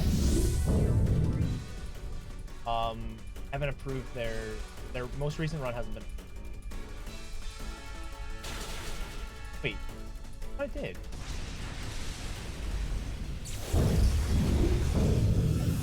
I could have sworn there was like a 517 that got submitted the other day.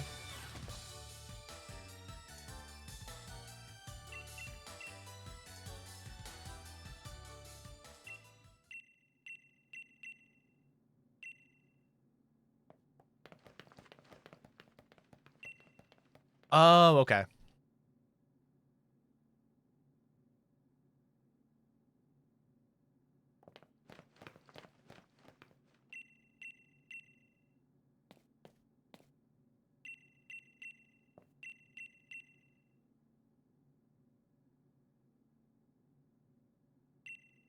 Oh, no. Pretty funny.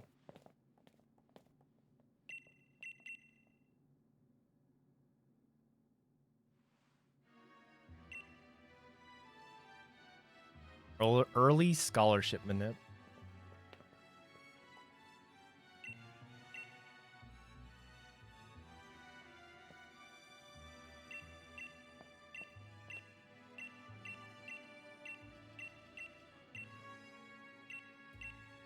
$22 trainers left to go.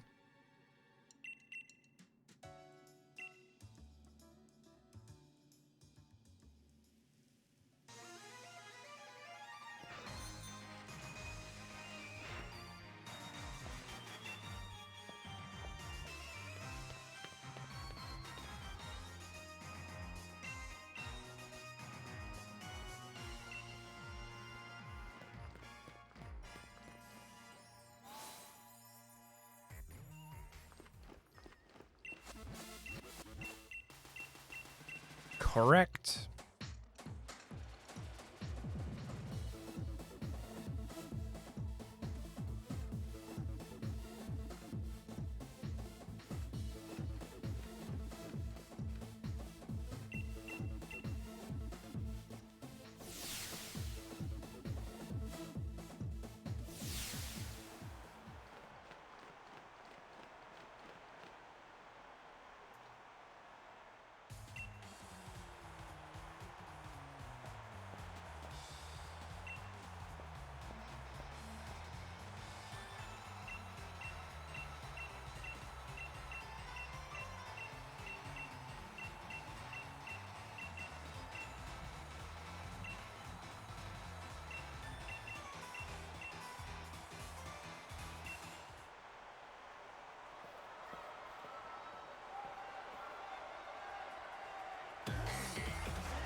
Oh, wait, I need to actually look at my speed soon.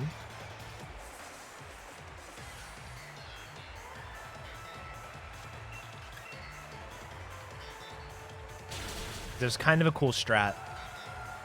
We max out our speed by using all the Carbos in the world. Thanks for the posture check. Appreciate it. We max out our speed, right? And so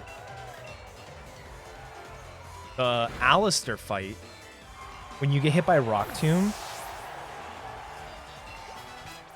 All right, 169. So I have enough speed to outspeed Chandelure at -1 speed. So I don't have to X speed basically on the Dusknoir if I get hit by Rock Tomb.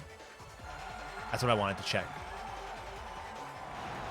If you have insanely high speed, you can have over 200. Actually, you may not actually be able to get up to 182. Ah, maybe. But if you have 183 speed, you don't have to X speed at all if you get hit by Rock Tomb. You still outspeed Gengar at -1, which is just insane. Speed is down. Nessa's next. I have Sand Rush and I'm faster than Barraskewda, so fight still sucks. You still have to hit 2 Rock Slides, but you could only have to hit 1 Rock Slide if you get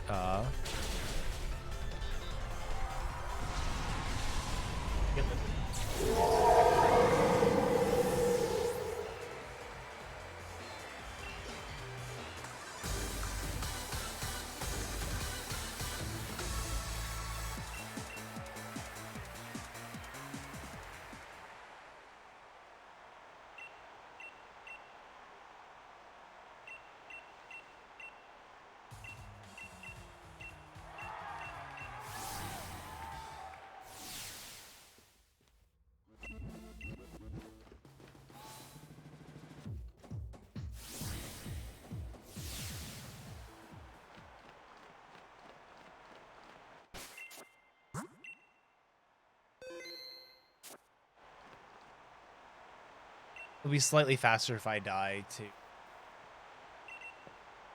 set than.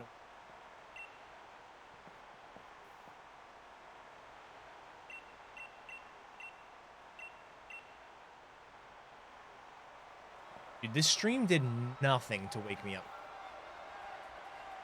I was like dead this. Still like half dead. I have to go grocery shopping after this.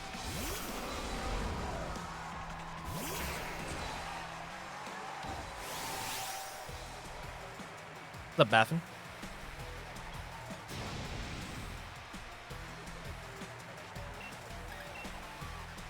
But I kind of want to actually route.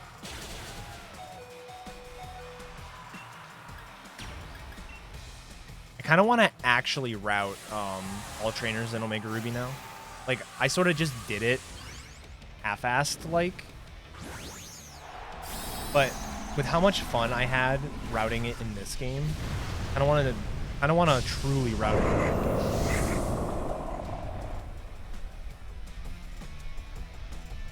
Like damage calcs and everything.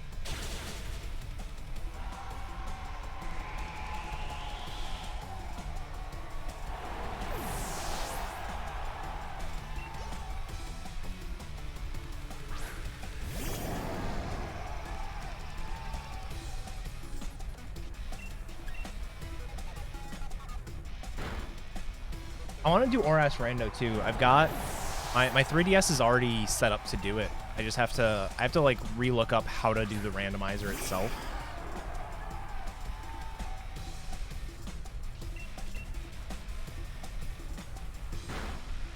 Ooh, Barraskewda.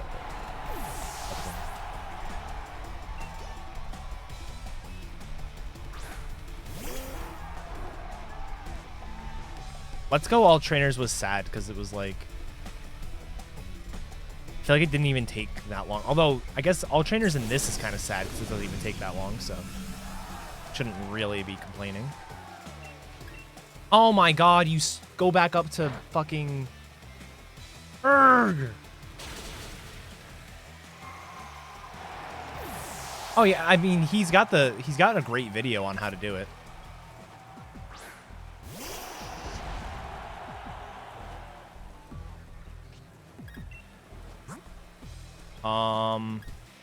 Do I have the max revive still? I don't. I just have a normal ass revive. Might be faster for me to just reset.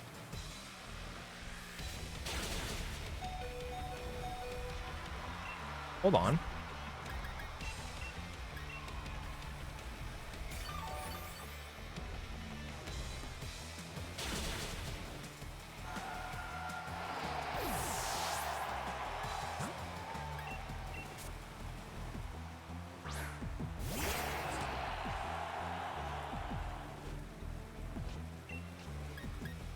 Assuming I live a hit, I should be fine. Tailwind is bad. X. Roost is fine. And the rain went away.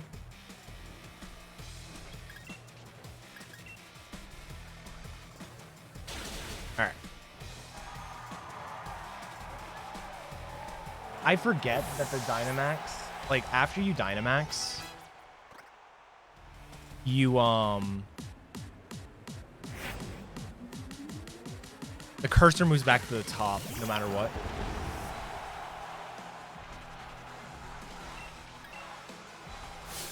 Like, that was my mistake there. Not too bad. Both Nessa fights now fucked me over. So I've really only had two, like, big mistakes. It's the Nessa 1, Nessa 2, and I got crit by the Barraskewda on Route 9. Other than that, everything in this run has gone really well. That's probably about 6 or 7 minutes of time save across all of those things. Say 6 minutes.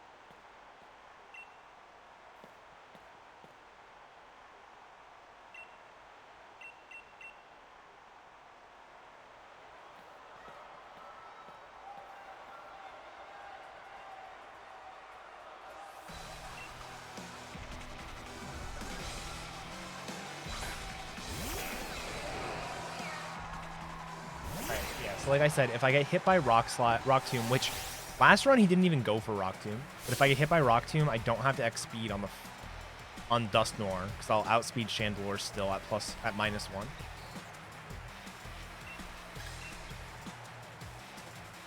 He went for like Hex last time. Okay, Rock Tomb, that's fine. This way we can X speed on the Poltegeist, and Poltegeist has a chance of using Protect, so that's the idea there.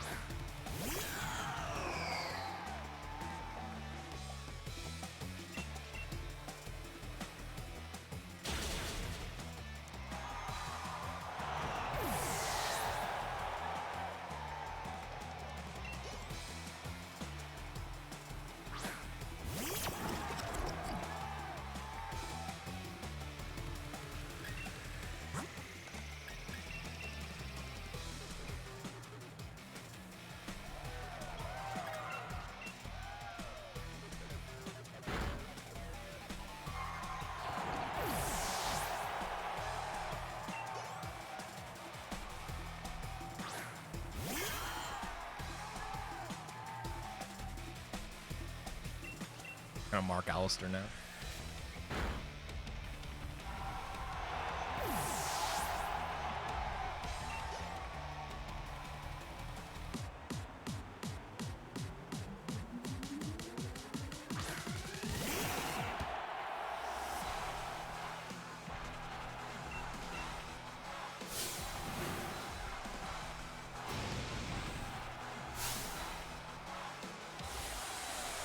Dun, dun, dun.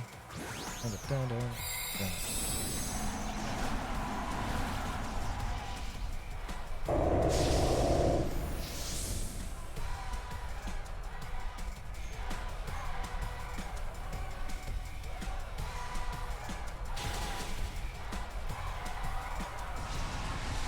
Fun fact, the only thing on that fight that you have to Swords Dance for most of the time when you're this high level is the Dusknoir. Everything else dies typically. Well, the Dust Noir does.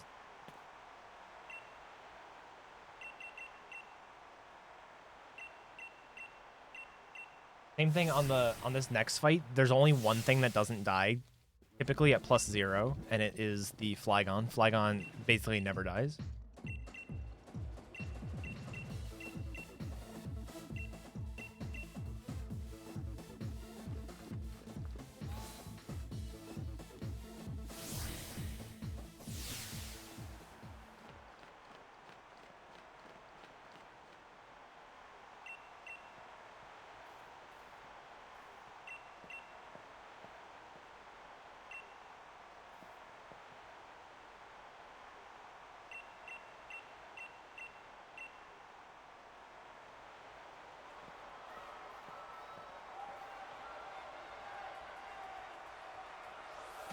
Guzzlord was in the game. He does kind of look like Guzzlord, doesn't he?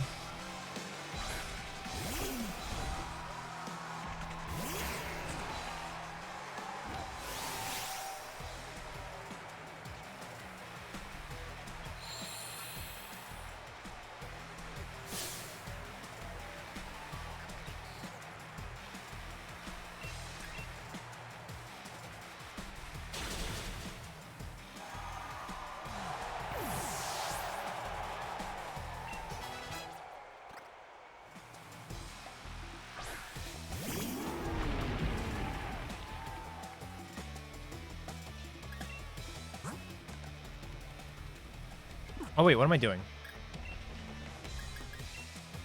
Sword Stance. I should have just exit attacked while I was in there.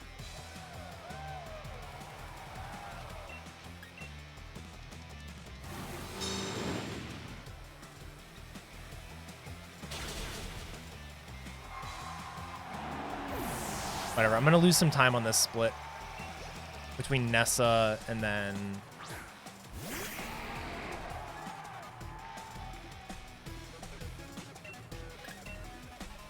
general sloppiness.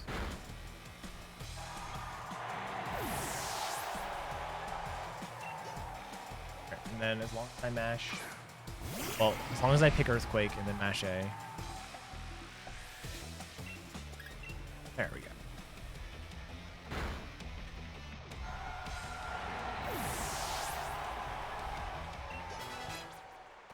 Oh my god.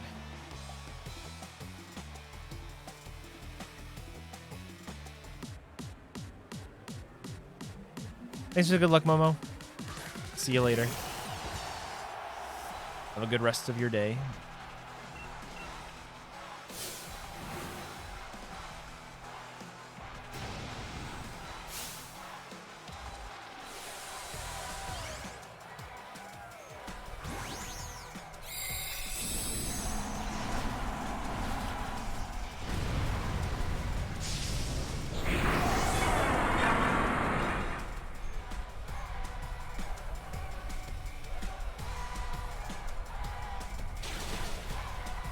I have no idea how I'm not losing any time.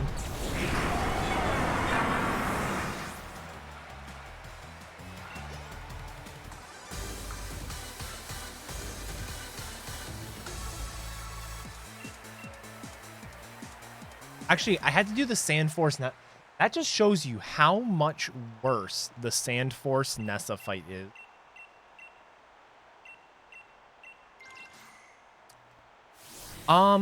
I doubt it will impact the any percent run.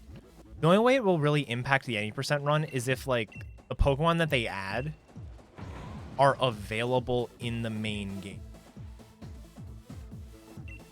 Like, typically DLC story kind of things end up being their own sort of spin-off category.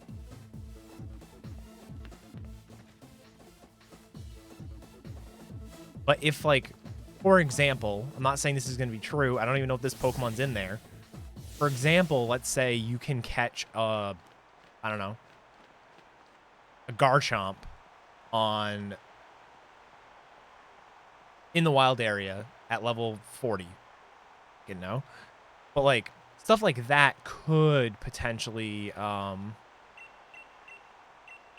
impact the game, like the main speedrun. But my guess is all of the new Pokemon that are being added are going to be added into DLC areas and not impact the main game. So like that kind of stuff won't happen. So anything for PSR? Submissions for PSR aren't open yet. But I will be submitting. I'll submit my usual stuff. Mega Ruby. This game. I'll submit some sort of Let's Go run. Catch them all. You know, the usuals.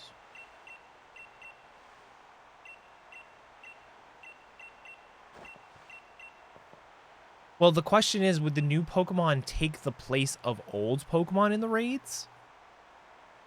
You know? Or is there going to be like a separate wild area with raids that can be done? Like, it's just it really depends on how integrated the DLC content is with the rest of the game.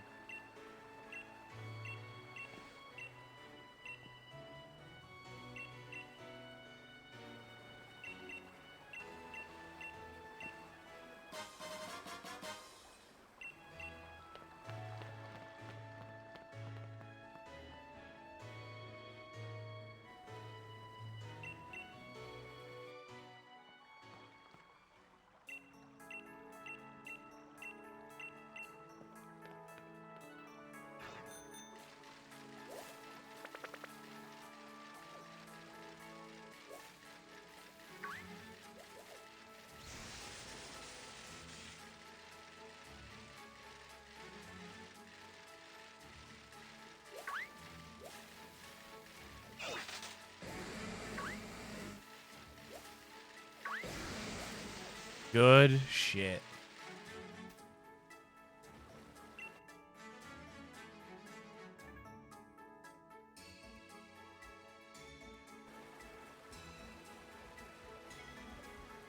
Yeah, like, I'm really curious how the DLC is gonna handle, like,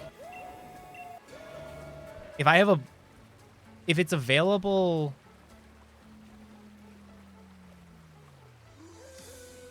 Like, if it's available in the post game, that sucks for speedrunning, because that means you'll always have to have a completed save file in order to do a DLC run. Or the DLC run would have to include an any percent run, you know? But then it's like, if it is available in the post game, for a casual player, is it going to be stupid? Because, like, I have all these level 100 Pokemon. I'm just going to steamroll the game. Like, I don't know how DLC in Pokemon, like, it hasn't happened yet. So I don't know how it's going to work. I'm really interested.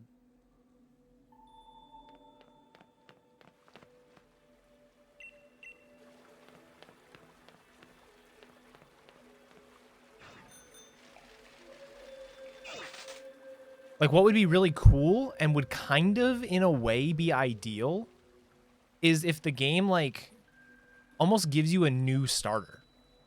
You know? For the DLC, here's your new Pokemon that you have to use that starts at level, I don't know, 20.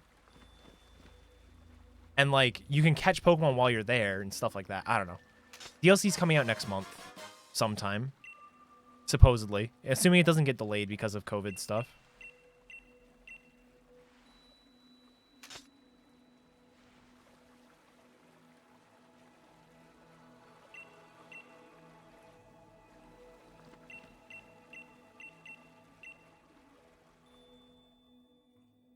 Yeah, I don't know. There are a couple ways it can be done for sure.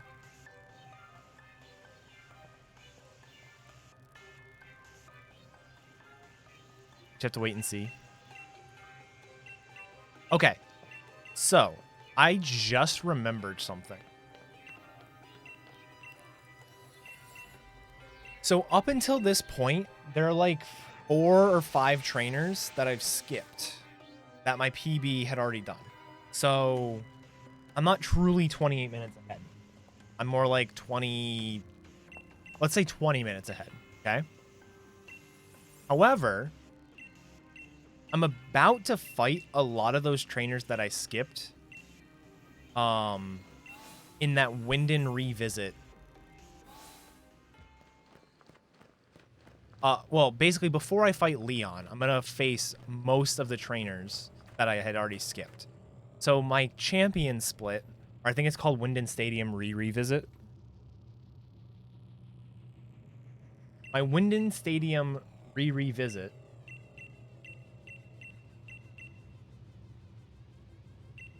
Actually, wait, hold on. Wasn't I think I'm missing a split. Yeah, I'm missing 2 splits. Okay. Well, either way, point being,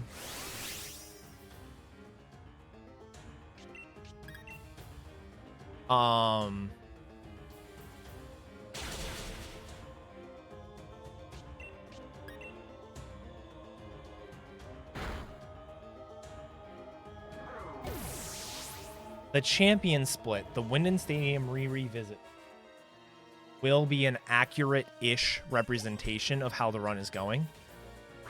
So I'm expecting to lose like 8 minutes there. However, I just remembered that I died to the big Eternatus fight on my PB.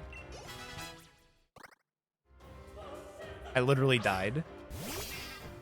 So I can probably save a lot of time.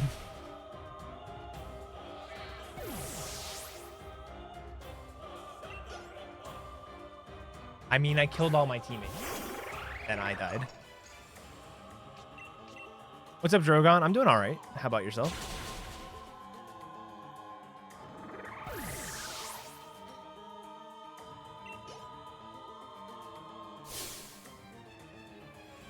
Also, this split here is likely going to be a gold for my any percent run. I don't think I've ever had encounterless.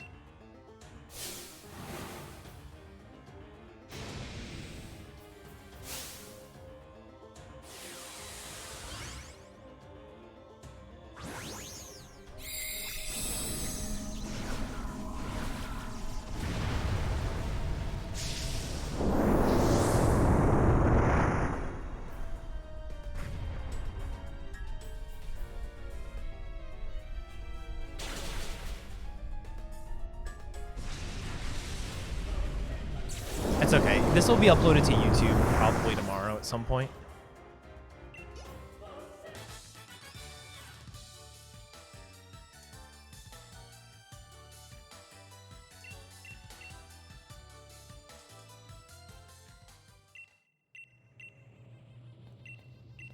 If you want to watch the beginning, you can.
I messed up both Eternatus fights, if I remember right.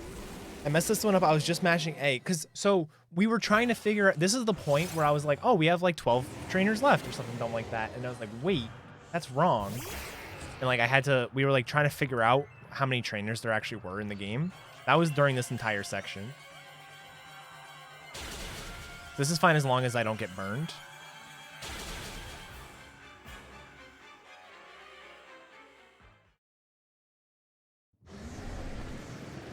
Yeah, I didn't have the right number of trainers. So like we were like scrambling, and I ended up using Rock Slide against him like twice before finally realizing it. Yeah, it was third ball on my second attempt. The first attempt I like tried to weaken him and died. And then the second attempt I was like, you know what? I'm just gonna throw a ball.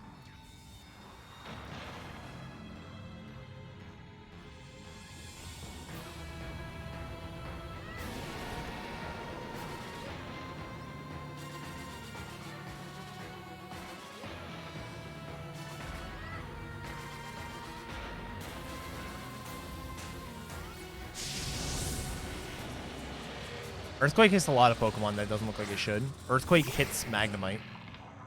Fucking why?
This theme is so good.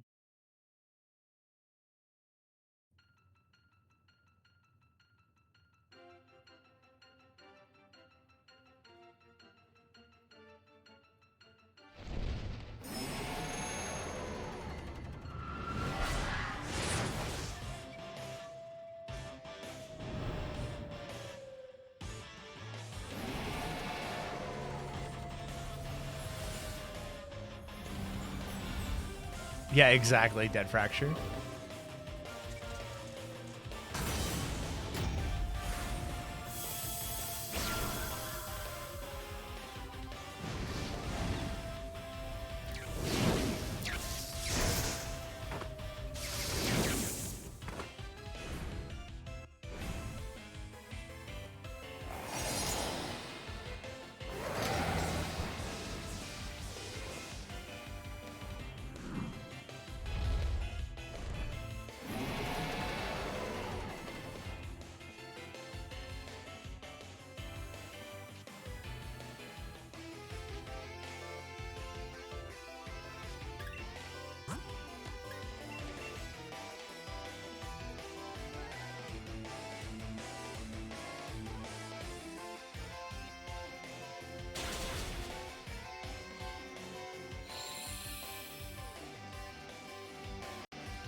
Knife doggy.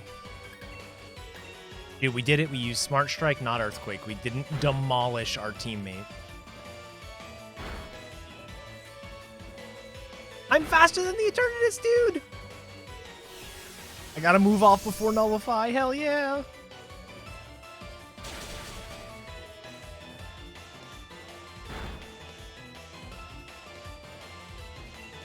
I'm not gonna risk it, but I might be able to KO with an Earthquake here. With that crit, I think I definitely could have. Smart Strike's not gonna quite do it. Oh my god, dude. Double crits. Smart Strike did it. Hell yeah. I crit too. Alright. This Eternatus stood no chance. No chance at all.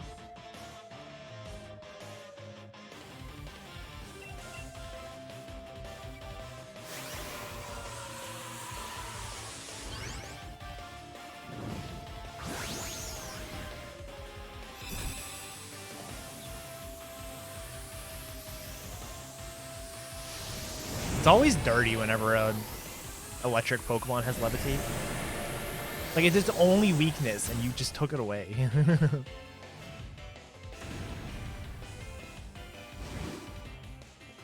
Dude, we just, like, bullied him hard.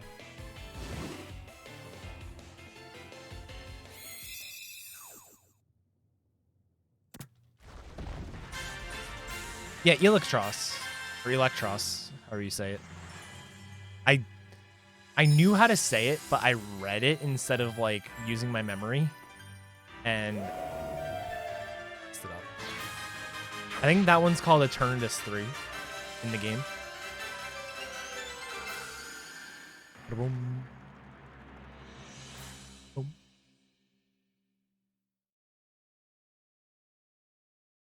We already have an emote for miss. Whenever I miss a move, I just don't miss moves. Haha.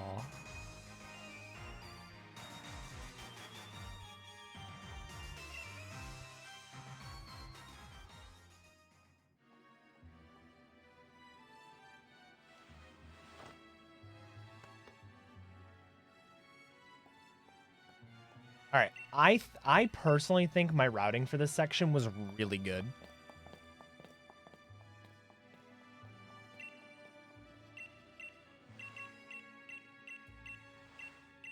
So now that I have Eternatus, I'm going to quickly do some extra fights before fighting Leon.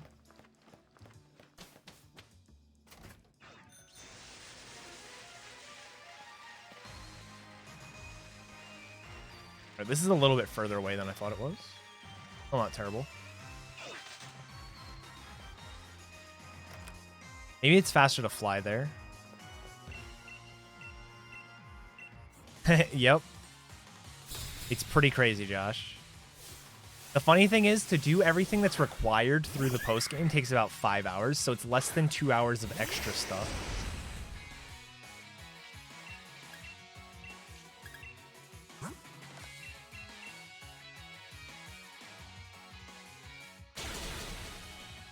So goodbye, Arcanine.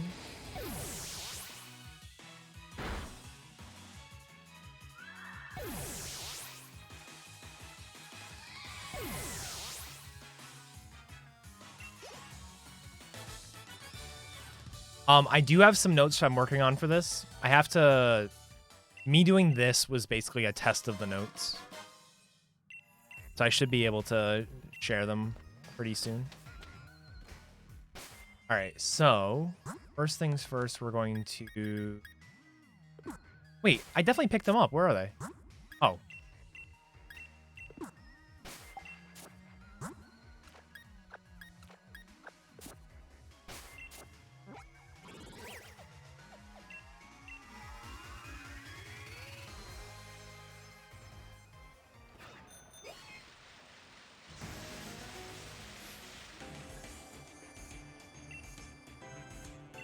Grab the split. Dude, I was just talking about it earlier. I want to actually route Oras all trainers. Like, I did my Oras all trainers run that I did was I basically just winged it the entire time.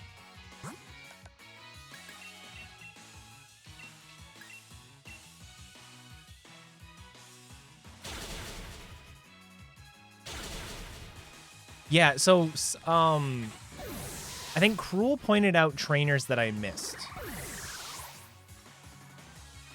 So I took it off the leaderboards for now until I figure out exactly everything. I forget exactly what I missed. There was something.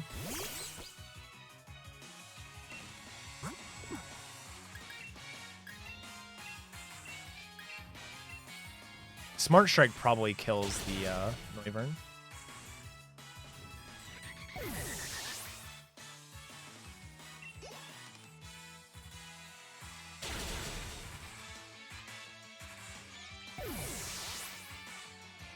It's super fun, yeah.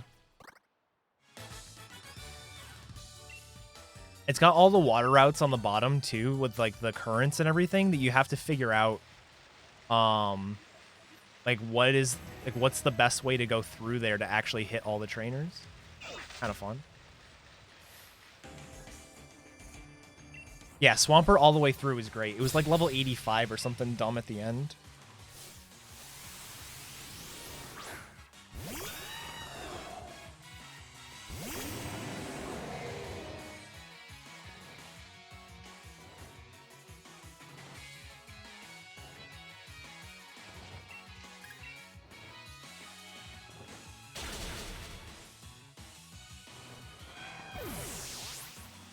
Game is like nothing.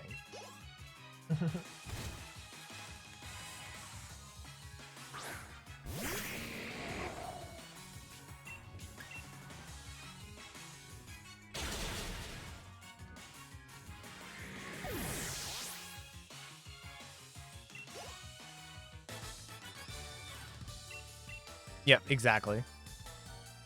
The any percent section is super free. Dickhead. Dickhead. Thank you. I was trying to talk to him that whole time, but like I couldn't get the angle right. And he just kept looking at his damn phone.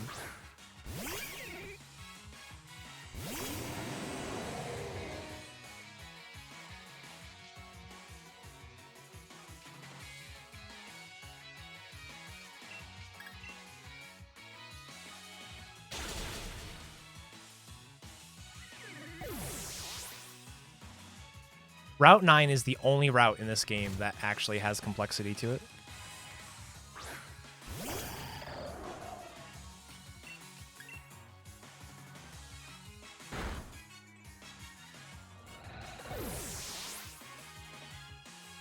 All right, so that's it for Route 10. I'm liking the trade alt mains, but I think I put the most time into this. I think this might be my favorite.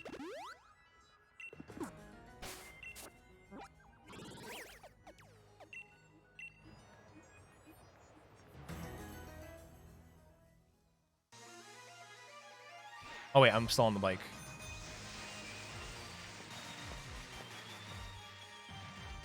It's definitely faster for me to fly back there, right? This house. Not that one? But this one? Not the last one. I have to get off the bike? What is this? It is the second one. Just the game wouldn't let me in for some reason. This one's been my most fun one to route. The trade alt mains are cool though, because it's like the whole idea of it.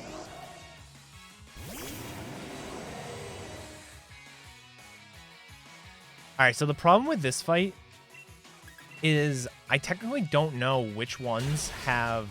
So these Rotoms, 2 of them have 252 EV special defense. But I don't know which ones.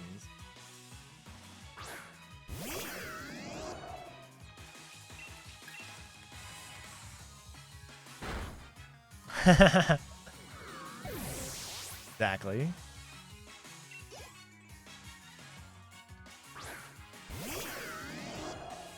Yeah, I'm just sort of... I'm more or less hoping Dragon Pulse kills both of them. I think one of them it would be a range on, and the other one it would always kill, but I just don't know which one.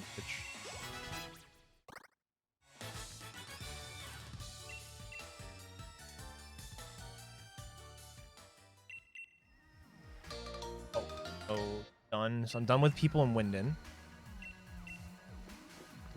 I should have splits for both of them, I just don't.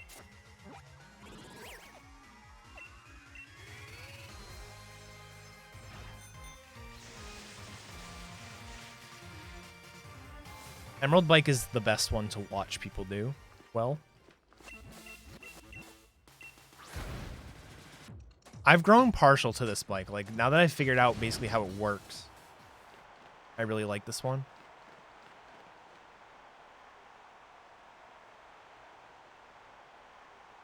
Oh yeah, for sure. I think it'll be happening on this run, to be quite honest. This split right here is when we figure out what our real time difference is between PB, because like I'd skipped some trainers and then I'm fighting some. This right here should tell us how far ahead we are.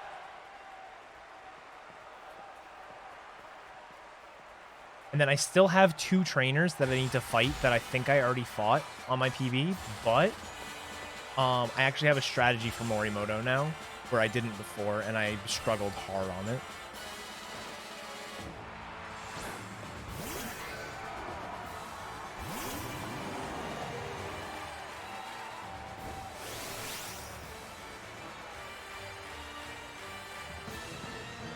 I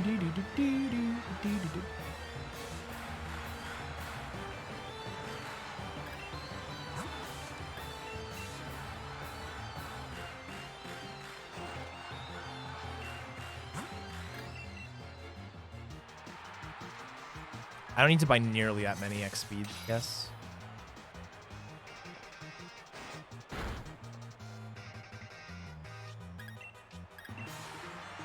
Darn.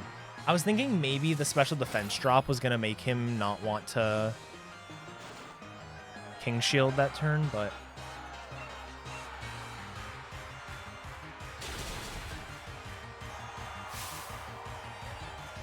Alright, so I should be able to KO the Haxor Dragon Pulse. So I only have... I guess I only used one Dynamax Cannon, right? Should still have 3 left. Or 4 left. I should still have 4 left. Nothing here has pressure. I'm gonna use Dragon Pulse anyways, just in case.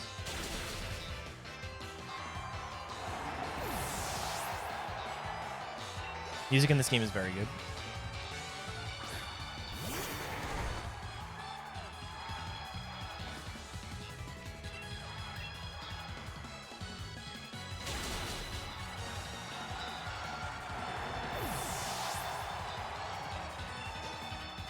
I'm gonna get up, walk around a little bit, and use the bathroom during credits.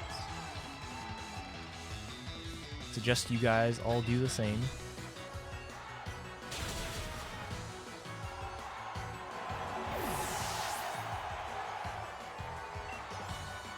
Mark Leon is beat.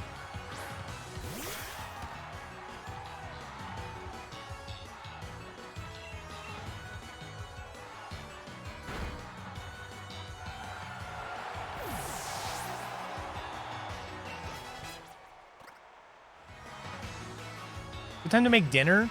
Isn't it like 9 p.m. for you? Or not quite 9. It's more like 7. Right? 4-hour difference?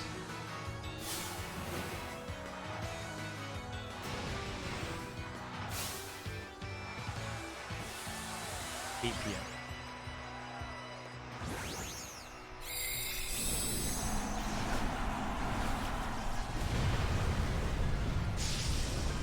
Having a champion time.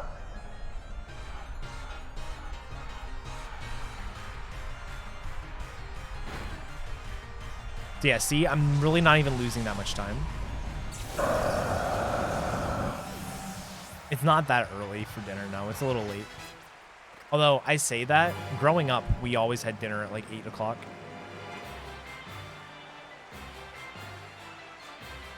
Alright, so I need to save a bit over 6 minutes to get sub 6:30. I think I can do it. Alright, I'll be right back, guys. I'm gonna use the bathroom. Oh.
have returned.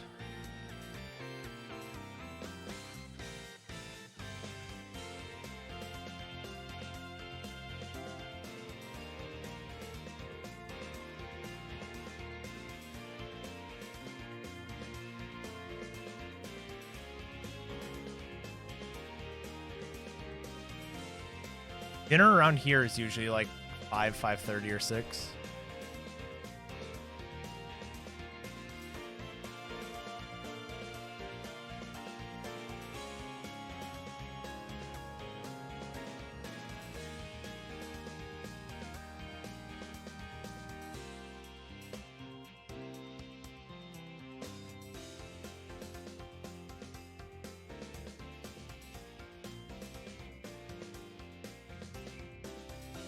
I don't go to bed at 8 p.m.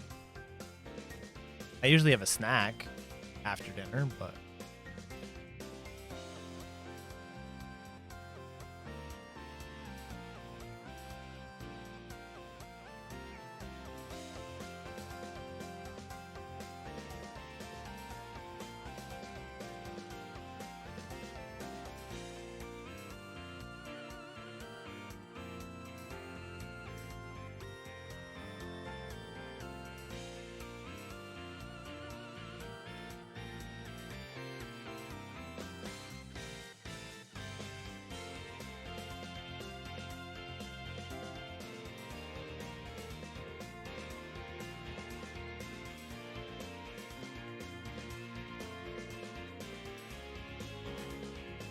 I'm just saying it's standard for an American family to have dinner before 6. Like if you were to call somebody between 5 and 6, you would likely be interrupting them, interrupting their dinner. At least that's in my experience.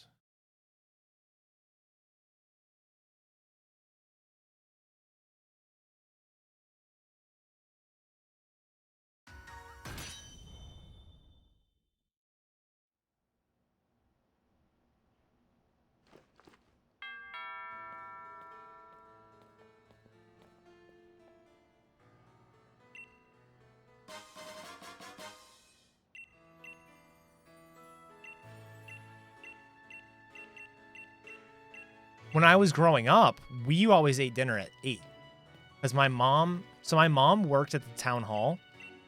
And the town hall closed at 4:30 every day, except for Thursdays where it closed at 7.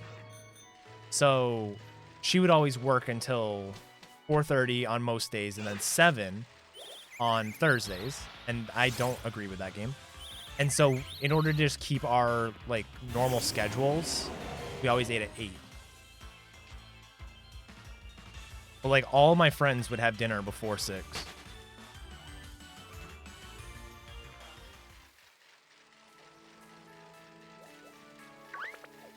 Whenever I would be at a friend's house, we'd have dinner if I was there if I was there at 5:30, we would have eaten it.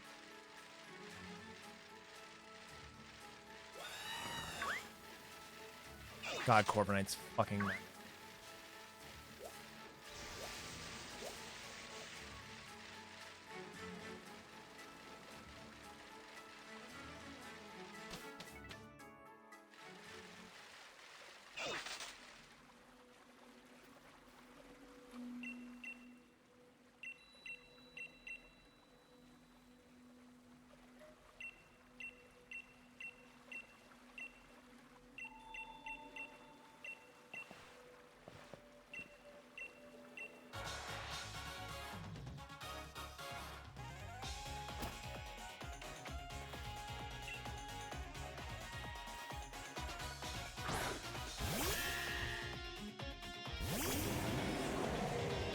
They are indeed.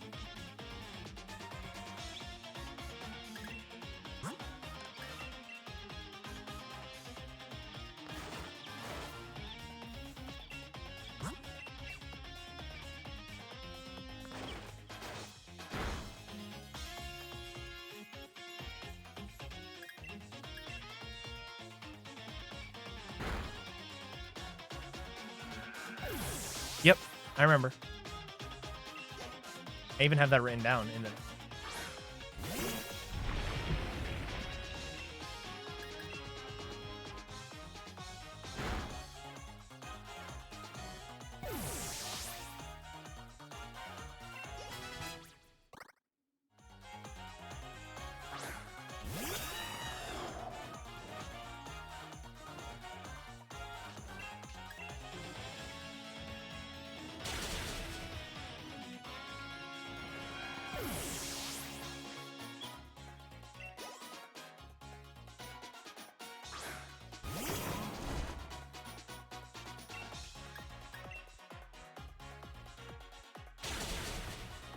Wait, Cramorant came out. What? Why is this coming out in a different order? I don't understand this. Everything's coming out in a different order. There's the Cramorant.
Ten fights left.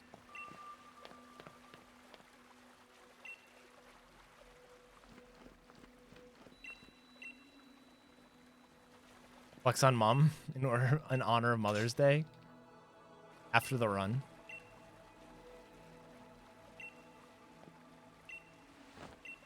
Dude, so Jordan 97, who's he's actually a really good runner of the game.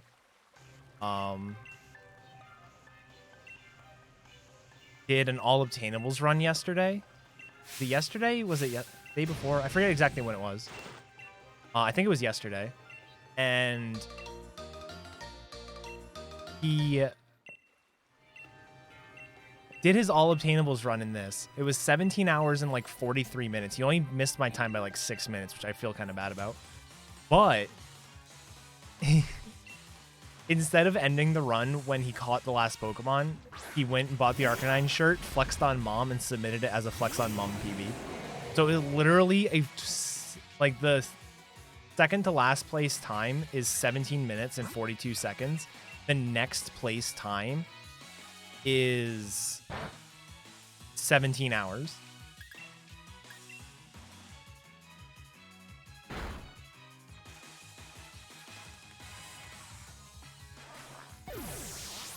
Like, go look at the leaderboards. It's fucking hilarious. And his comment, his run comment is even better. Makes it even better.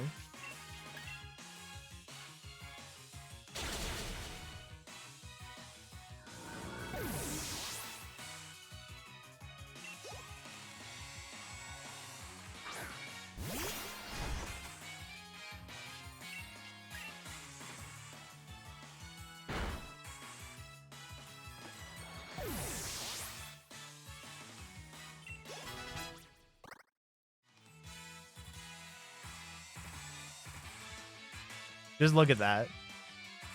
Stupidly funny.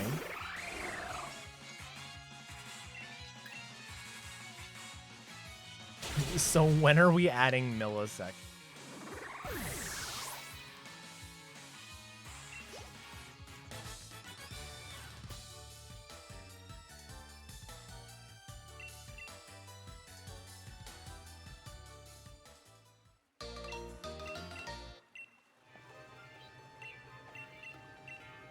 I don't know who verified it. I didn't get a chance to see it before he did it.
I didn't heal.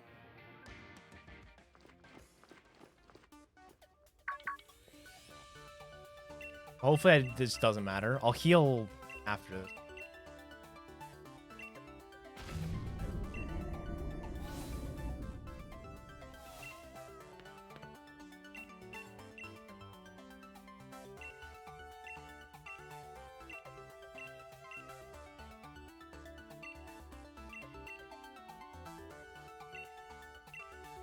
Dude, I would die. I would just love having multiple regions again in a game. Even if it's 2 regions I don't really care about, like Kalos and Sinnoh or something. Just be so cool.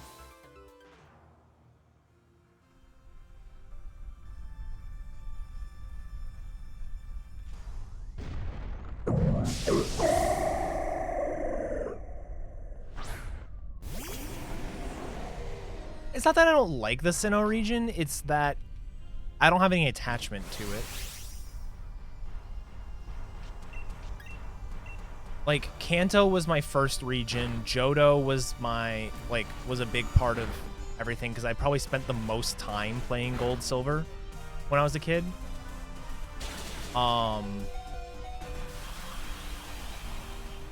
And Hoenn is the region that got me back into Pokemon.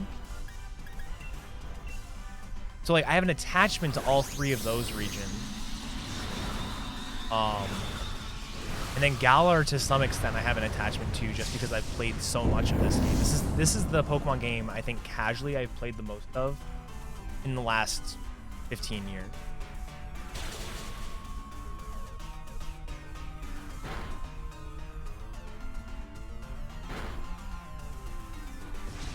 But, like, I never played, really, the Gen 4 game.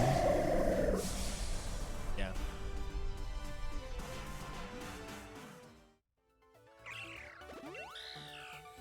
I have more attachment to Sinnoh than I do to Unova, or to Kalos, or to Alola. But...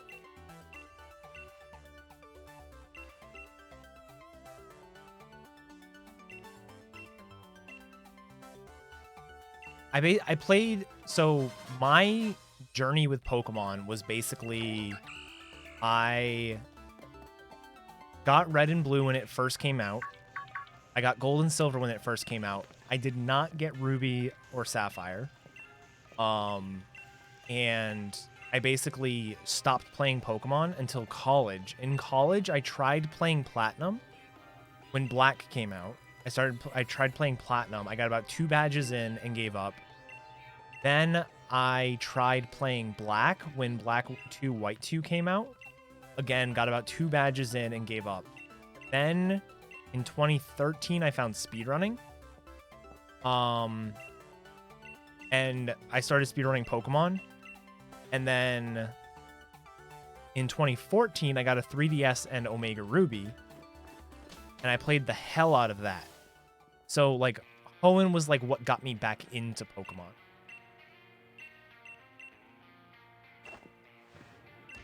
So it was pretty cool.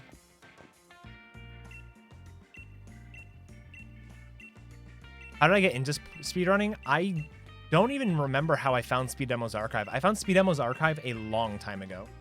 Like, maybe, like, 2010 or something. It was before GDQs were a thing. And I liked just looking at games that I had played before as a kid. So, like, I'd look up, like, Chrono Cross or Fable or, you know, games like that. And then, I remember being in my dorm room my sophomore year of college. So it would have been, like, 2010 or 2011. And I remember doing, or basically playing along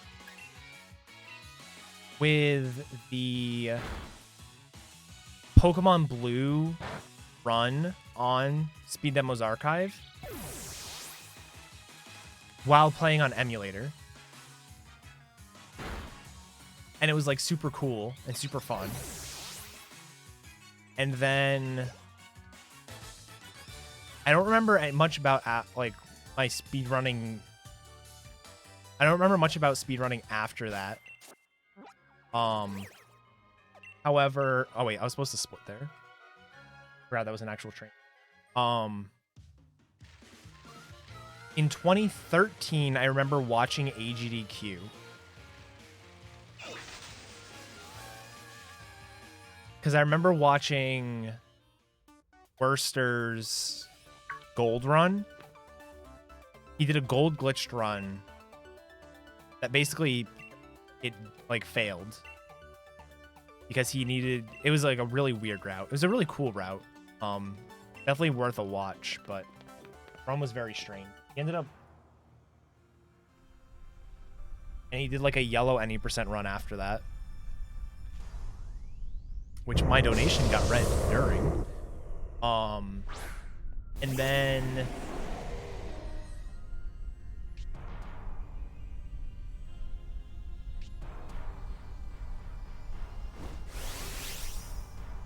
I basically forgot about speedrunning again until late that year.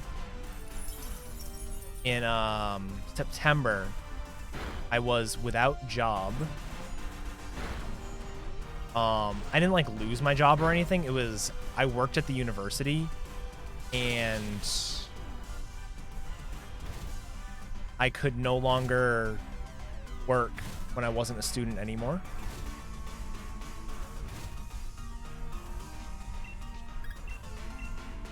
So I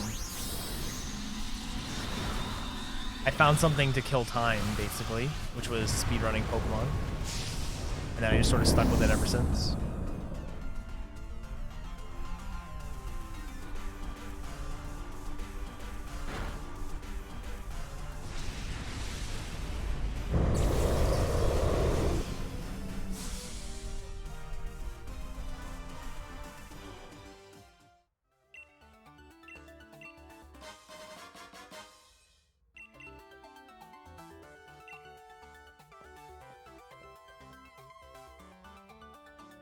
Wait, oops.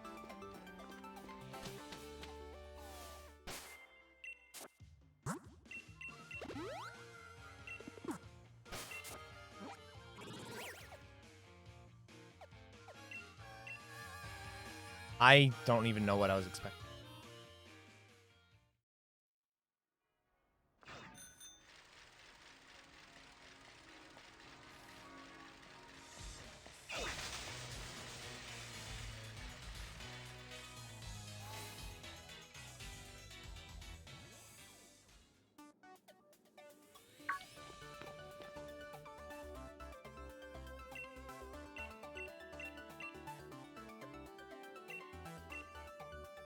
But yeah, like, I know Kanto inside and out because of the fact that I played so much of Gen 1. And then with Gen 2, you could revisit it, and so it was just like... I don't know. Like, Kanto and Johto have a special place for me. And then, like I said, with Hoenn...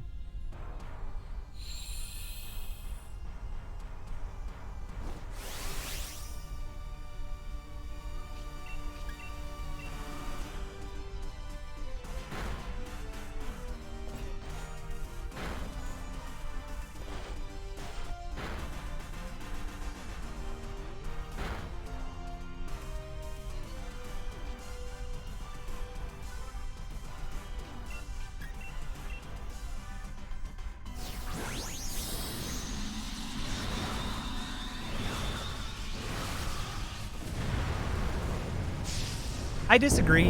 I mean, I do think giving you the Latios for free is kind of bullshit.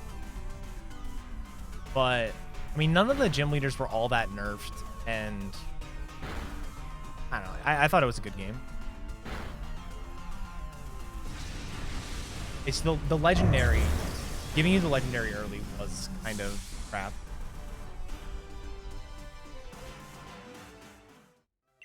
Yeah. Gen 2 having Kanto in it is the reason I didn't get Gen 3. Roxanne was sort of nerfed. Like, some of their AI was nerfed. In, like, you know, she only has 1 potion now instead of 2 and stuff like that, but...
I mean, again, it wasn't like the fight was all that nerfed. It's like they gave her a different move set.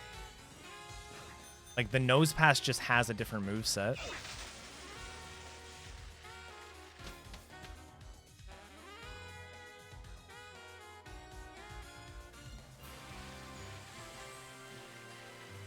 So she's not there.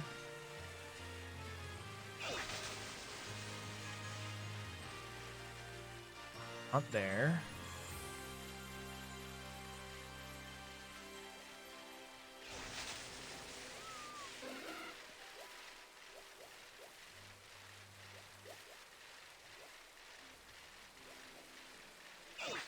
Not there. Do I even check Axu's Eye? I think I just do that.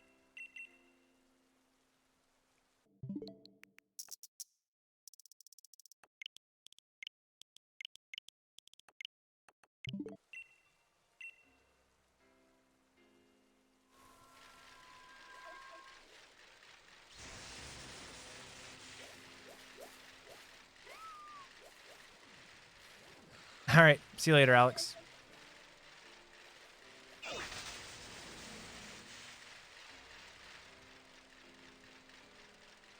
Now, I don't know if she respawns right away or if you have to, like, fly. Let me try flying.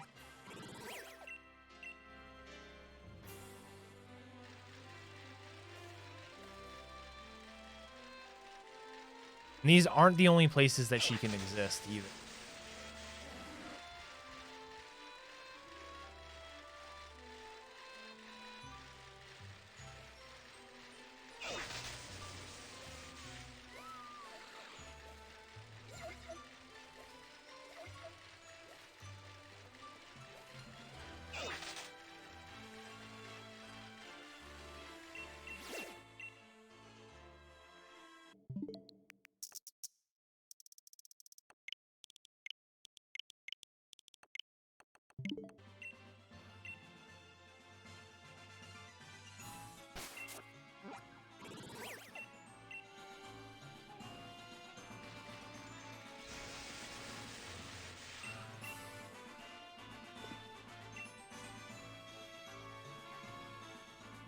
Oh, yeah, okay.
Oh, I was supposed to swap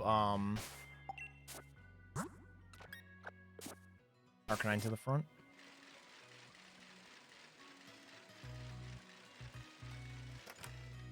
Hey, Mizzle, thanks for the good luck. Almost done.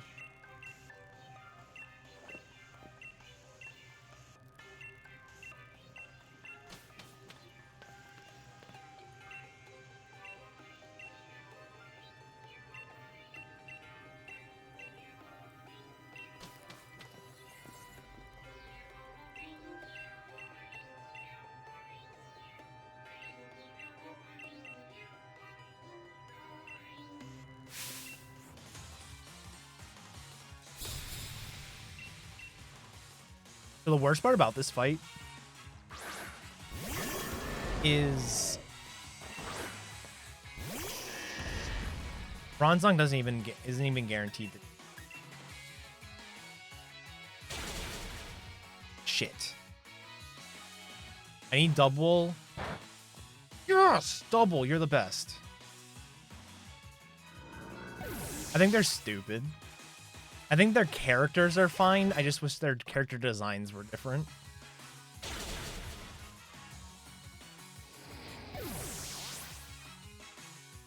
I have no problem with them being like, oh, we're the royal family, we deserve these things, blah, blah, blah, or whatever the fuck they say. But, like, their designs are just stupid.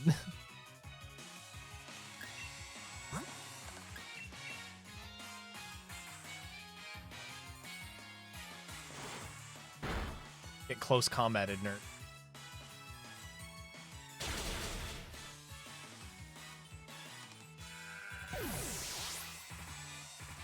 Alright, I wonder if it's actually better for me to let the Corviknight take out the Phalanx.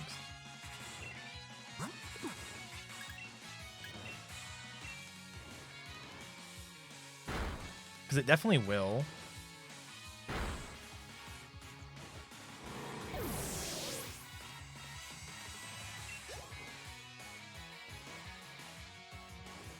Oh, it might not actually KO. It's scary faced. Why?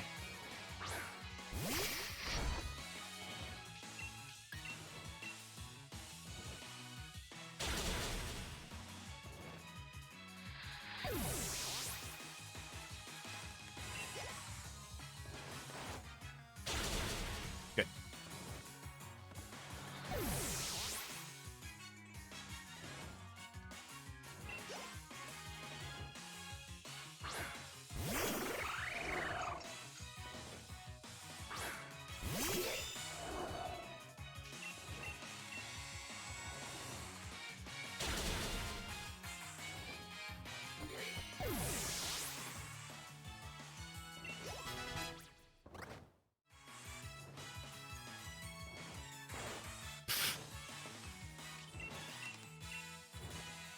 Damn it.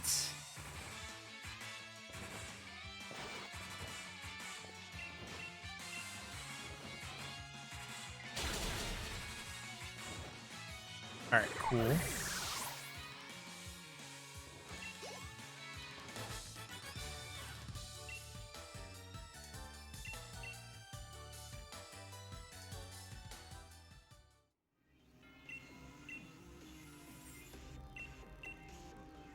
I don't know if this will sub 630. I think it's possible. I'm going to save a trip to Spike Myth.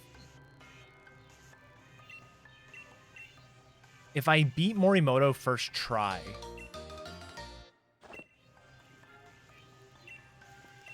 I might be able to get sub 630.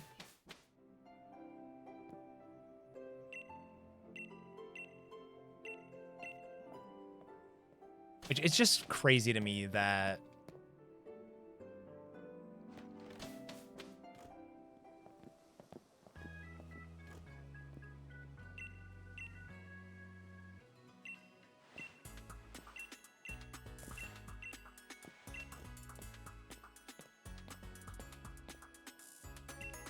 Minden, Turchester, Leia, so it should be 3. I think if I hit L 3 times in the fly menu, I go to Bound. I should go there first. I have Stow on side listed first. but it makes more sense to still inside later.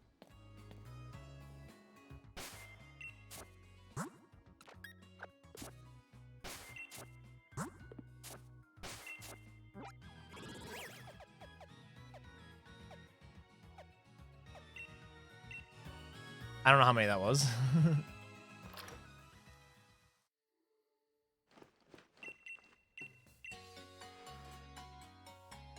So this split's not going to make any sense time-wise. I would have already done the Dusk Noir fight. I'm going to do it later.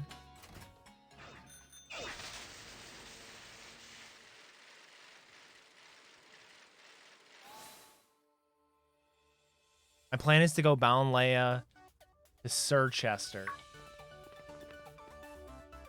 Do Morimoto, then the Frostlass.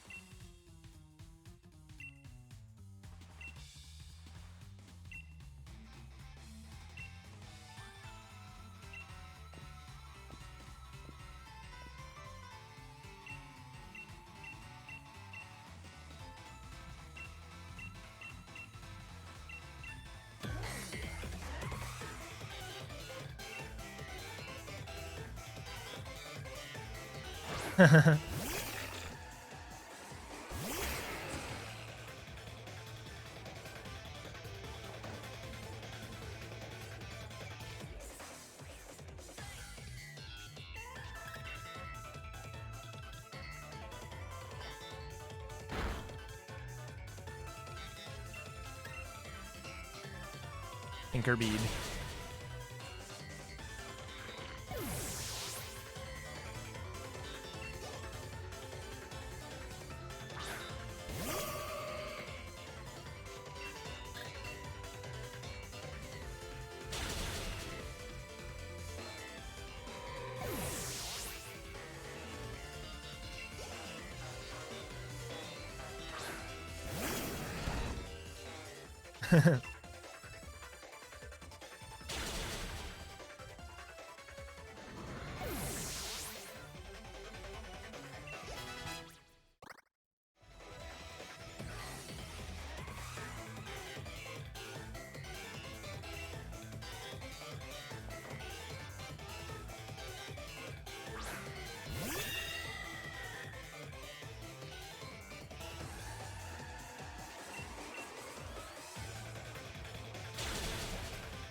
A perfectly pink trainer bat.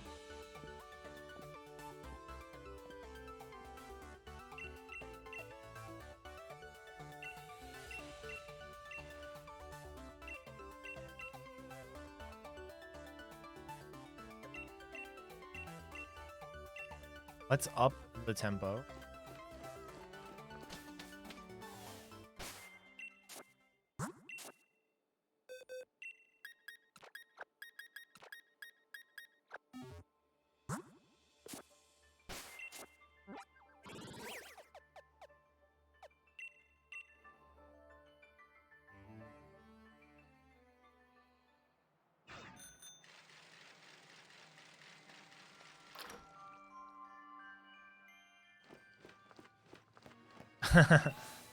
I won't be able to do that in time. All right, I think it's the first one. Yes. And I backed out of it anyway. All right. We're going to save here. This is the hardest fight in the run.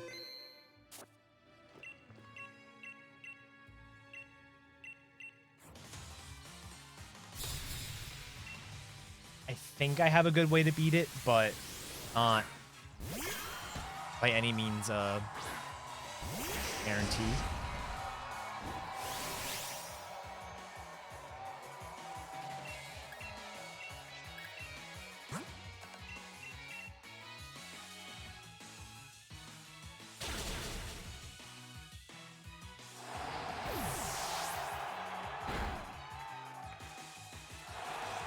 Dragapult's the only thing that can be faster than you here. And it can also use Protect. And like a semi-ideal fight here is to have Dragapult protect this turn. Well, okay, not ideal, but like for safety is really nice. Is have Dragapult protect this turn.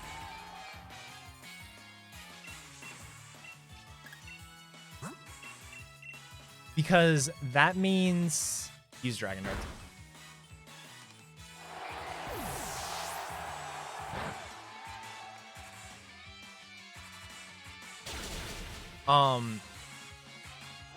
The idea is if Dragapult uses Protect, it means that I'll be able to take on the Snorlax in a one-on-one situation instead of a so Earthquake isn't a spread move, basically.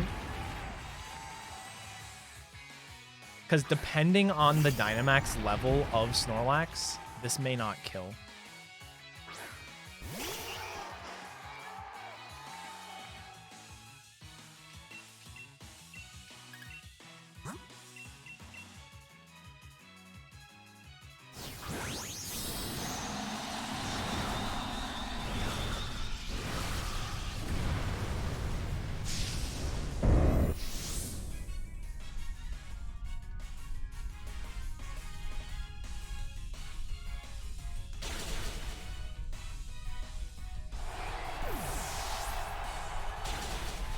Cool. That's really good.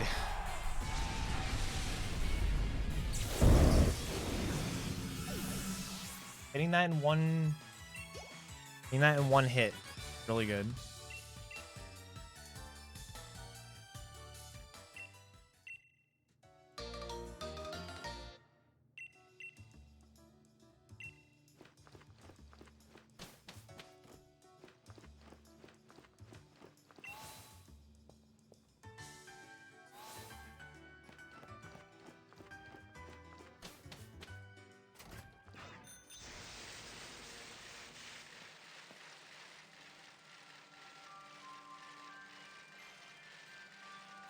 I should heal.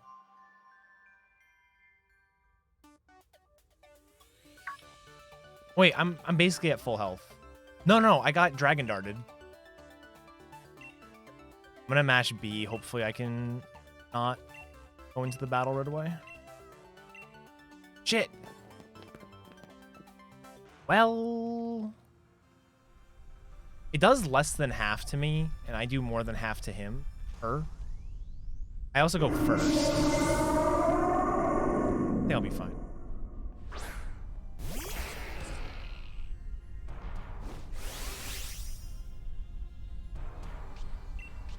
Yeah, I've got more than half health. I'm good.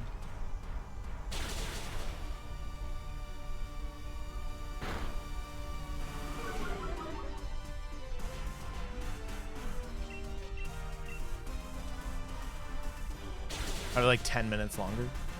Fucking stupid game.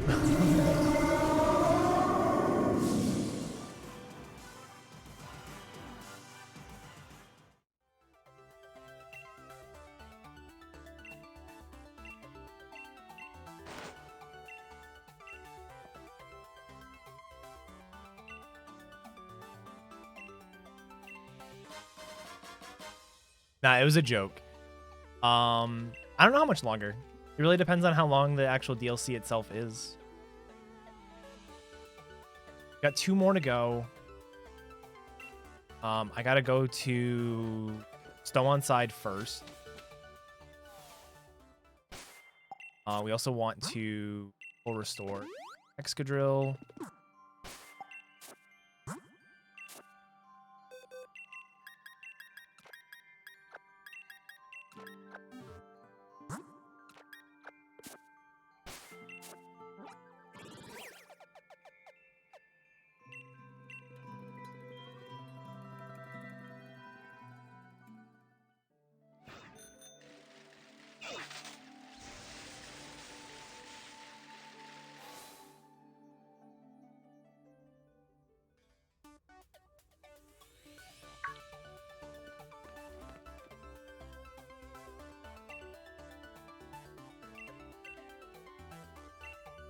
3 trainers left. We've got Shieldbert in the energy plant, Top 10, Slumbering Wield, and then Marnie and Spikemuth. We got a bit of story to go, though. We have quite a bit of story to press.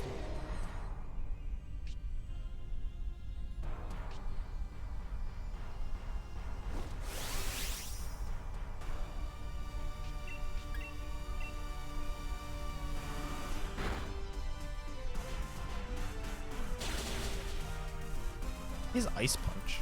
Fun.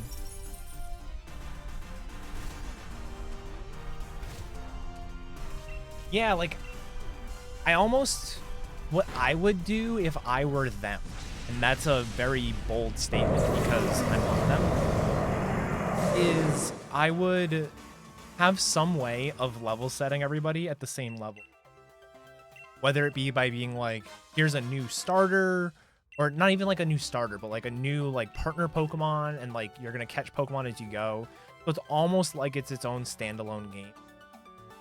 And like just for the main, but the problem is like with the main story piece, not being able to use your Pokemon kind of sucks as well. So I don't know what I would actually do.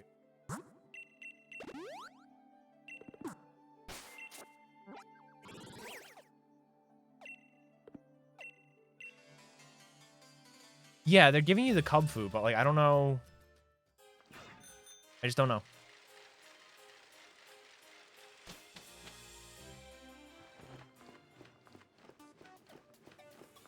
Just don't know.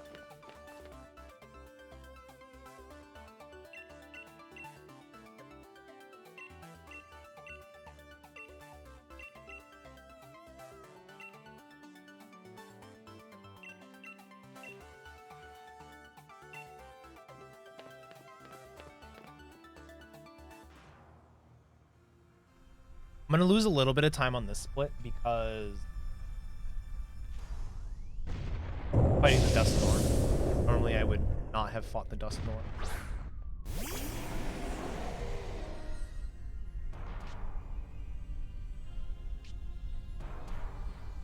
This fight's hilarious.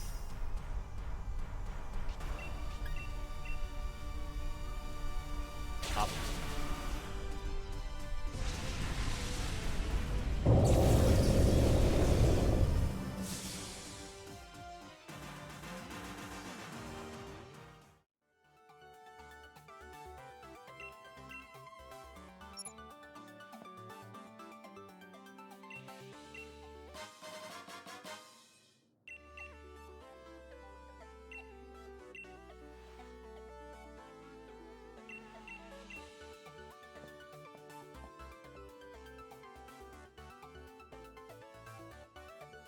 This is funny because Sonya calls you and is like, hurry up, come quick. I'm at the energy plant, blah, blah, blah. It's like, give me a minute to get everything set up, right? And then I just go, what's up, Sonya? Oh my God, talk to her. Every time, every single time I do it like that, it tries to talk to the lift instead.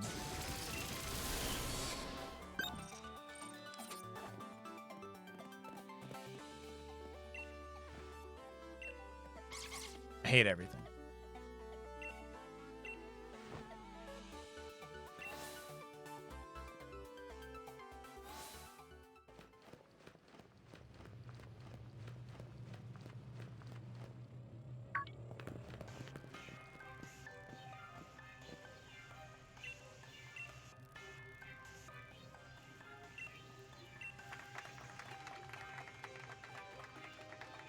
Yeah, like I said, time loss here, but it's to be expected. It shouldn't be more than like 2 minutes.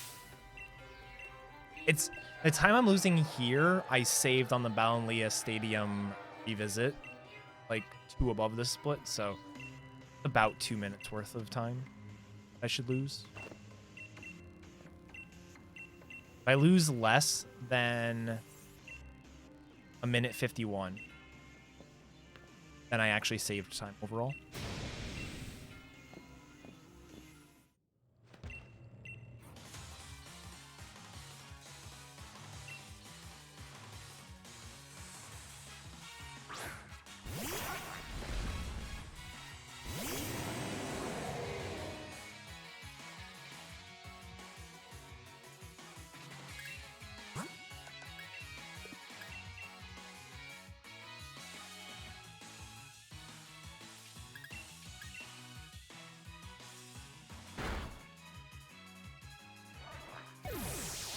Do people actually like them?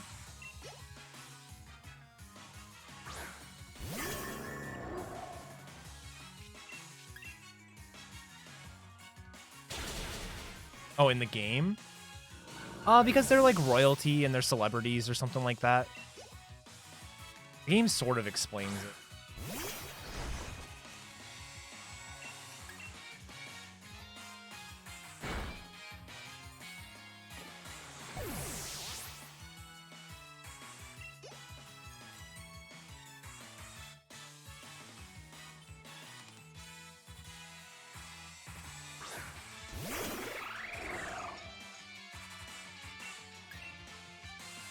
Yeah, what Sheep said. I like them as characters. I don't like their designs. Their physical appearances are stupid. But them as characters, kind of cool.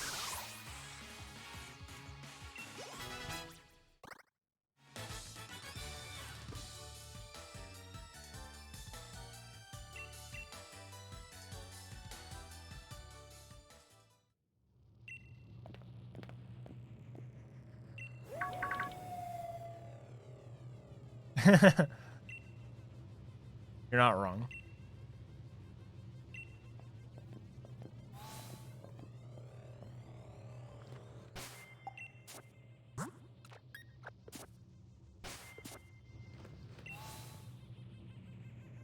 Welcome back, T-Pat.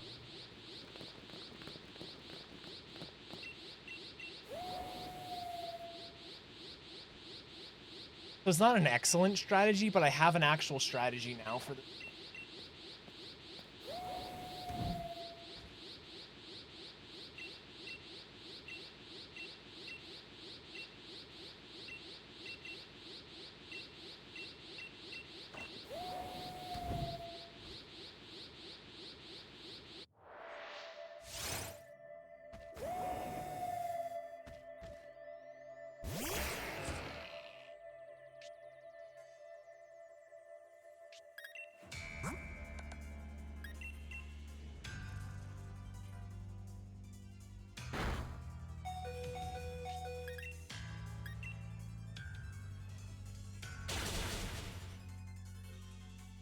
Good.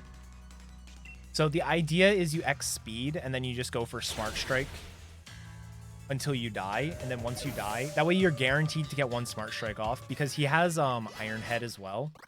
And Iron Head causes flinching. So you want to X speed so you're faster than him, and then you can KO with 2 Smart Strikes. If you don't KO with 2,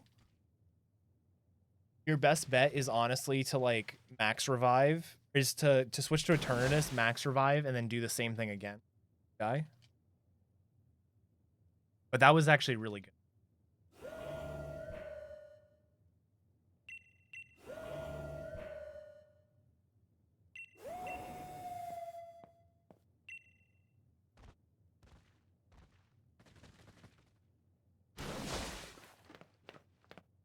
All right, guys, let's not talk about that kind of stuff too much.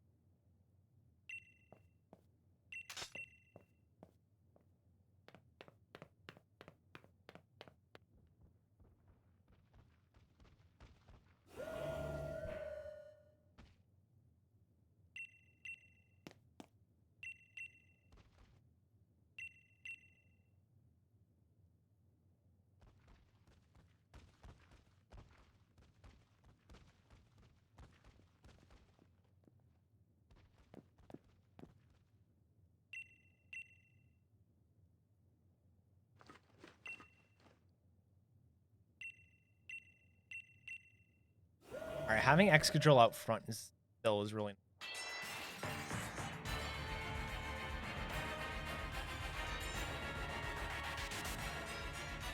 All right, what's up, T-Pat?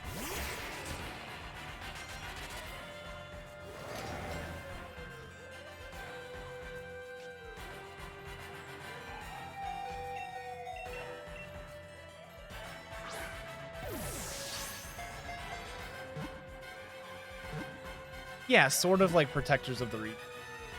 They seem to be doing that a lot with legendaries, like the Tapus are all sort of like guardians of their island.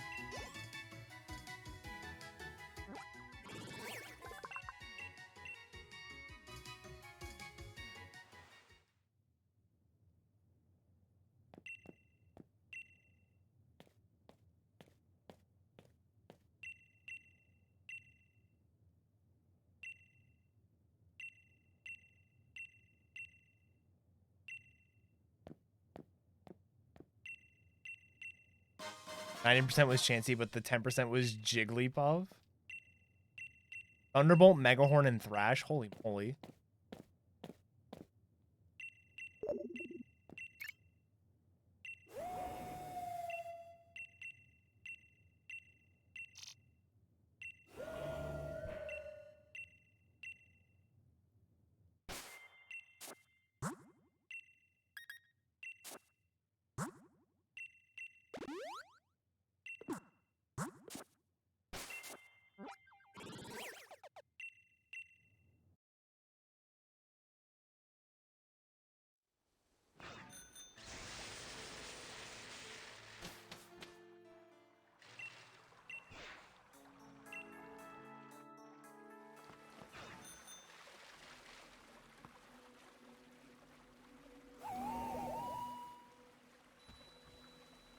All right, 2 more fights, guys. 2 more fights.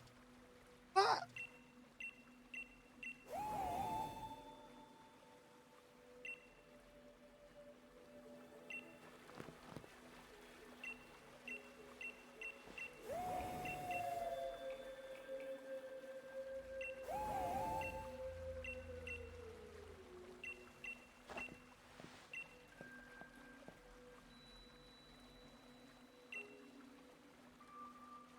All that's left is rock, paper, scissors. Not wrong.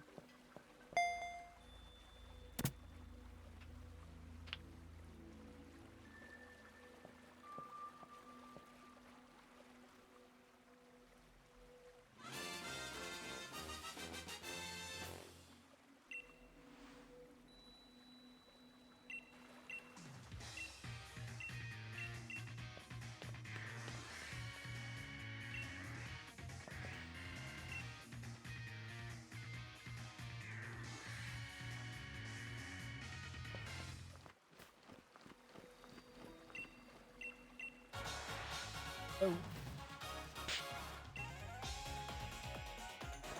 Fight's not too bad.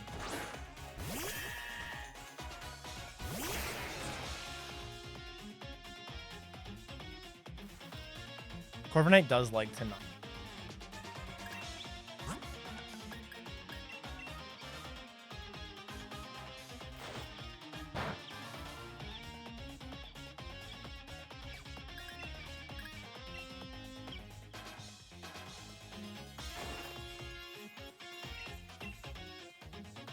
Not that it matters, but I didn't realize that I wasn't like full healed at some point since.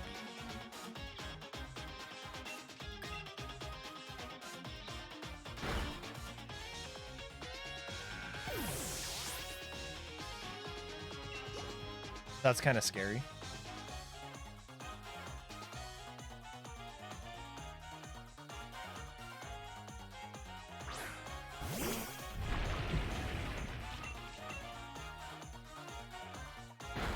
Like PP wise, it worked out, but I didn't realize it wasn't full healed at any point. Bum ba dum bum. What's up, Catholic?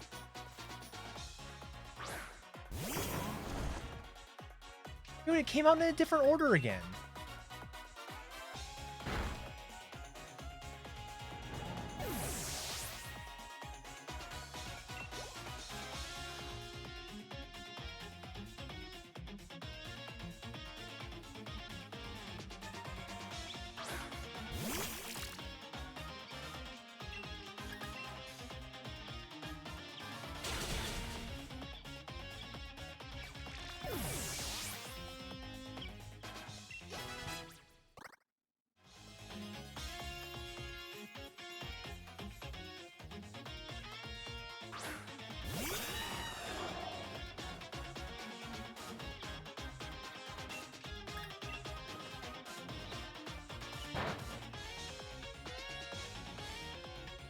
That crit is actually kind of dumb. I think he healed. I have to hit a box.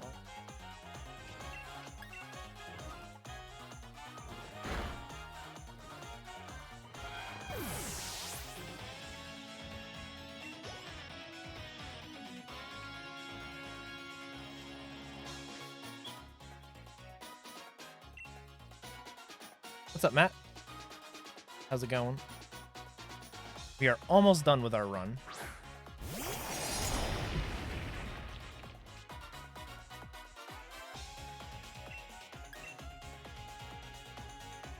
Up.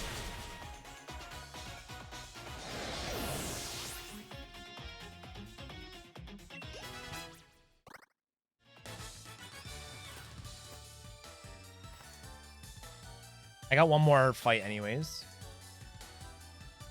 So I still got about 4 more minutes. This should be sub 620, which is actually pretty sick.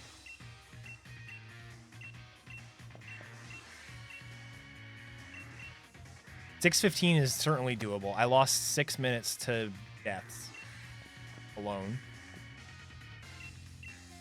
But it's not something I plan on grinding for. Just because I did have, for all the like bad luck stuff I had happen in this run, I had a lot of good things happen. First ball, Drillbur. First encounter, first ball, Drillbur. First encounter, second ball, Growlithe. Like, I had some really good.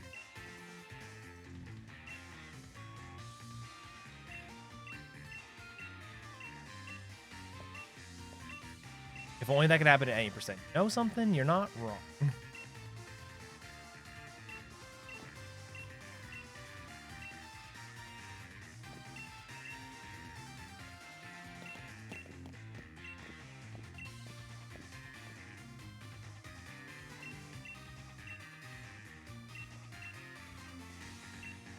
Oh shit, I don't have any X attacks left.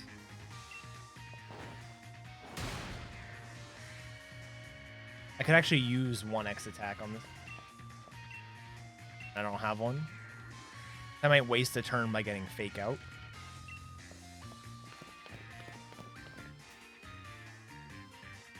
I assume I get a free heal here, but I don't actually know, so I'm gonna check.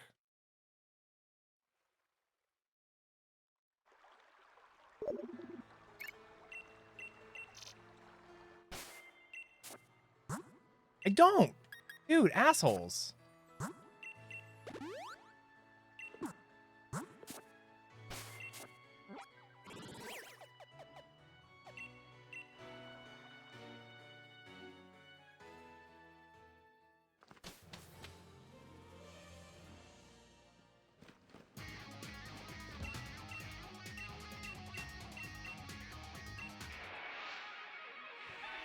All right, last fight.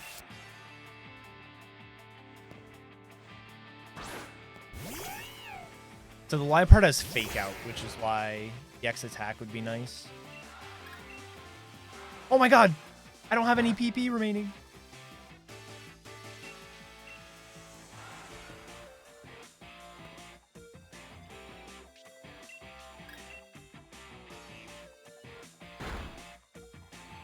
No, we got this. We got this?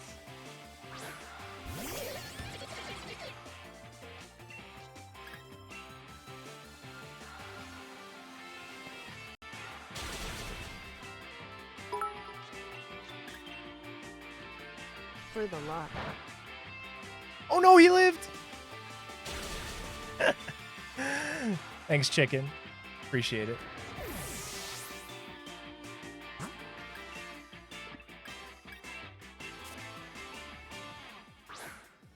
Aw, sub 620. Dead.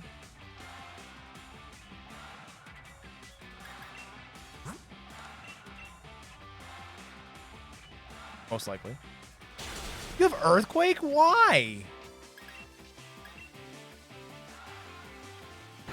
Should be able to Dragon Pulse everything except for the Grimace Snarl.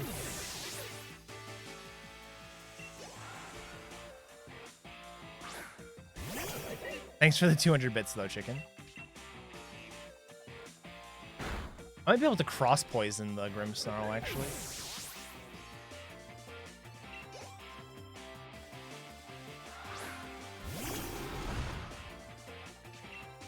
Go for the flamethrower though. The prankster bulk up, dude.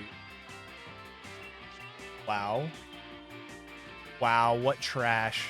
What trash.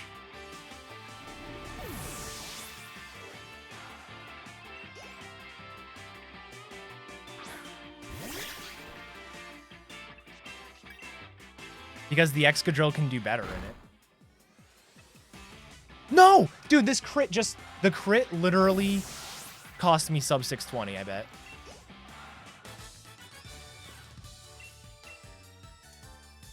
It literally did. That crit literally cost me the sub 620. Horse manure. Literally takes 2 seconds for a crit to happen. Ah.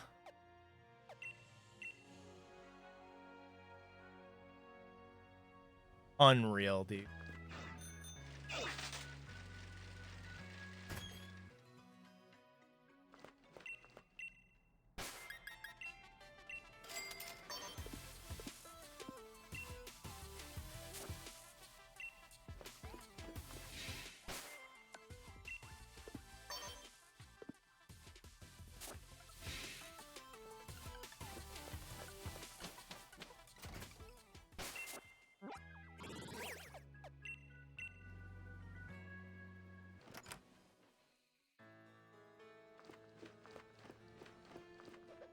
Happy Mother's Day.